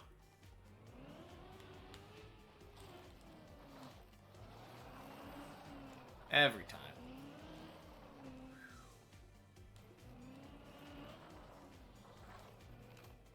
Oh, that's a gap.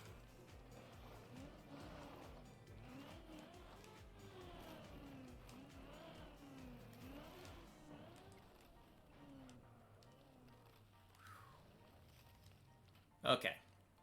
Back to floor 2.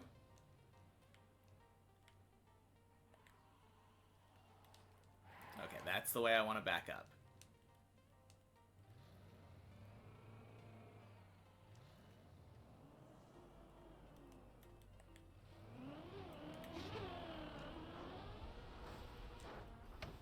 Oh no. Well. Oh. Hey. Yeah, I didn't think going on top of that was a problem, but I had too much speed and I fell off.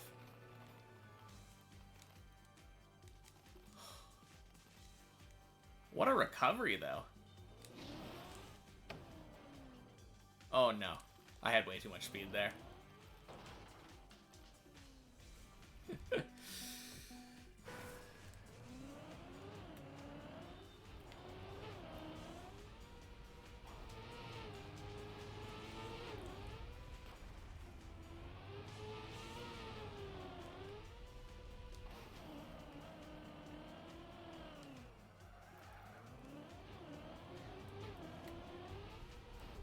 Back up, then turn to booster on the way down.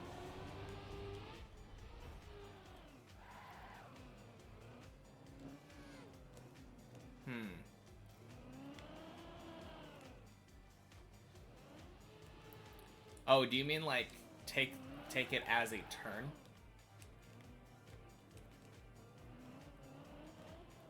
Oh, yes. You mean you're saying to I know exactly what you're saying. So I go forward, then I go back past the booster. I don't turn. I get to the top of my back turn, and then I turn right, or turn left, sorry, into the booster on the way back down my turn.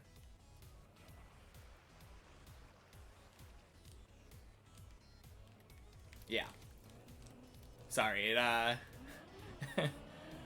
sometimes I have to like read the comments twice and then like internalize them before I like really get what you mean. But no, yeah, that totally makes sense.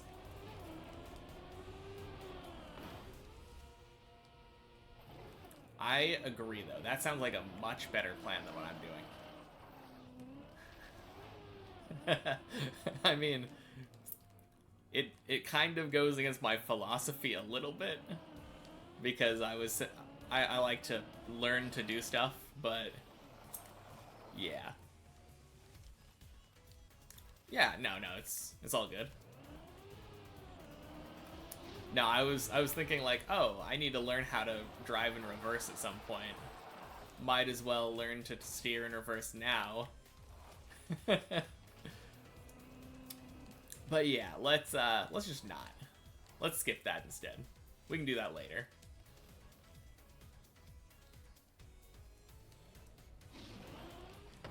Oh, whoops. Oh. Nice. You do it totally differently. Do you do the thing where you like just back up and drive in like a curve? I feel like I've seen other people do it like that, where they kind of back up into the entrance of the underside.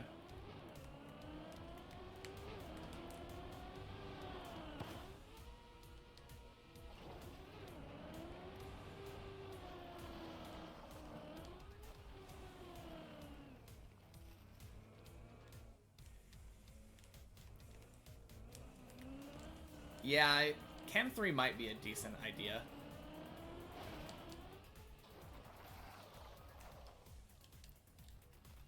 You start on the other side of the booster, facing the other way.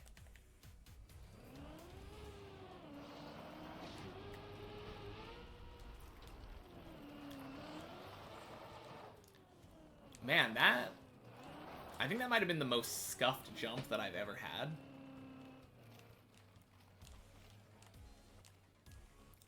Cam 3 could be a way to go with that. It seems like it's a good time to use it. I've seen people use it there. You Cam won it. Oh, the other thing that I remember. Actually, I think you were saying that you don't you alt Cam won it? The further down version.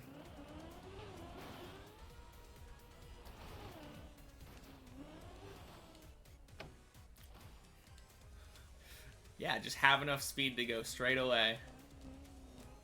That's the key.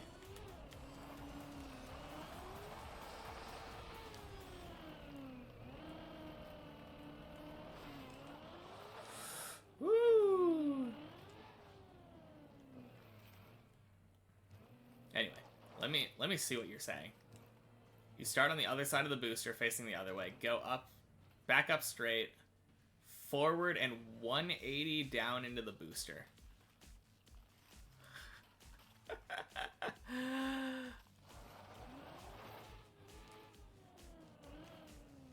Car didn't get the slide. I don't know if I heard it, but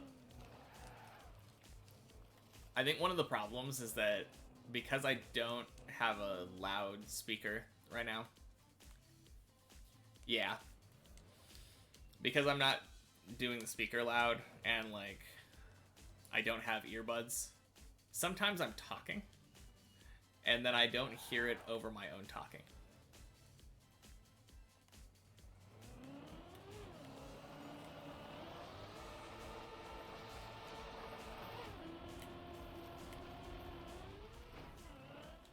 I think I held... I don't know.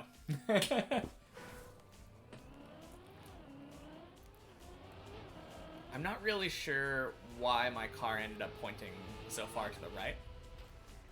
Did I need to release more? Like, do one more release tap? Oh, boy.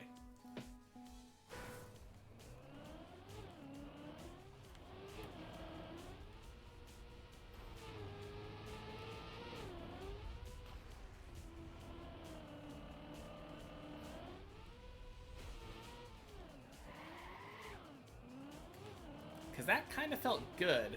I came around the angle really well. But then I was too far to the left.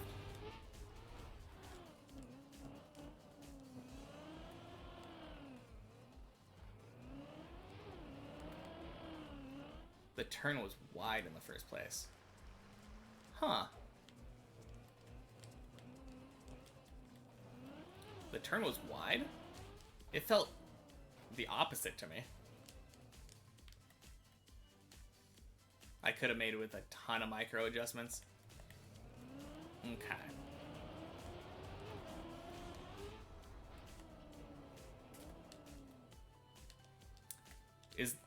So the turn was wide, and the problem was that I adjusted it and it went too shallow.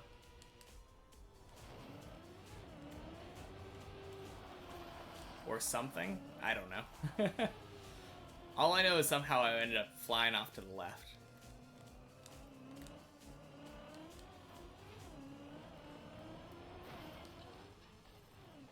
I then went left, yeah. Oh.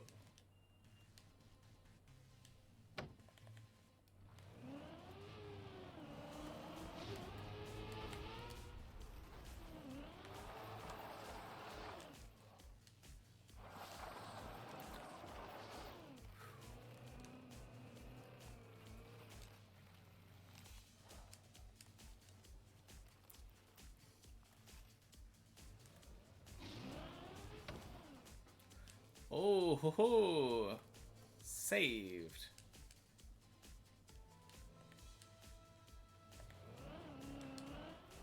Went wide, tried to pull it back a little. Wasn't bad, but you needed more to make it work. Okay.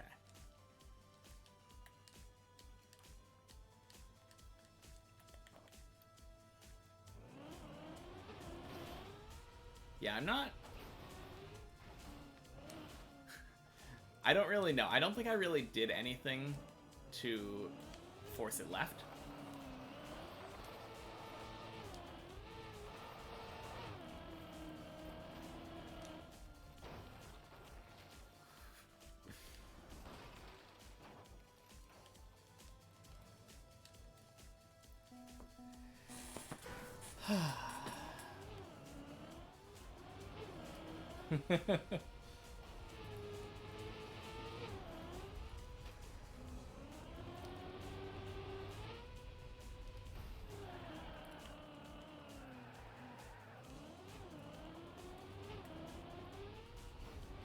I double tapped right turn.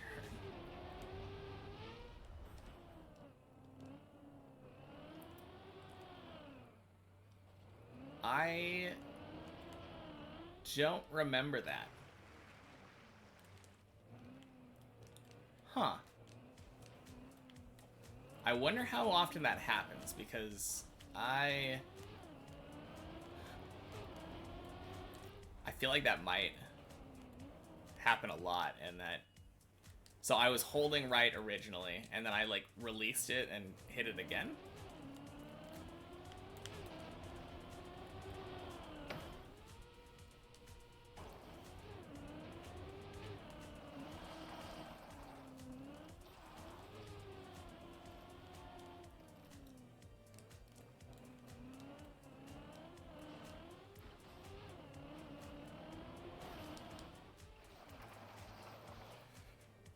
Yeah, that is weird, though. I don't know why I would have done that.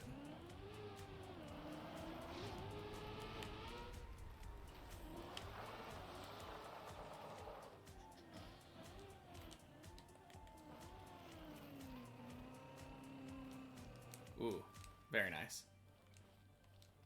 My man. Oh, jeez. No, no, no, no, no. Okay. Well, that's some timing. Okay.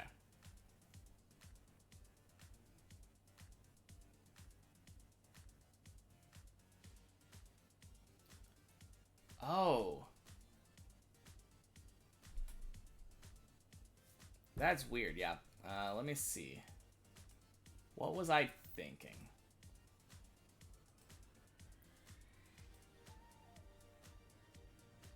I think I was... Yeah, I think I might have been trying to slow myself down. Or,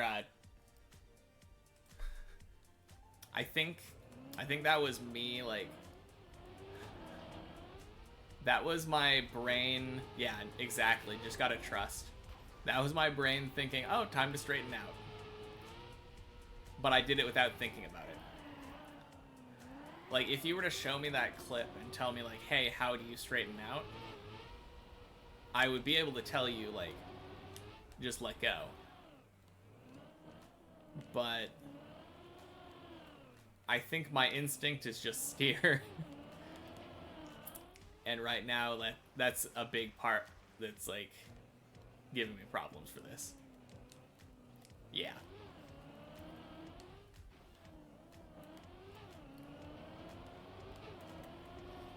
Yeah, it's such a weird thing. There's a big, like, there's a big gap between, like, calm, calculating, like, I know what I need to do brain, and then, like, in the moment, oh god, there's the jump, what am I doing brain? Time to panic. Turn right.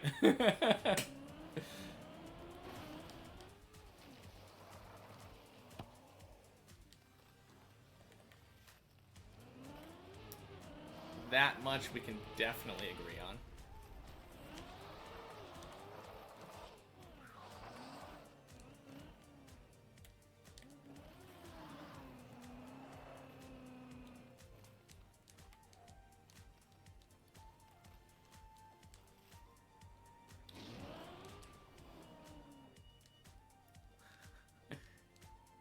I don't blame them.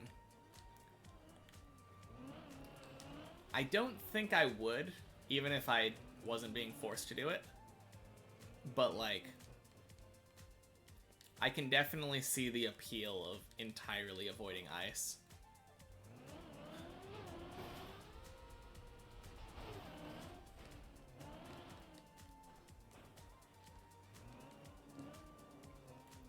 Okay.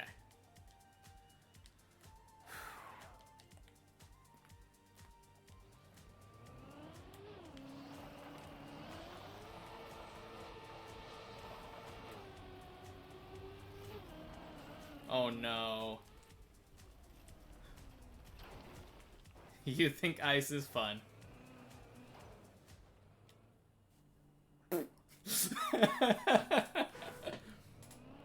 You hate wet wood. Ooh. I don't think I've experienced that. Is it just like zero grip?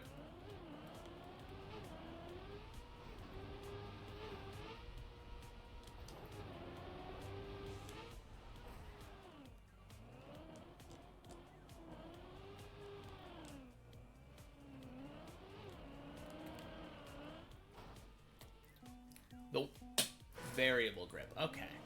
That sounds awful. The one thing worse than having no grip is not knowing when you're going to have grip.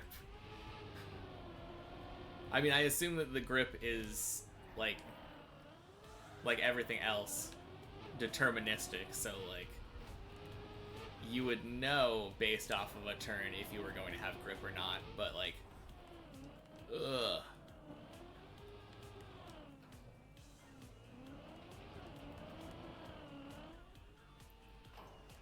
It's very ice on steroids. So on one side I'm hearing it's worse ice, and on the other side I'm hearing, yeah, you just turn. I guess I'd have to just try it to see how I would feel about it. That's the only thing to know. Like, as much trouble as it's giving me, I actually like ice. I'm sure I'll like it even more once I get, like, a good turn.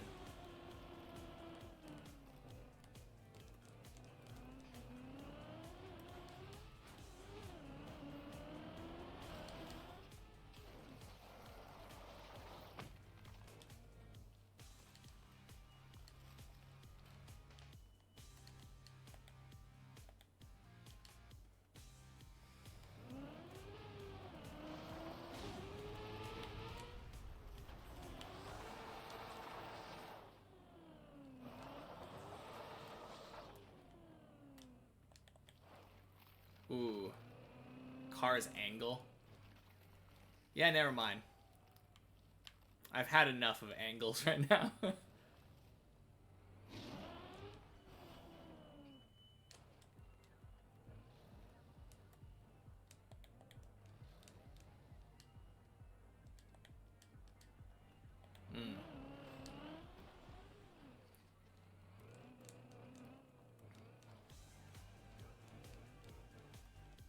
Well, I guess that is the nice thing about Trackmania, though. Like,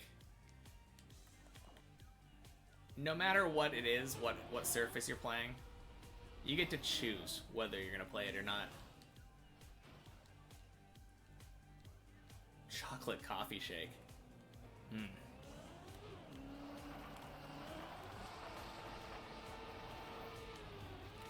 Oh, I didn't turn. I didn't turn at all. I didn't turn at all. Oh, saved. I went around the corner and I just did not brake tap at all.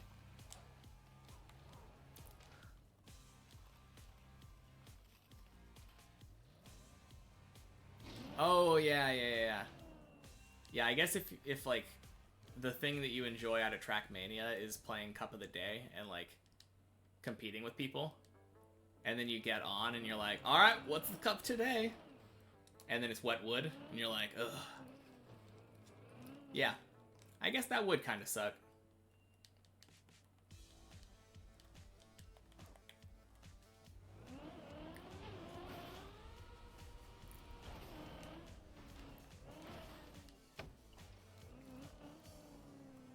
It would be kind of cool if, like,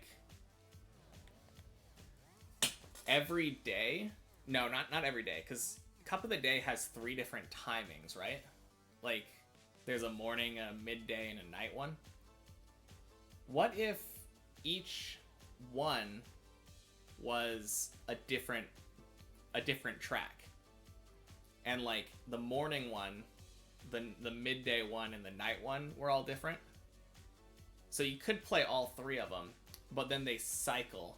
So, like, the morning would become the midday would become the night, and the night would become the morning. And then it did that in 3-day periods. So if you just played Cup of the Day normally during your normal time, you'd still get to play whatever track.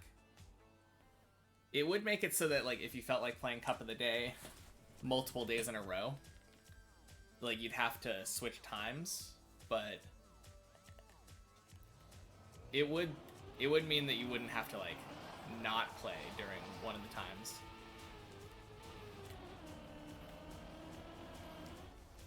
Oh, boink. Yeah, I don't think it would be great either, but, like, it's an idea.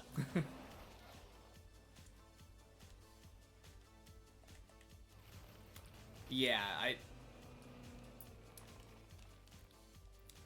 The problem with that idea is that this is such a global game, like, people from so many different time zones. And that kind of messes with that.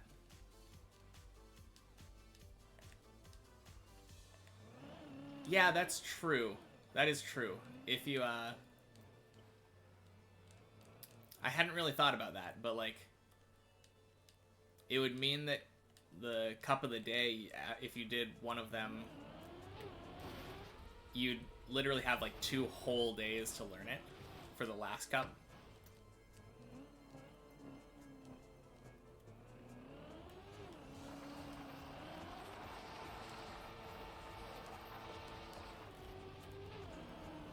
Aw, man. That kind of felt like it was good, all the way up until I clipped a tire.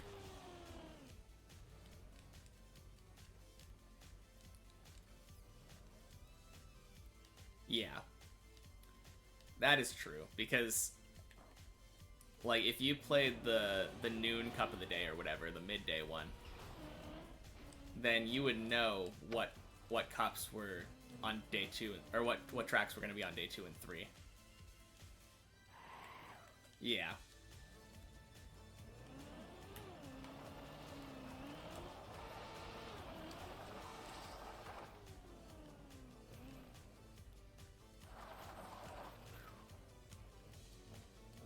Yeah, that last one wasn't too bad. It was obviously just too far to the left, which seems to be my problem.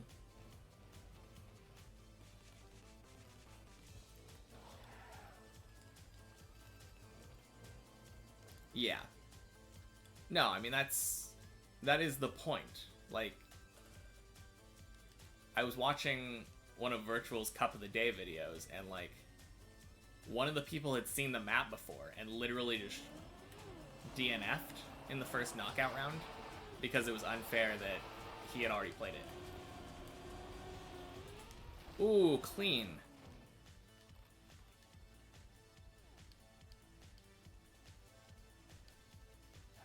Aim small to miss small? No idea what you were talking about there. I saw you say that, but I was completely blank. Tons of speed. Yeah, yeah. No, I agree. That last one, very solid.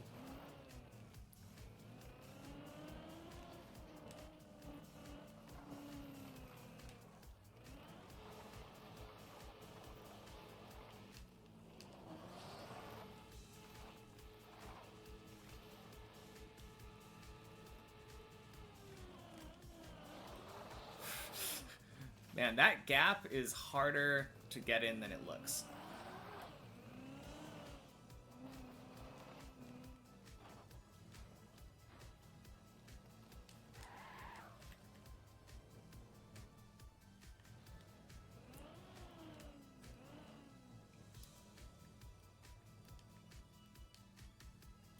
Okay.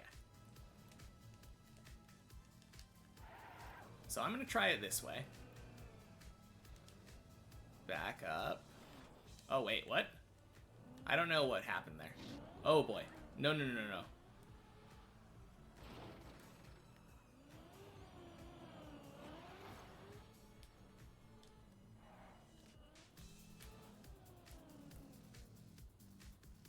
Anyway. You can go on the black above and drop down. I saw that other person that literally just did that. I don't know how. I'm gonna have to figure that out, but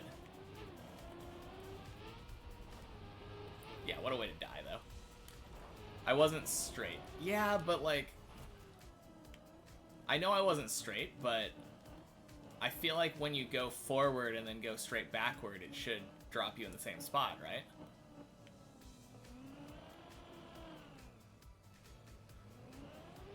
I mean, maybe I'm completely off base there. Or it's because it's on a ramp or something, but like, that's how I intuited it.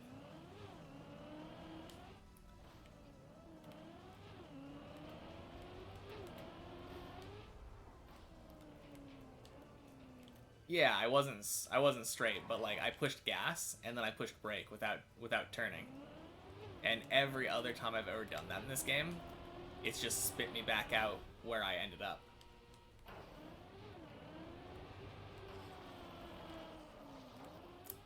Okay, so I went around a curve and then ended up in a different spot. That makes sense.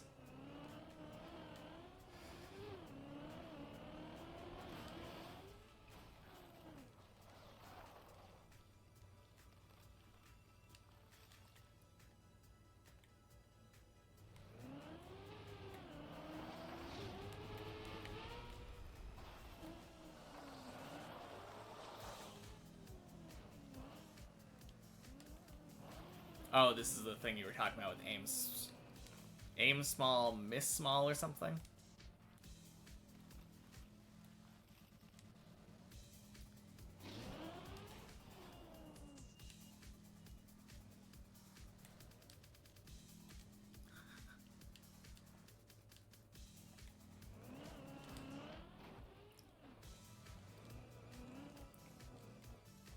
Aim at the center, still hit the barrel, just not in the center.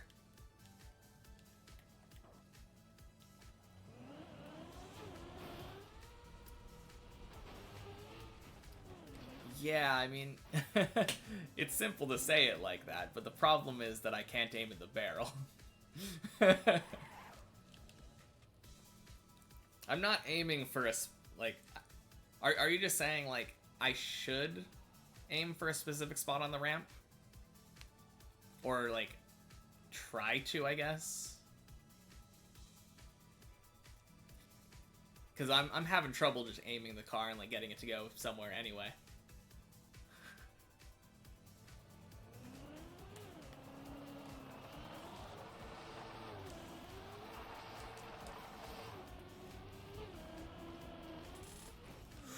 Oh. And then the light swap. I hate those lights. That, I think, is my least favorite thing on this entire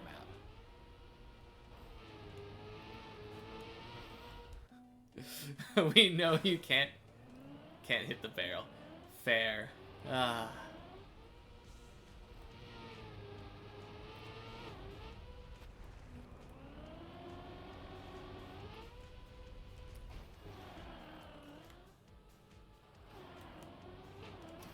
I mean,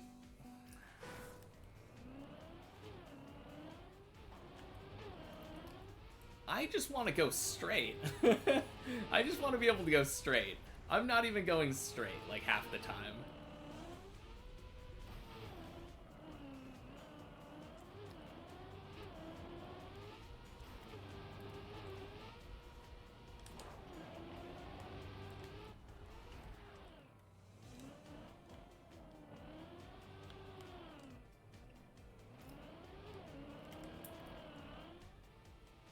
Am I aiming for the platform? Like, yeah.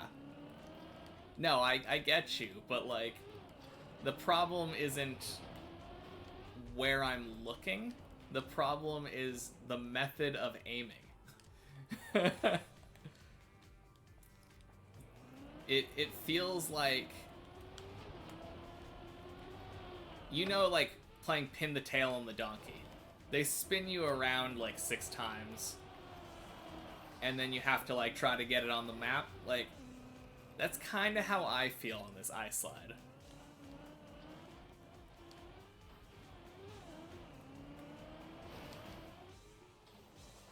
Yeah, the Cam 1 thing.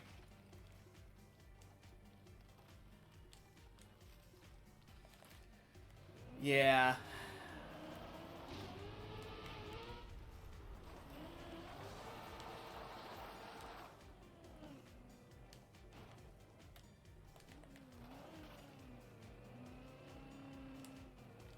When do you release to go straight? When it's at... Oh, you're talking about the timing of the release tap? I don't know if I've thought about that.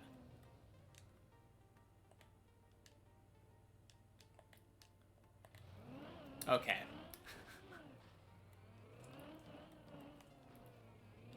Yeah, that might make sense then. I think that might... The steering release? Oh, God.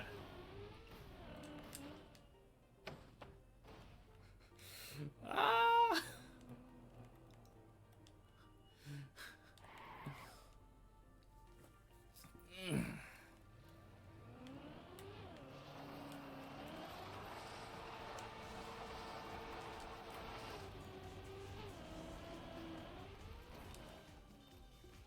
I think I released for too long.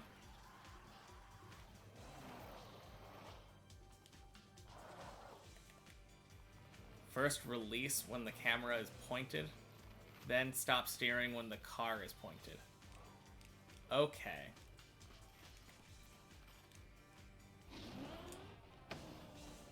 Oh no.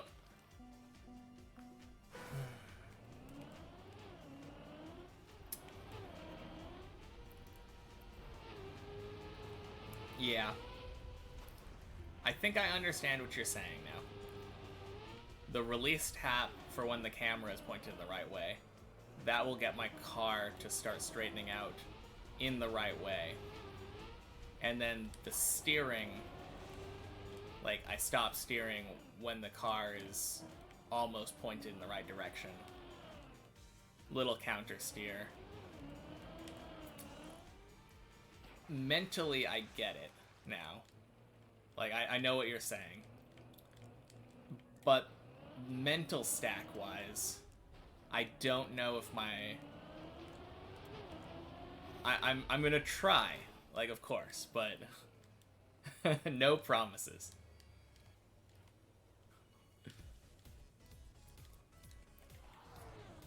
Okay.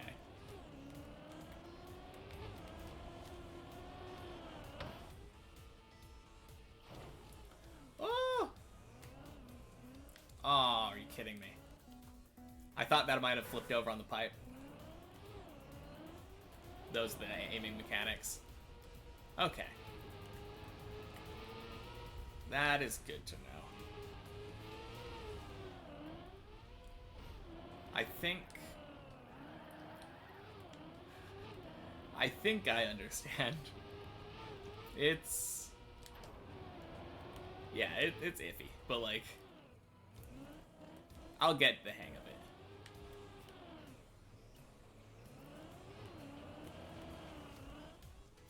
This is definitely the hardest part for me, like the aiming. Getting speed seems better now. Oh yeah. I will have to do that later tonight.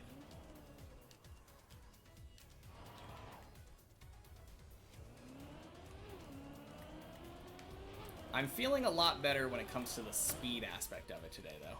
Like, I feel like I'm getting a lot more of that. If I can just combine the speed with the aiming, then we're in business.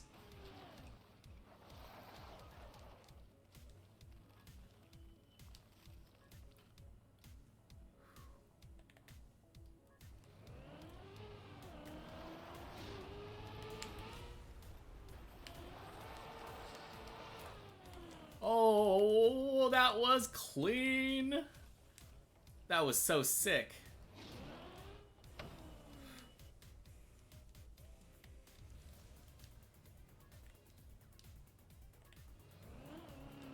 Yeah, I agree.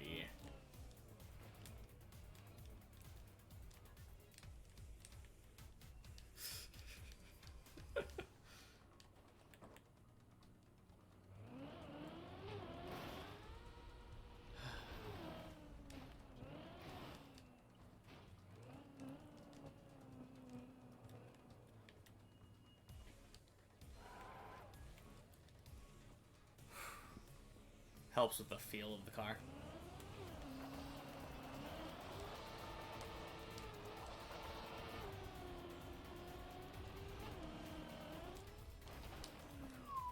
Yeah, I did the release tap way too early there. The camera at the time was pointed, like, to the right.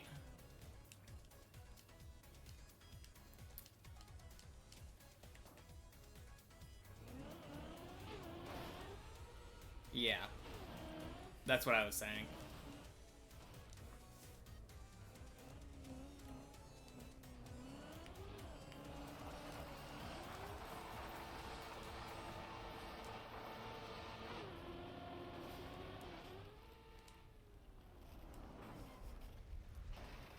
Oh.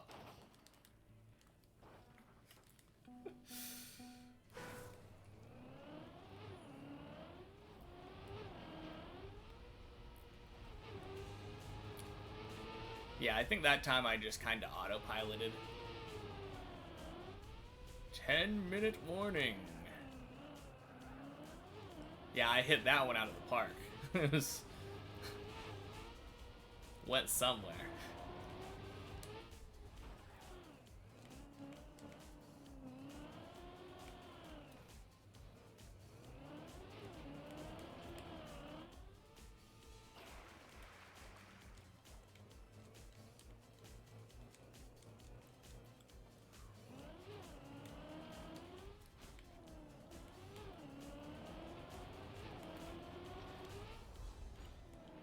I'd like to get, like, one or two good, one or two more good ice slide attempts before the end of the day.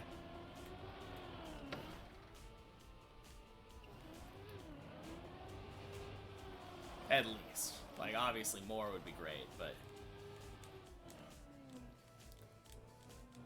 learning to steer is obviously the thing that's gonna help me the most. Like, that's just a foreign, like, thing. Wrapping my head fully around the whole camera thing will be beautiful when it finally happens eventually.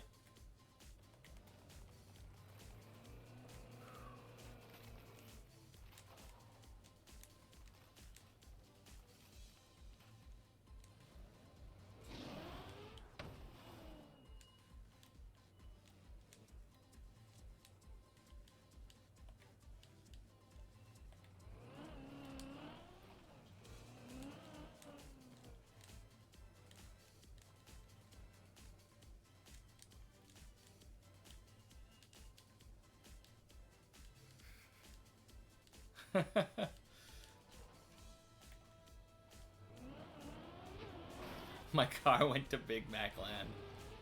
True. Just gotta tell McDonald's about that. No, excuse me, I swear, you need to sell me this for $1.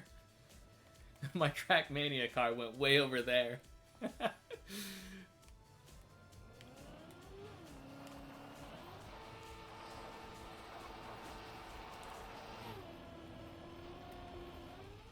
Oh.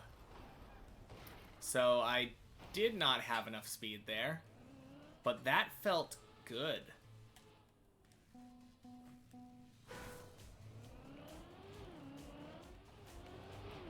I don't know if you noticed, but my release tap was on point. Like, the timing of that release tap.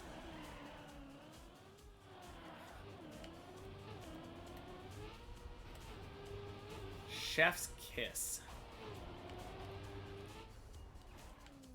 I think that was one of the times when I actually felt, like, really good about where I was aiming there.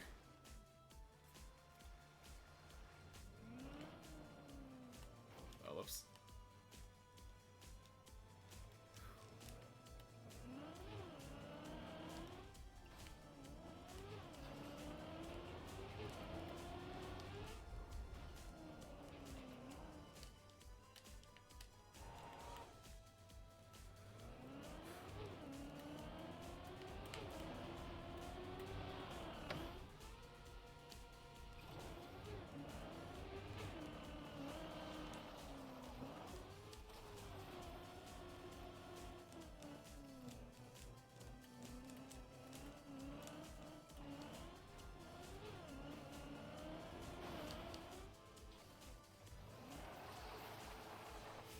So close. Alright, let me get up to the platform before the ice slide, and I will take a look at that.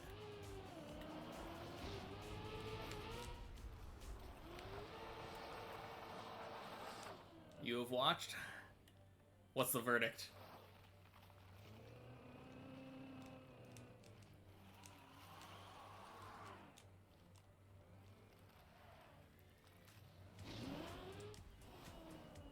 Oh no.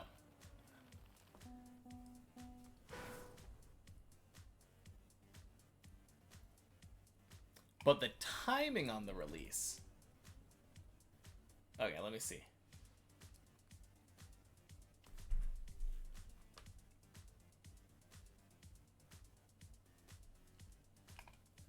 Okay.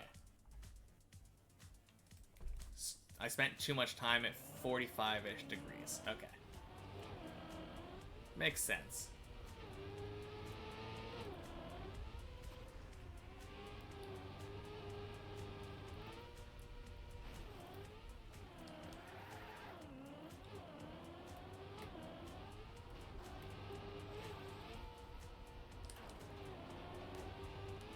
So, yeah, I think I did like a singular release tap.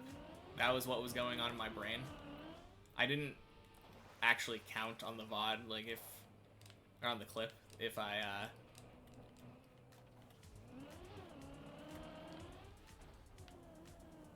didn't counter steer. Okay, because ooh. I think I did that out of instinct, but you are right. Counter steering would slow me down. I am. And I have definitely accepted the fact that that's not necessarily like 100% needed. But that is my aim usually.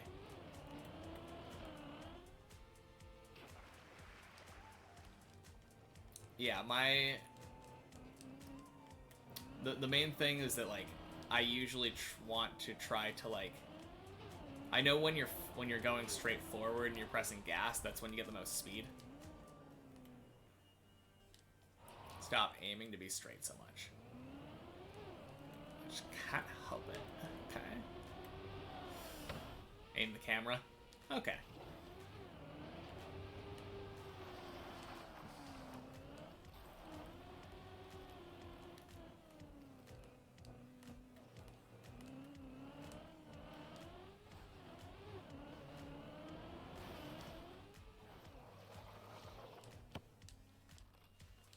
Yeah, because you would want to be pointed straight so you can get more speed, but it is causing me to slow down.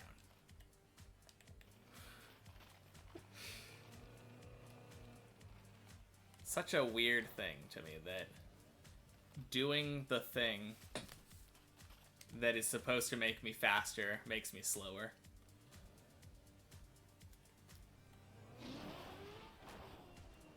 Ooh.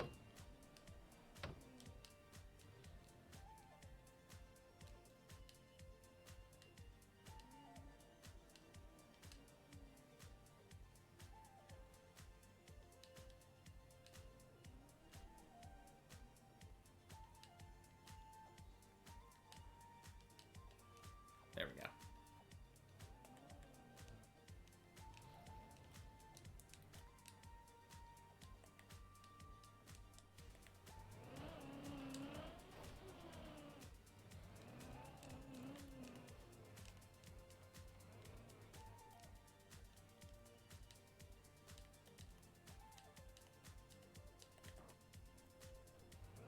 Yeah.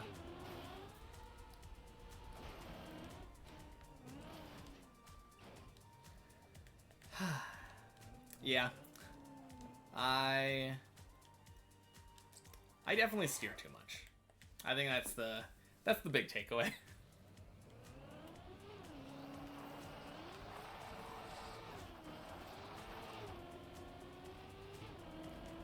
Oh jeez. Yeah. I should have baited. I should have. Not the same thing at all.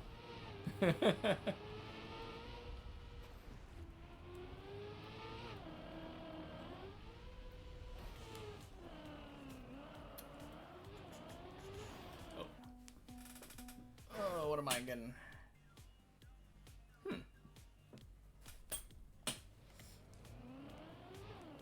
Alright, last run. And if we want to raid somebody find someone. You would have full sent that one as well? Yeah.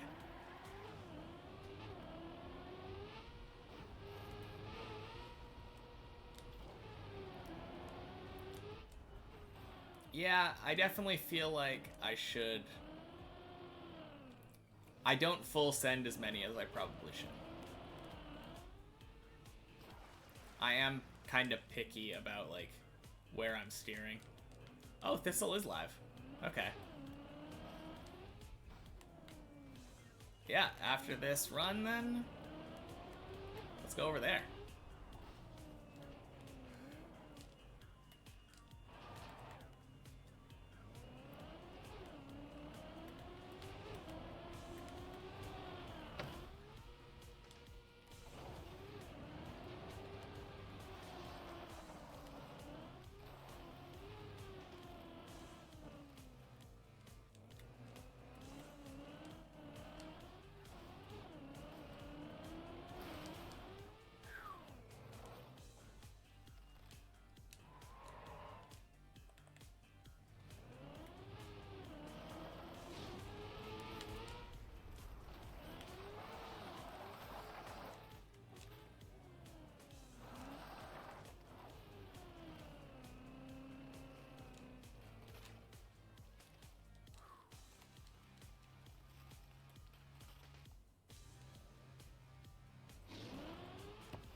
Thanks, Mom.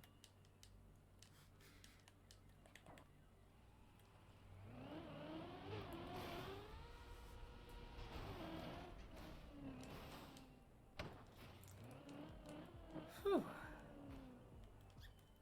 All right, let's full send this.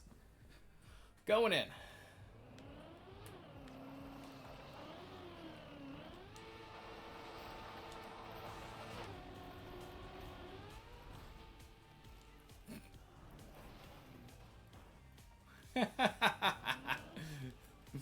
Okay.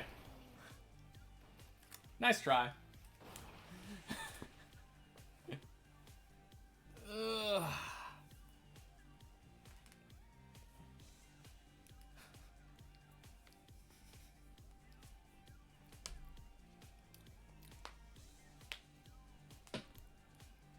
Little less break and that would have been it. Like before, right before the bend. Yeah.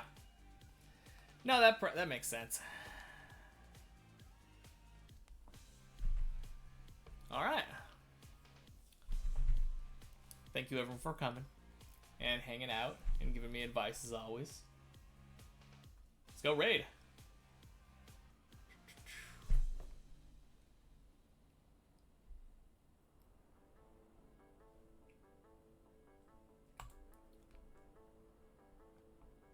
All right. Yeah, thanks. I'll see you all tomorrow. Peace.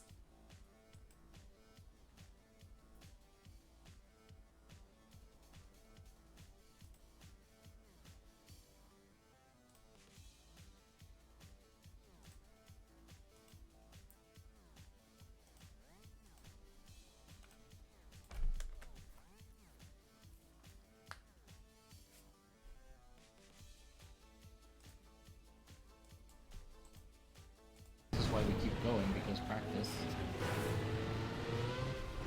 Hello, Jhammer. Welcome.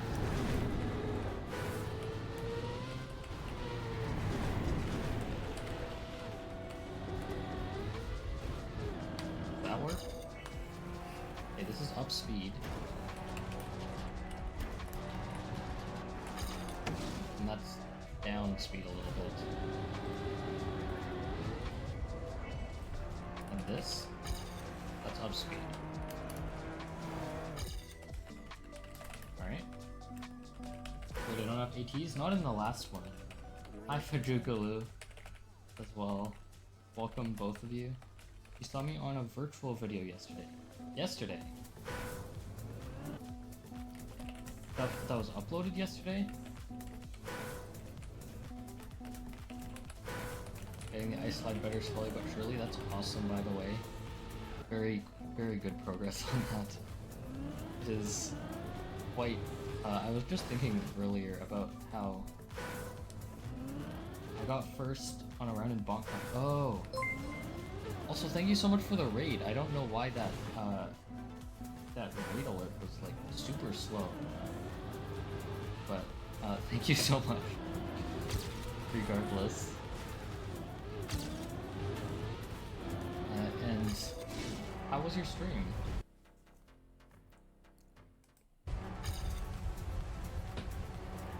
Any PB?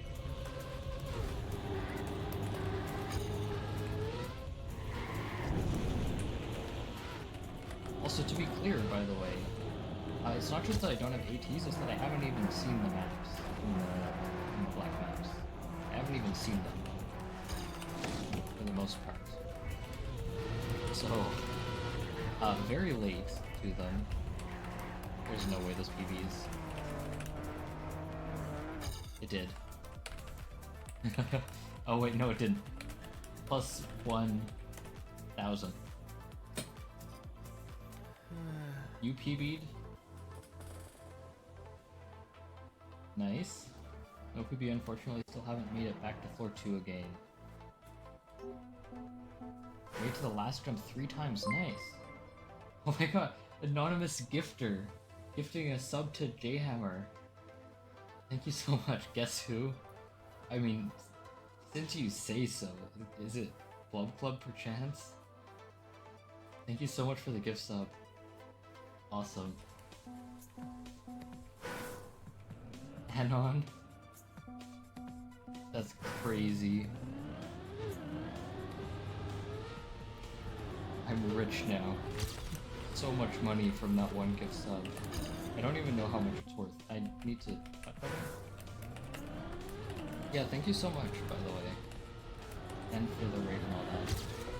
I'm going to try my best to be entertaining and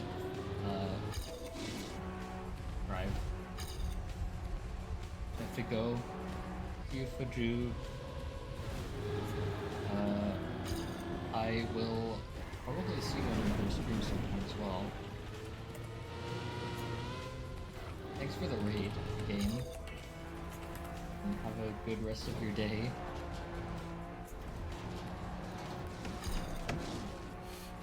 I think this is technically PB based because my ending sucks.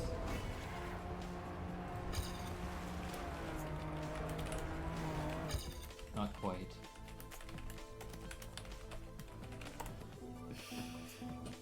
Was mod tax a game? You really don't have a mod tax, to be clear. Totally forgot, you whiffed the jump higher than last time.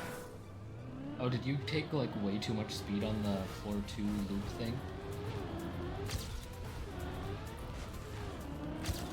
Oh wait, this is like finally I got the line. This is what I needed. It's not even that good, but like also it's like way better than PB. Super fast and pull immediately. Immediately bonked. Oh wait, hold on. Before you go, Faju, before you all go, since everyone showed up, let me explain a couple things. First of all, what I'm doing. I haven't completed the black maps yet for some reason, so I'm getting gold on them and hunting AT on a couple of them, and I'll probably hunt the other ATs off stream. In other news, I got world record on the first and second 3-block campaign tracks. So since you're here, let me just show off real quick. This took 50 minutes, and once again, I beat the world record. I can show the world record as well. I beat it by quite a bit. Look at how early I am compared to, like, you can enable top 5, they all disappear. They disappear right here, they're just gone. That's the last you see them. It's because I'm so far ahead after the dirt.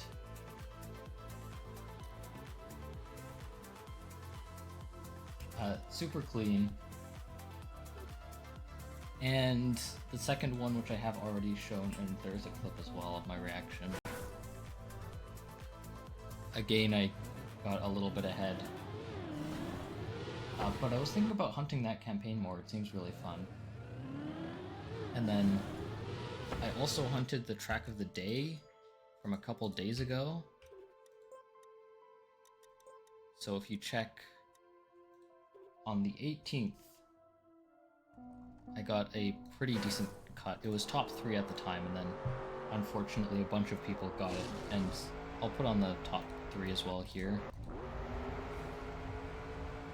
Top 7? Yeah, and top 8 from, of course, last month as well I have. But here I actually did like a slower version, consistency, and then I got the end cut right here really good. It took a while, but I do like Desert Car. And you can see everyone else, like, you go absolutely insane. Got a copium timer, I think, of 39.4, and then just was like, alright, now it's real. It's so fast. I don't understand. Like, even in the start, I mean, obviously in the start, but And also check this part out. This is the cut I didn't do. Got it absolutely insane. And we're keeping so much speed around here. But I got it decently enough. Did I get it in time for the trophies? I did. Yes. And of course, I'm not going to show this one, but I also got top 8 here as well. Anyway, I am going to continue hunting the black tracks here. I may continue on and get the golds here and then go back. These maps look less fun to me, but we'll see. And then I could do deep dip or something else. I don't really have a plan. Oh, I do have map request actually. So I'll probably be doing map request. But let's discover this. First run.